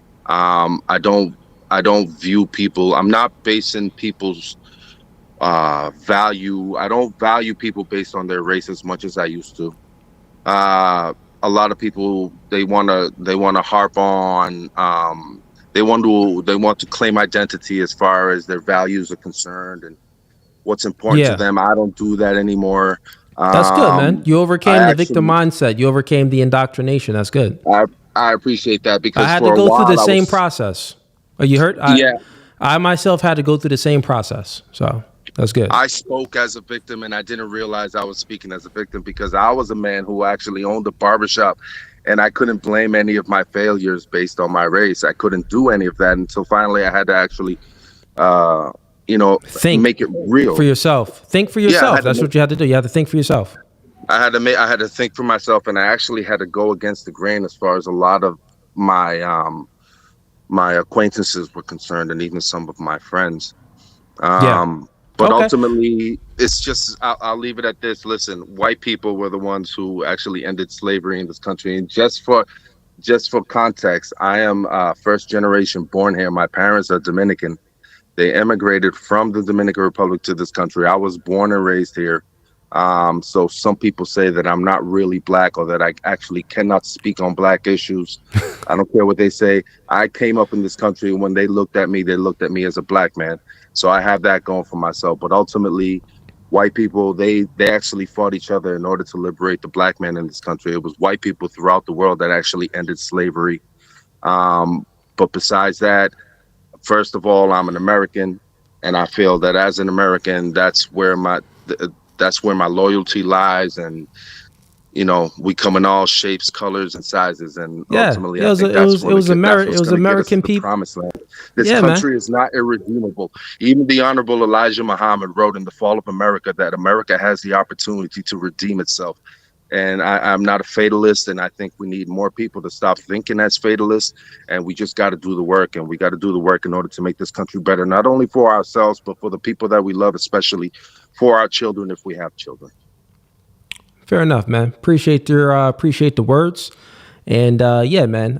Good people freed us. That's what happened. It was good people, Right? Because there's many different white people. The difference between the white people was good people. So Absolutely. I've met many black like devils in my life. fixated on this race thing and color, and that's just like it's lower level thinking. Like, kids see color. Oh yeah, blue. The first thing kids learn, blue, red, orange, green. Like, kids, the first thing they harp on is like, oh yeah. Once they learn a color, they want to keep saying it. Oh yeah, that's blue. Oh, that's blue. No, that's blue. That's red. The lower level thinking, victimhood people are whites, the racist whites or racist blacks. They're fixated on the same thing. Lower level thinking. Oh, that's black. Oh, that's white. Oh, it's just stupid. But appreciate you, man. Have a blessed one. All right, let's get some more people and get back to the debates. Welcome to No Fugazee podcast. State your name and what do you want to debate about? My name is Dominic. I want to talk to you about kind of the history of black people, because I know a lot of people tend to think that everyone's came from Africa, but all right. Well, we don't got to speak on a history of things. I want to have debate. So, do you have a different opinion or perspective than myself? Because I think you've been up here before, right? No, this is my first time. Oh yeah, dang. I'm horrible then. This your first time. All right. Well, do you have a different opinion than myself? Like, do you disagree with some aspect of my worldview? Let me know what you disagree with, and let's get down to it. Yeah, I disagree. Do I have it right that you believe that the black people from here came from Africa? Maybe not all. Yeah, I'm sure it was niggas here already. But that's 100% sure. Because I know a lot of people popularly think that all black people come from there, but it's books by there's an author named Louis Agassiz. I can't pronounce his last name correctly, but he has a book called America's the Old World, and it explains how that was actually the first continent to come out of the water. And there's also another studies. There was this, but the books don't even matter. Forget about the books. You can just say that the common sense tells you when you look at the big Olmec heads, African features was here on whatever in Mexico, but still that's not far. You know what I'm saying? The Mexicans was actually in America, and then the colonies was fighting against the Americans. So it was like they were already over here anyway. So. There was black people actually have older DNA than them. Like the people as the African Americans, Black Americans, like me and you. We actually have. I get it real quick. That's not a disagreement here. Okay, niggas was over here already. Fine, great. Okay. What else you want to debate about, or what other disagreements you got? That was the only thing I wanted to say. I just wanted to say. Oh, you just wanted to say, niggas was over here first. Yeah, man, because a lot of people think it don't even matter. Like, this, the thing is, the point of all of life and thinking is to stop thinking about the lower level stuff. Oh, this person was here first. They happen to be this skin color. I think I share the skin color that they was.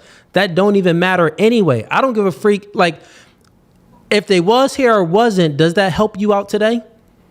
Like, that's the type of thinking that I want black people to have, that I want white people to have, all people to have.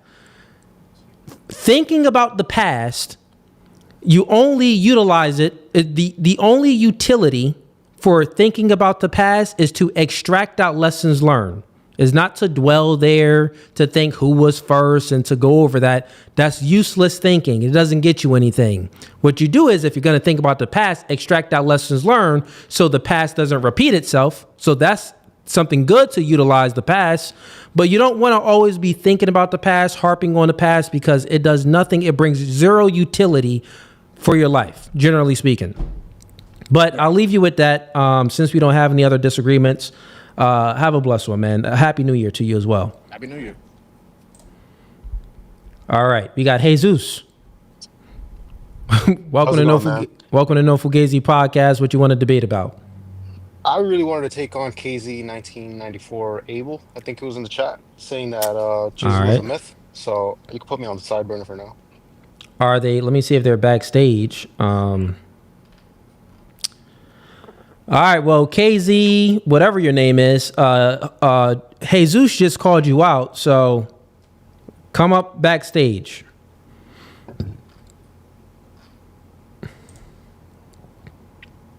All right. Let's see what else we got back here. Let me see. Okay. No other. Where's Steven go? Oh, yeah. There goes Steven. Get Steven up here. Welcome to No Fugazi podcast. Steven, you've been back here waiting patiently. What do you want to debate about?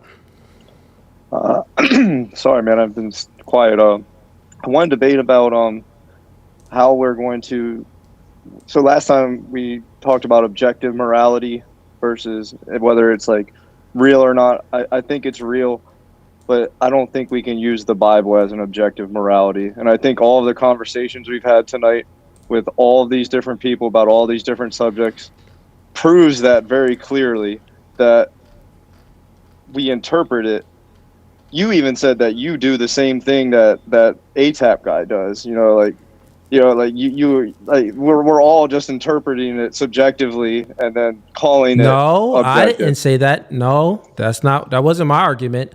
That was me doing an internal critique to show him that anyone can say that interpreting a scripture. Remember, he was trying to point out that he was trying to make a distinction between knowing and believing. He said that I just believe, but he knows. And then he went to scripture, and I just asked him to say, I asked him, well, how do you know? He said that, well, because I read the scriptures. I said, well, how do you know that you're interpreting it accurately? He said, he like ran around. So I said, oh, well, it's your belief. So he didn't have anything else to say. So that was just me doing an internal critique based off of knowing and believing. So I demonstrated how what he was trying to accuse me of, he's actually doing it himself. That was my argument. So it was an internal critique to reverse his argument on him. No, I agree that that's what he was doing. Absolutely. But my question goes right back to you is, how do you know what you read when you read the Bible? How do you know your interpretation is correct? So we appeal to many Christians usually. I'm not sure all denominations, but most of us appeal to hierarchy. So we appeal to authority, church history, and things like that. So we appeal to authority where people have been interpreting scriptures for over 2,000 years and many years, and getting down to the basis of things. Not only that, though, you yourself can interpret scripture with utilizing logic. If you see like true contradictions, then that would be something. But there's no contradictions within biblical scriptures. It's people got low IQ, and the way they're utilizing logic is just all wrong. Okay, but it seems like self-righteous to say I'm able to interpret it right because I'm logical and I'm smart. No, that's not what I'm saying. That's not what I'm saying. I'm saying that by utilizing logic, that does help with scriptures when reading scriptures, when interpreting. But does that result in righteousness by interpreting objective rules or? No, that's a different question.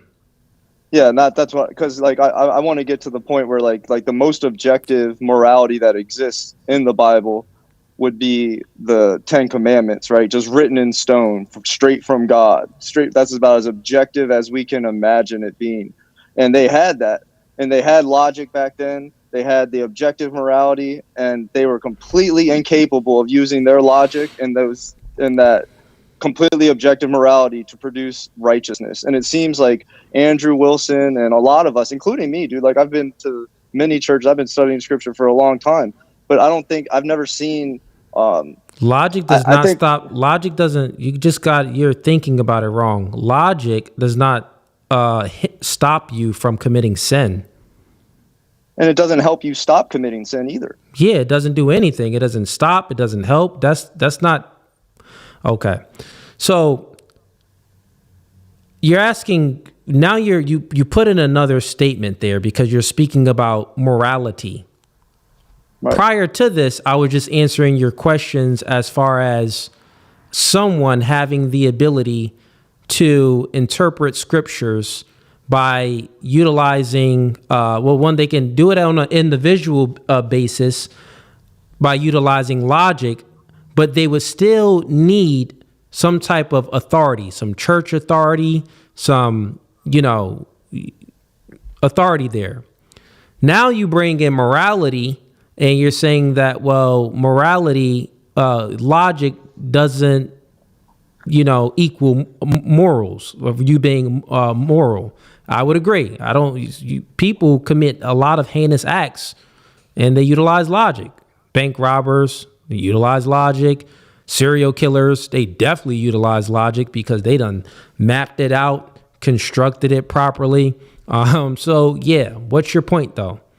My point is that like the way that we're going about using the Bible is like almost exactly the way they did in the Old Testament. There was church authority. There was an objective, clear written code for how you're supposed to perform to be righteous. And then we turn around and tell people that they should do this, this, or this using logic and interpreting it and trusting the leaders. And Jesus took all those leaders, and those were the ones he was the least kind to, those type of people who did exactly what we do with the Bible. It's almost like nowadays Christianity has just adopted the Bible instead of the Ten Commandments, and they use it the same way. Like last time we were talking about how women. Wait, I'm having a hard time following you. Sorry, because it isn't making coherent sense. Because the Bible, as a Christian man and a Christian person, it's more about obeying what is said. Like, well, here's what I'm saying. If you got the 10 Commandments, because the 10 Commandments was given and, I guess church history and people are saying to follow the 10 Commandments and they've been doing it for thousands of years, you're saying, well, people aren't following the 10 Commandments and people aren't really acting moral. They're still immoral. This doesn't negate objective morality. Like, we have free will. People can get the truth, know something that is good, but still follow their fleshful desires. So like, I'm having a hard time understanding like what's the actual argument you're making. Okay, let me make the argument then. The argument is that we cannot use objective morality doesn't help us become better people. Okay, so subjective morality helps us become better people? Let me know. Well, no, faith, and that's where faith makes us better people, and that's not relying on. You're missing. You don't understand what objective morality is, and we went through this before, Stephen. But I'll just explain it to you again, so you can understand, and then let me know if you disagree and you still think that what you just said. So your statement is, we cannot something by following objective morality. We cannot what? We cannot become more righteous by trying to adhere to an objective morality. Yeah, so the question itself is nonsensical. Here, and I'll explain why. Objective morality, from my worldview, is a fact, and I can prove it with transcendentals. But let's just make it simple, because we've been through that before. God is good. So objective morality is not appealing to ourself because we're finite beings. We die. God is eternal. God is divine. God is omniscient. So God himself is good. The ontology of God is good. The nature of God is good. That's our belief in objective morality. So we ground morality in God himself because he is good. Anything outside of God or that goes out, anything that goes outside of God, then that's where it goes to immorality. So Adam and Eve, one tree, you can eat from that tree. The other tree, you don't eat from. They chose to disobey God. That's when the fall happened. They were immoral. If they would have chose to keep eating from the other tree, they would have been fine. So anything that goes outside of God is considered immoral because God is moral himself, the nature. Got it?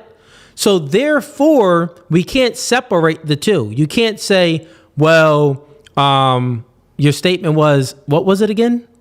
I'm sorry, I've been streaming for almost 5 hours. No, you're good, man. No, my statement is that objective morality's purpose isn't to make you righteous.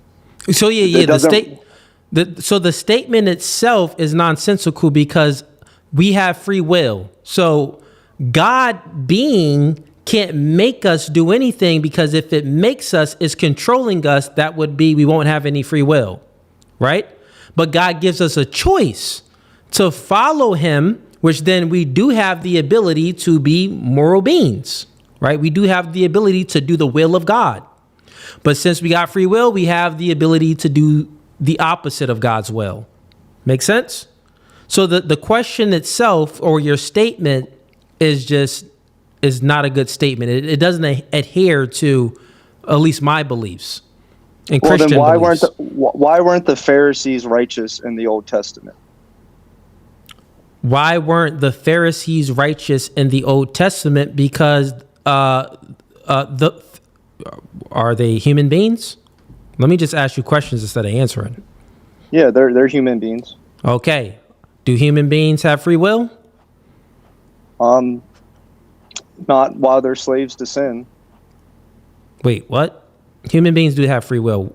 So they only do. So wait, what is a slave to sin then? Your will goes away when you're a slave to sin. What do you mean by slave to sin? Well, I think it's a biblical term. A slave to sin is somebody who is under the law and is unable to produce righteousness. And that's what the law and the Ten Commandments does, actually. That objective morality is there to show you that you suck, not to be used to make yourself feel good because you made the right choices. It's to show you that you can't make the right choices, and that Jesus has to intervene for you so that you might be able to make the right choices, but not because you're good. No, or you you're got it capable. confused. You so. Like you say some things that's right, but then how you put it together, it's wrong.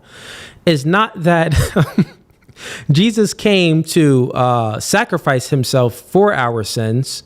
This doesn't mean that if you're a slave to the sin, you don't have, your free will is just gone, right? That doesn't mean that, you just got no more free will, you can't do anything. Now, the truth is, no human being would ever be able to measure up to Jesus.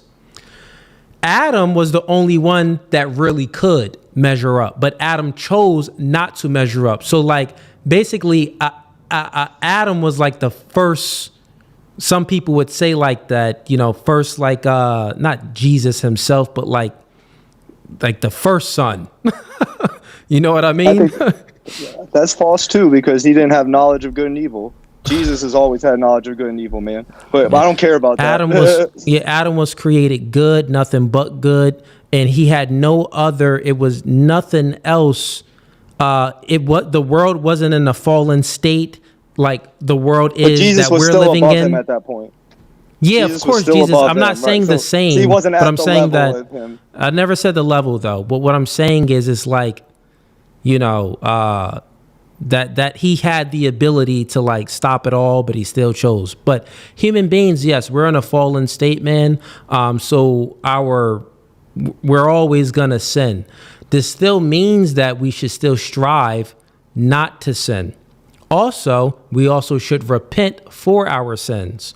So Jesus Christ came to die for our sins, and we follow Jesus Christ by We know that it could be some sins that we may not even be aware of. Like, oh man, that maybe should have never spoke to a person that way, or maybe did this that way. Maybe wasn't aware of it. Could have done it better and, been more Jesus-like, been perfect, but I did it this way instead. So there sometimes could be some sins that we don't even know that we're committing.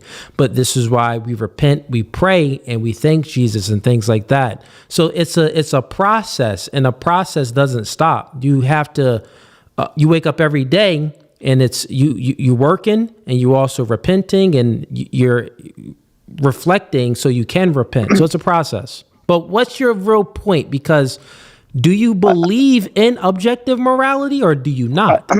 I do, but I think that the way Christians, and yourself included, I think it produces hypocrisy and self-righteousness, the way your worldview is. It can't. And how can it produce hypocrisy? And because the way how you can it be interpret self-righteousness where we can never be fully righteous? Jesus died for our sins. Well, because Jesus died for our sins so we can be righteous, not so that we can sin every day and say sorry. Like that we can actually be righteous people and be free from sin. Like that's what the whole point was, so that you could actually be freed from sin, not a slave to it anymore. The Bible says, Jesus said that whatever the Son sets free is truly set free indeed, not a slave to having to sin for the rest of their life. But how does you just let me get to the hypocrisy real quick part. No, listen, you just proved your point wrong. The previous point, you said that if you're a slave to your sin, then you got no free will. But then you just said that Jesus came to the people that are a slave to their sin. They have a choice to repent and not be a slave to their sin. So you're saying one thing and it's negating the other thing that you said. I'm just listening to you and repeating it back. Okay, go ahead, bridge it for me. I think you're missing the bridge is because of the fall of Adam and the law, we all became slaves to sin. From the law, God gave us an objective morality, and we became slaves to sin. And until Jesus died on the cross, we were all stuck slaves to sin. But by grace, some of us have faith in Jesus and believe in him. And because we believe in him, we are now set free. No, you're wrong. You're wrong on it. So you got it all backwards, right? You got it all backwards. I hate to have these discussions, not hate to have it, but because you came in here before, but like you're in the way you interpret scripture is just like, it's off. Like some of it be on, I'm like, okay, I get it, but then it be off. And I'm like, what is not even making any sense? So no, man, in the, Old Testament, people were making sacrifices. If you sin, you got to go ahead and make a sacrifice for your sin. That's what people was doing. They were bloodshed. They would kill an animal, put the blood on the doors and things like that. So that was that. Jesus was the ultimate sacrifice, so you don't have to sacrifice anything else. Prior to it, it was a blood sacrifice because you're committing sinful acts. The only way it can be redeemed was through sacrifice. Jesus came, so he was the redeemer, the ultimate redeemer. Therefore, we don't got to worry about sacrificing anymore. He's the ultimate redeemer. Now he sacrificed himself for us. So now we follow Jesus. Instead of killing animals and goats and stuff, we follow Jesus. You get what I'm saying? Yeah. That's what that is. So yeah, but hope it makes sense. So no, I'm with you. Instead of getting back into the theology, I want to go real quick into the hypocrisy I think I caught you in, and which is why I've been thinking about this. I thought you already caught me in hypocrisy. Let's try it again. Go ahead. No, I'm not. No, I wanted to tell you the specific example. So we were talking about boyfriends expecting girlfriends to submit. Wait, when was this? When did we talk about this? There was a couple debates ago. I'm not gonna remember that, man. But go ahead, sum it up. That's fine. I'll sum it up. You said that if a man is dating a girl and he's not married to her and she's not being submissive, then he should disqualify her. And I said, well, then if a woman, okay, go ahead. No, go ahead. Okay. And I said, well, if a woman is dating a man and he's practicing he wants to practice premarital sex. Should she disqualify him? And you said no, not unless she's a virgin. And it's like, well, one's actually sexual. You said, I said, let's just say a woman is dating a man. That don't sound like anything I said. What you talking about? Okay, well, that's fine. If a woman, well, let me ask you then, if a woman Okay, go is ahead. dating a man who wants to have premarital sex, should she disqualify him? Yeah, she can. She can, but should she? Yeah, why? It would be the righteous thing to do. It would be what's best for her. If she wants a sexually moral man. Yeah, I think what's best is for both parties. Like if we're speaking about what's optimal and what's best, I think that the woman being a virgin and the man being a virgin is what's best. So why would the woman disqualify the man if he wants to have sex with her, but she wants to wait until marriage? Well, you said, I'm not saying she is a virgin. I'm saying she's slept with a bunch of people, but now she's in a relationship and she wants to wait till marriage, right? And this guy wants to have premarital sex, right? That's totally fine. She can wait. All right. What if she wants to have premarital sex, but she knows it's wrong, and there's a man she's with, and he wants to have premarital sex? Should she disqualify him? Yeah, if she truly believes that she wants to wait until having sex before, she wants to wait until she's married, or she's not going to have sex again. Like you're claiming that like this girl's like a born again virgin, new Christian. Right. Like, oh yeah, I was promiscuous in my past, but now I'm going to go ahead and wait. Right. If she wants to do that, she can go ahead and do that. Right. Of course she can do that, but ought she? Should she? Because you said a man should, indeed he ought. Yeah, why not? Why not she wait until marriage? That's totally fine. The reality is though. I'll give you the reality though. Maybe this part you disagree with. The reality is this born again virgin and stuff like this. Oh, I came to Christian ethics and I'm a practicing a newfound Christian and believer. The reality is, even though she had a promiscuous past and now she wants to wait, and now she wants to have the new man wait. Right? That's what you're saying. The reality is that, well, it depends on the type of guy that actually is gonna wait. In modernity, and especially with what, if she, I'll give a caveat. If she came to Christianity and she lowered her standards, I'm sure she'll find a man that'll wait without a problem. That's the caveat. If she came to Christianity, she changed her ways and she lowered her hypergamous nature, right? Oh yeah, she can definitely find a man that will wait without a problem. But the thing is, most of these newfound Christians, women that convert, no, they haven't lost their own ways. They're still very hypergamous. They got this nature in them, right? Women have a hypergamous nature, right? But it's so funny how men have to suppress their nature, which is quantity, wanting many women. But there's never a requirement or a pushing culture for women to suppress their hypergamous nature, wanting the best man that they can get, a man that's worth $1 million, a successful man, a man that's 6'5", doing real well. No, most of these women, even when they do convert, they still their prerequisites still haven't changed. The things that they require in a guy to even give a guy a chance. That's the truth. So most of these chicks, definitely be the case. No, that is the case. Most of these women, they say, oh yeah, I want a man with good value, a good heart, that's considerate and nice. Well, Mike, he's 5'7", makes about $70,000 a year. You know, he's a 6. Oh no, I'm not into Mike. He gave me weird vibes and he's a little too short. Well, what happened? I thought you was a newfound Christian. You're not judging by the outer. You're judging by the inner. So what I'm saying is, even this woman that claims that she converted, she's still operating in the ultimate form of hypergamy. So this is why her chances of finding a man that will wait to have sex with her is low, because most of those men have options and they ain't waiting for no chick that just converted. Right. And I guess that's just the same way for a man who wants to have premarital sex but expects a woman to submit. It's like, dude, like you're not a high level man if you want to have premarital sex. How's that not correlate? He's not being moral. He's not being high level. He's not being spiritually high level, but he expects her to be at a spiritual high level. Like, why would he be that sexually doesn't immoral, correlate. but she should submit? That doesn't correlate at all, and I'll explain why. You just said that. Why should the man be sexually? He was sexually immoral in his past, and he converted?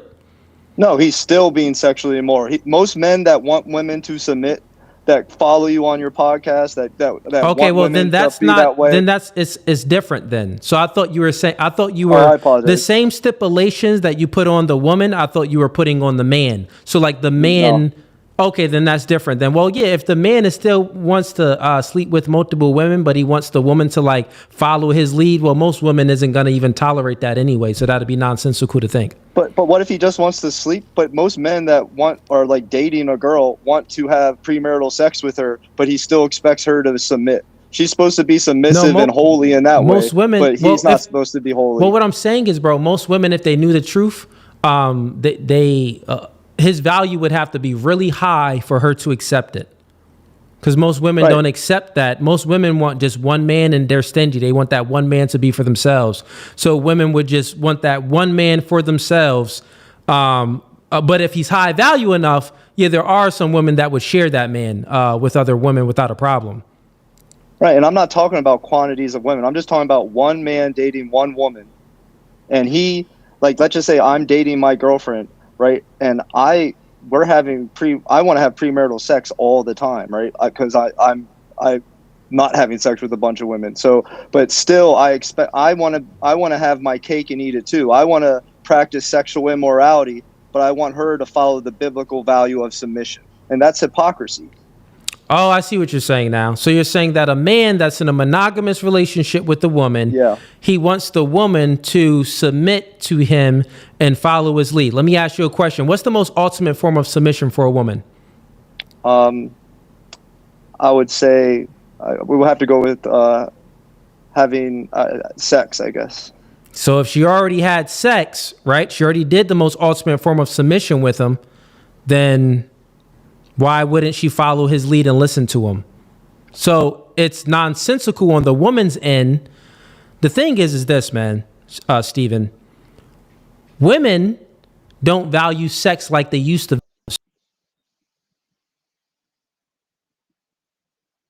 See the man and then the man and don't listen to the man.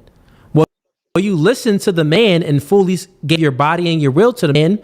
During the acts of sex, he say, turn around. Yes, daddy. He say, do this. Yes, daddy. He say, he can tell you everything to do during sex. You listen, you follow. That's the most ultimate submission.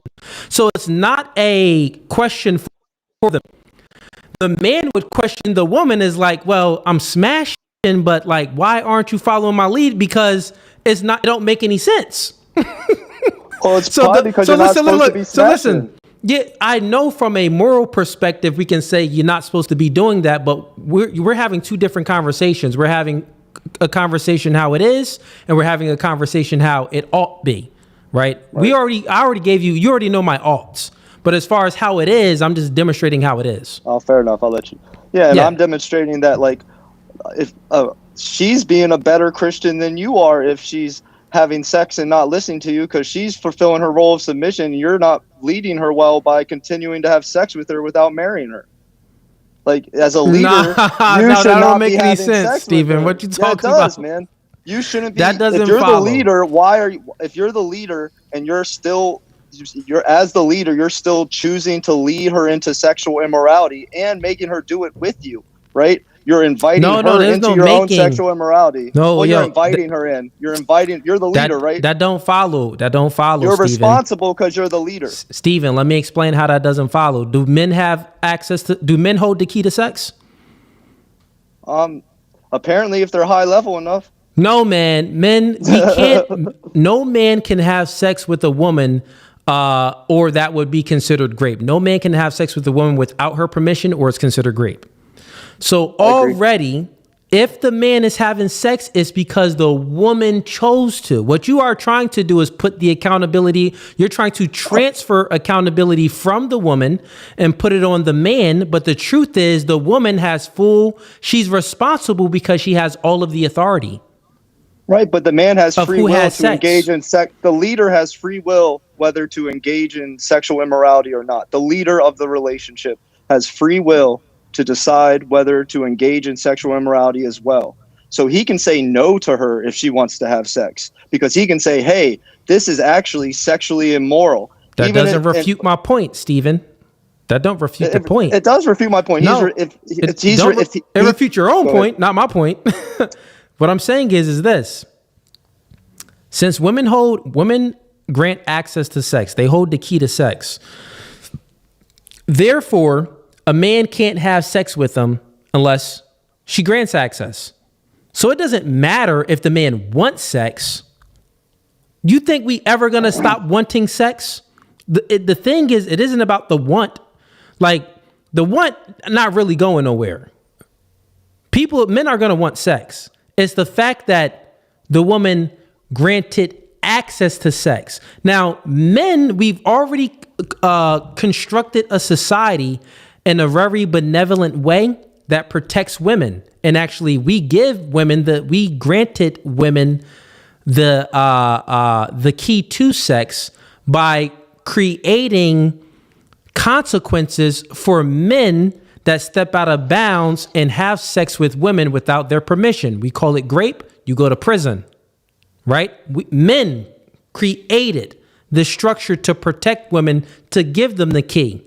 So if the woman chooses to give her key away to a man and now wants to complain, that's on her. She got to take accountability.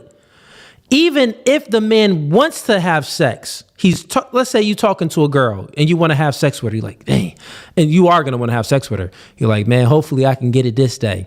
But let's just say she wants to wait for marriage. Okay, then what's up with that? She don't let you have sex with her until y'all get married. That'd be a great thing. The reason why there's a lot of adultery that's happening, where there's people engaging in sex prior to marriage, isn't because of the man. It's because of the woman. The woman chooses to give up sex before she gets the ring. The man conducted and created a society where women have the key to sex, but they misuse that key. Make sense? Right. Yeah, but you're missing the accountability for any of the man. Like, where's the man's accountability for having? It's just like a gay man who has urges to do gay things. This man has urges to have sex with his girlfriend. Where's his accountability as the leader for not overcoming those urges? Like, why is it all about she's giving out the key while he's putting the key in? Okay, I got your question, right? So then it would have to be, I see what you're saying. Where's the accountability for the man for engaging? He needs to have some sexual temperance, right? That's right. What I you're know saying. It's hard. Don't get me wrong. I get it. No, It's listen. Just like men collectively came together and enforced, we have the monopoly on force, and we enforced a society that has rules and regulations as far as rape. We would have to collectively come together and have consequences on men and women that is engaging in premarital sex. Right. The beautiful thing is we already do. God and his objective morality. He's already told you so that's that's wrong, how and there's it consequences. Correct. And we know that the oughts is something that's biblical, but for it to be what we ought to do in the country, men need to actually construct that and make it, or it's not going to happen. I see what you're saying. Like, well, shouldn't men be held accountable through the eyes of the Lord? Yeah. Through the eyes of man? No. Right. I'm right. So this is my final question for you. Sure. So in the eyes of God, real quick, man. I want to bring up some more people as well. I'm going to bring up some people while you up, because we've been speaking for a little bit. So let me make the panel a little bit bigger. Al, you've been back here for a while. It's just one quick question, man. So when you Yeah, get a I know. chance, Real quick. I want people to engage because we've been having a back and forth. fair enough, brother. All right, cool. We got some people up here. So let's start with Juan first, since he's a member. You got any questions you want to ask on this topic? I kind of want to hear a little bit more before I ask some more questions. Okay, cool. And then Al, you got anything you want to engage in on this topic?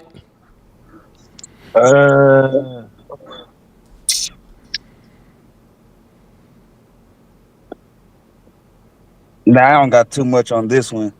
Okay. If I hear And something, I'll pick and shoot. all right, what about Victory?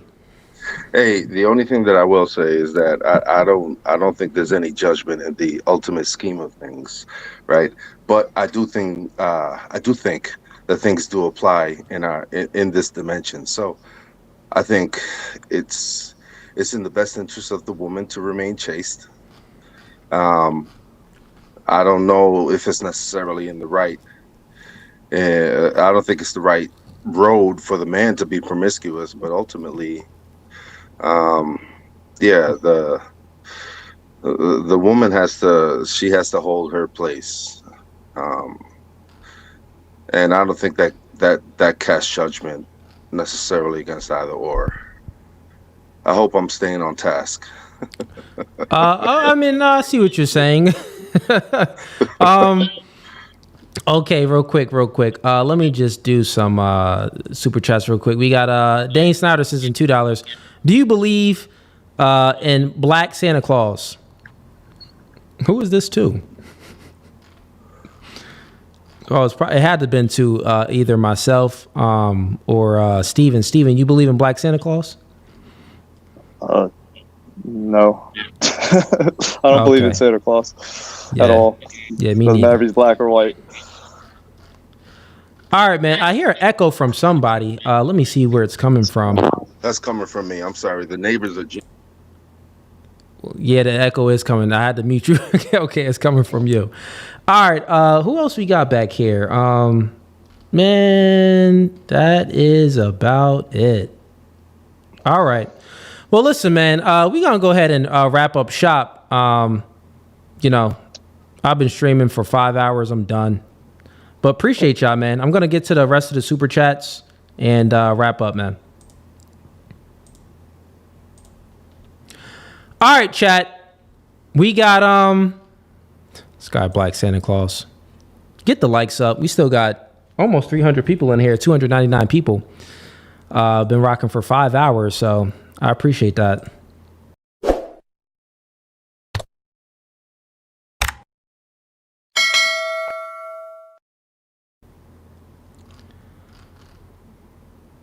All right. So if you're currently in right now, what I want you to do is hold up. Is it we got more people coming up here?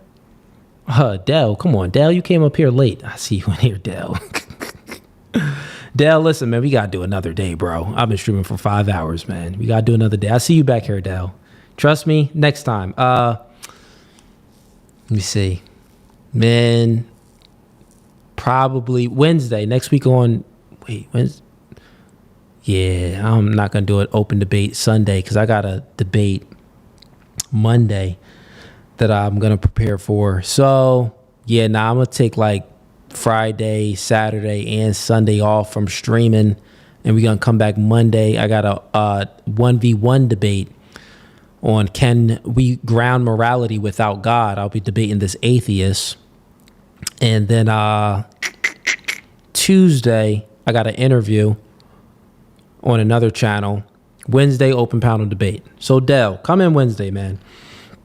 I got you, brother. All right, let me get to these super chats real quick. We got a few of them that came up.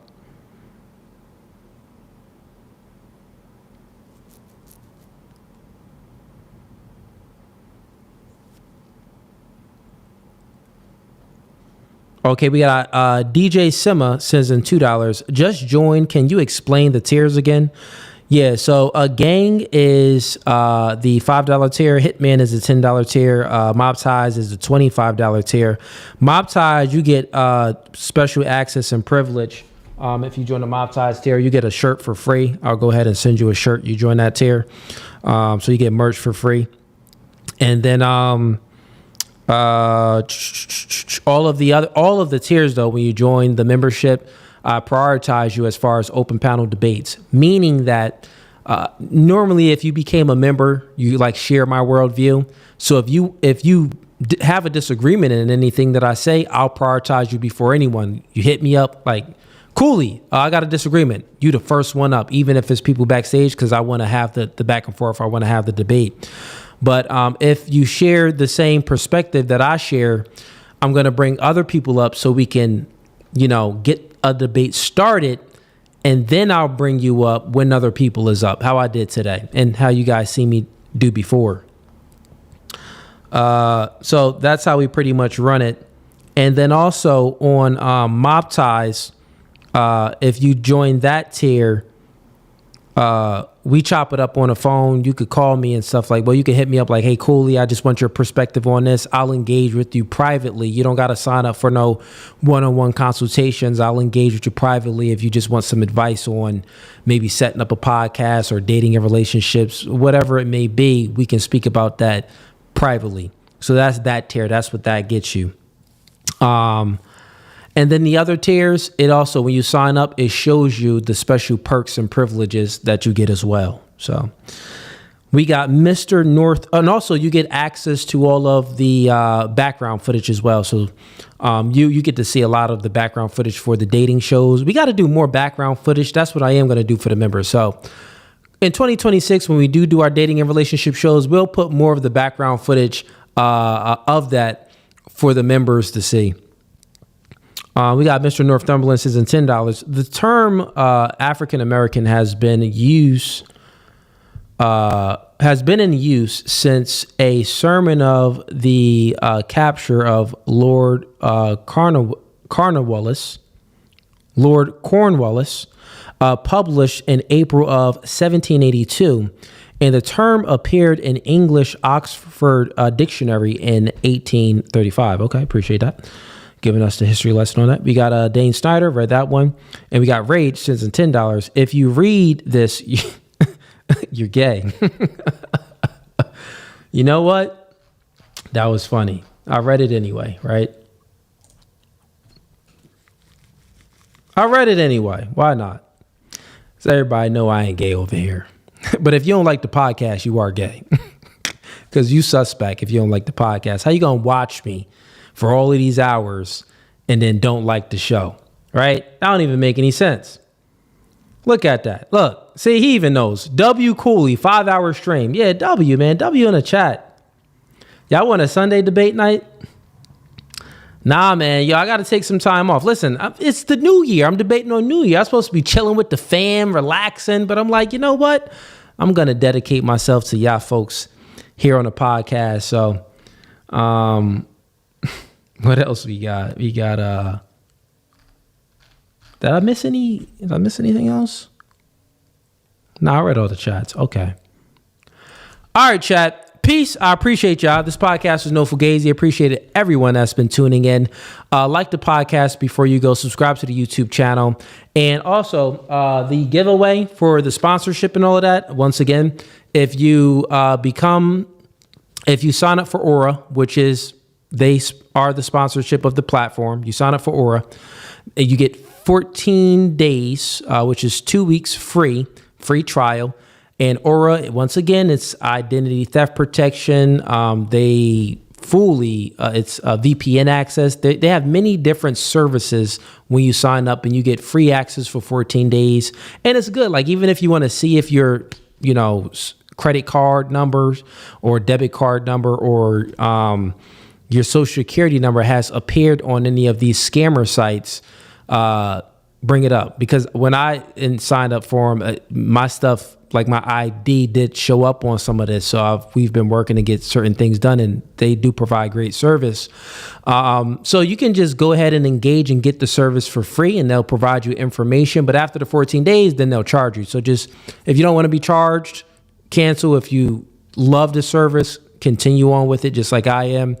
But yeah, when you sign up for the sponsorship, which is Aura. The link is the first link in the YouTube description. When you click that link, you sign up, you get merch for free, right? So not only do you get that service for 14 days for free, you get merch. I'll send you this merch for free. You just have to take a screenshot of you signing up, email it to me, or send it to me on Instagram or Facebook, and then I will go ahead and mail you a shirt. And then your name goes into a pool to win a Shure microphone. So you can win this.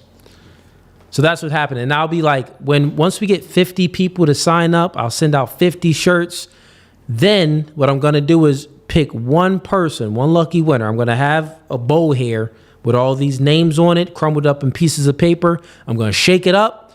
I'm going to pick a random name. Whoever name I pick, I'm already going to have your address anyway because I sent you the merch and because you signed up.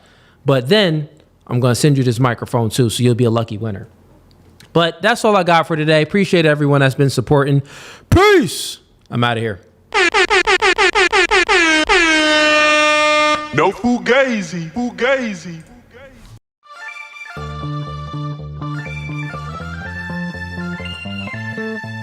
And y'all see the suit too, man. Listen, new studio, new podcast by the spirit, not by the letter. Bro, we can go verse for verse all day long. Made over. Doing new things are okay with understanding the reality that we are in competition with one another. But you ladies think that you're special. You are in comfort.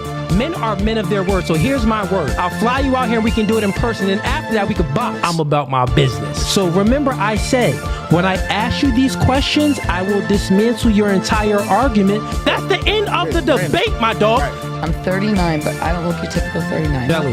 Yeah. You look 39. It's okay though. That man isn't intimidated by a woman like you. He's annoyed by a woman like you. Because a man doesn't want to date another man. He wants to date a woman.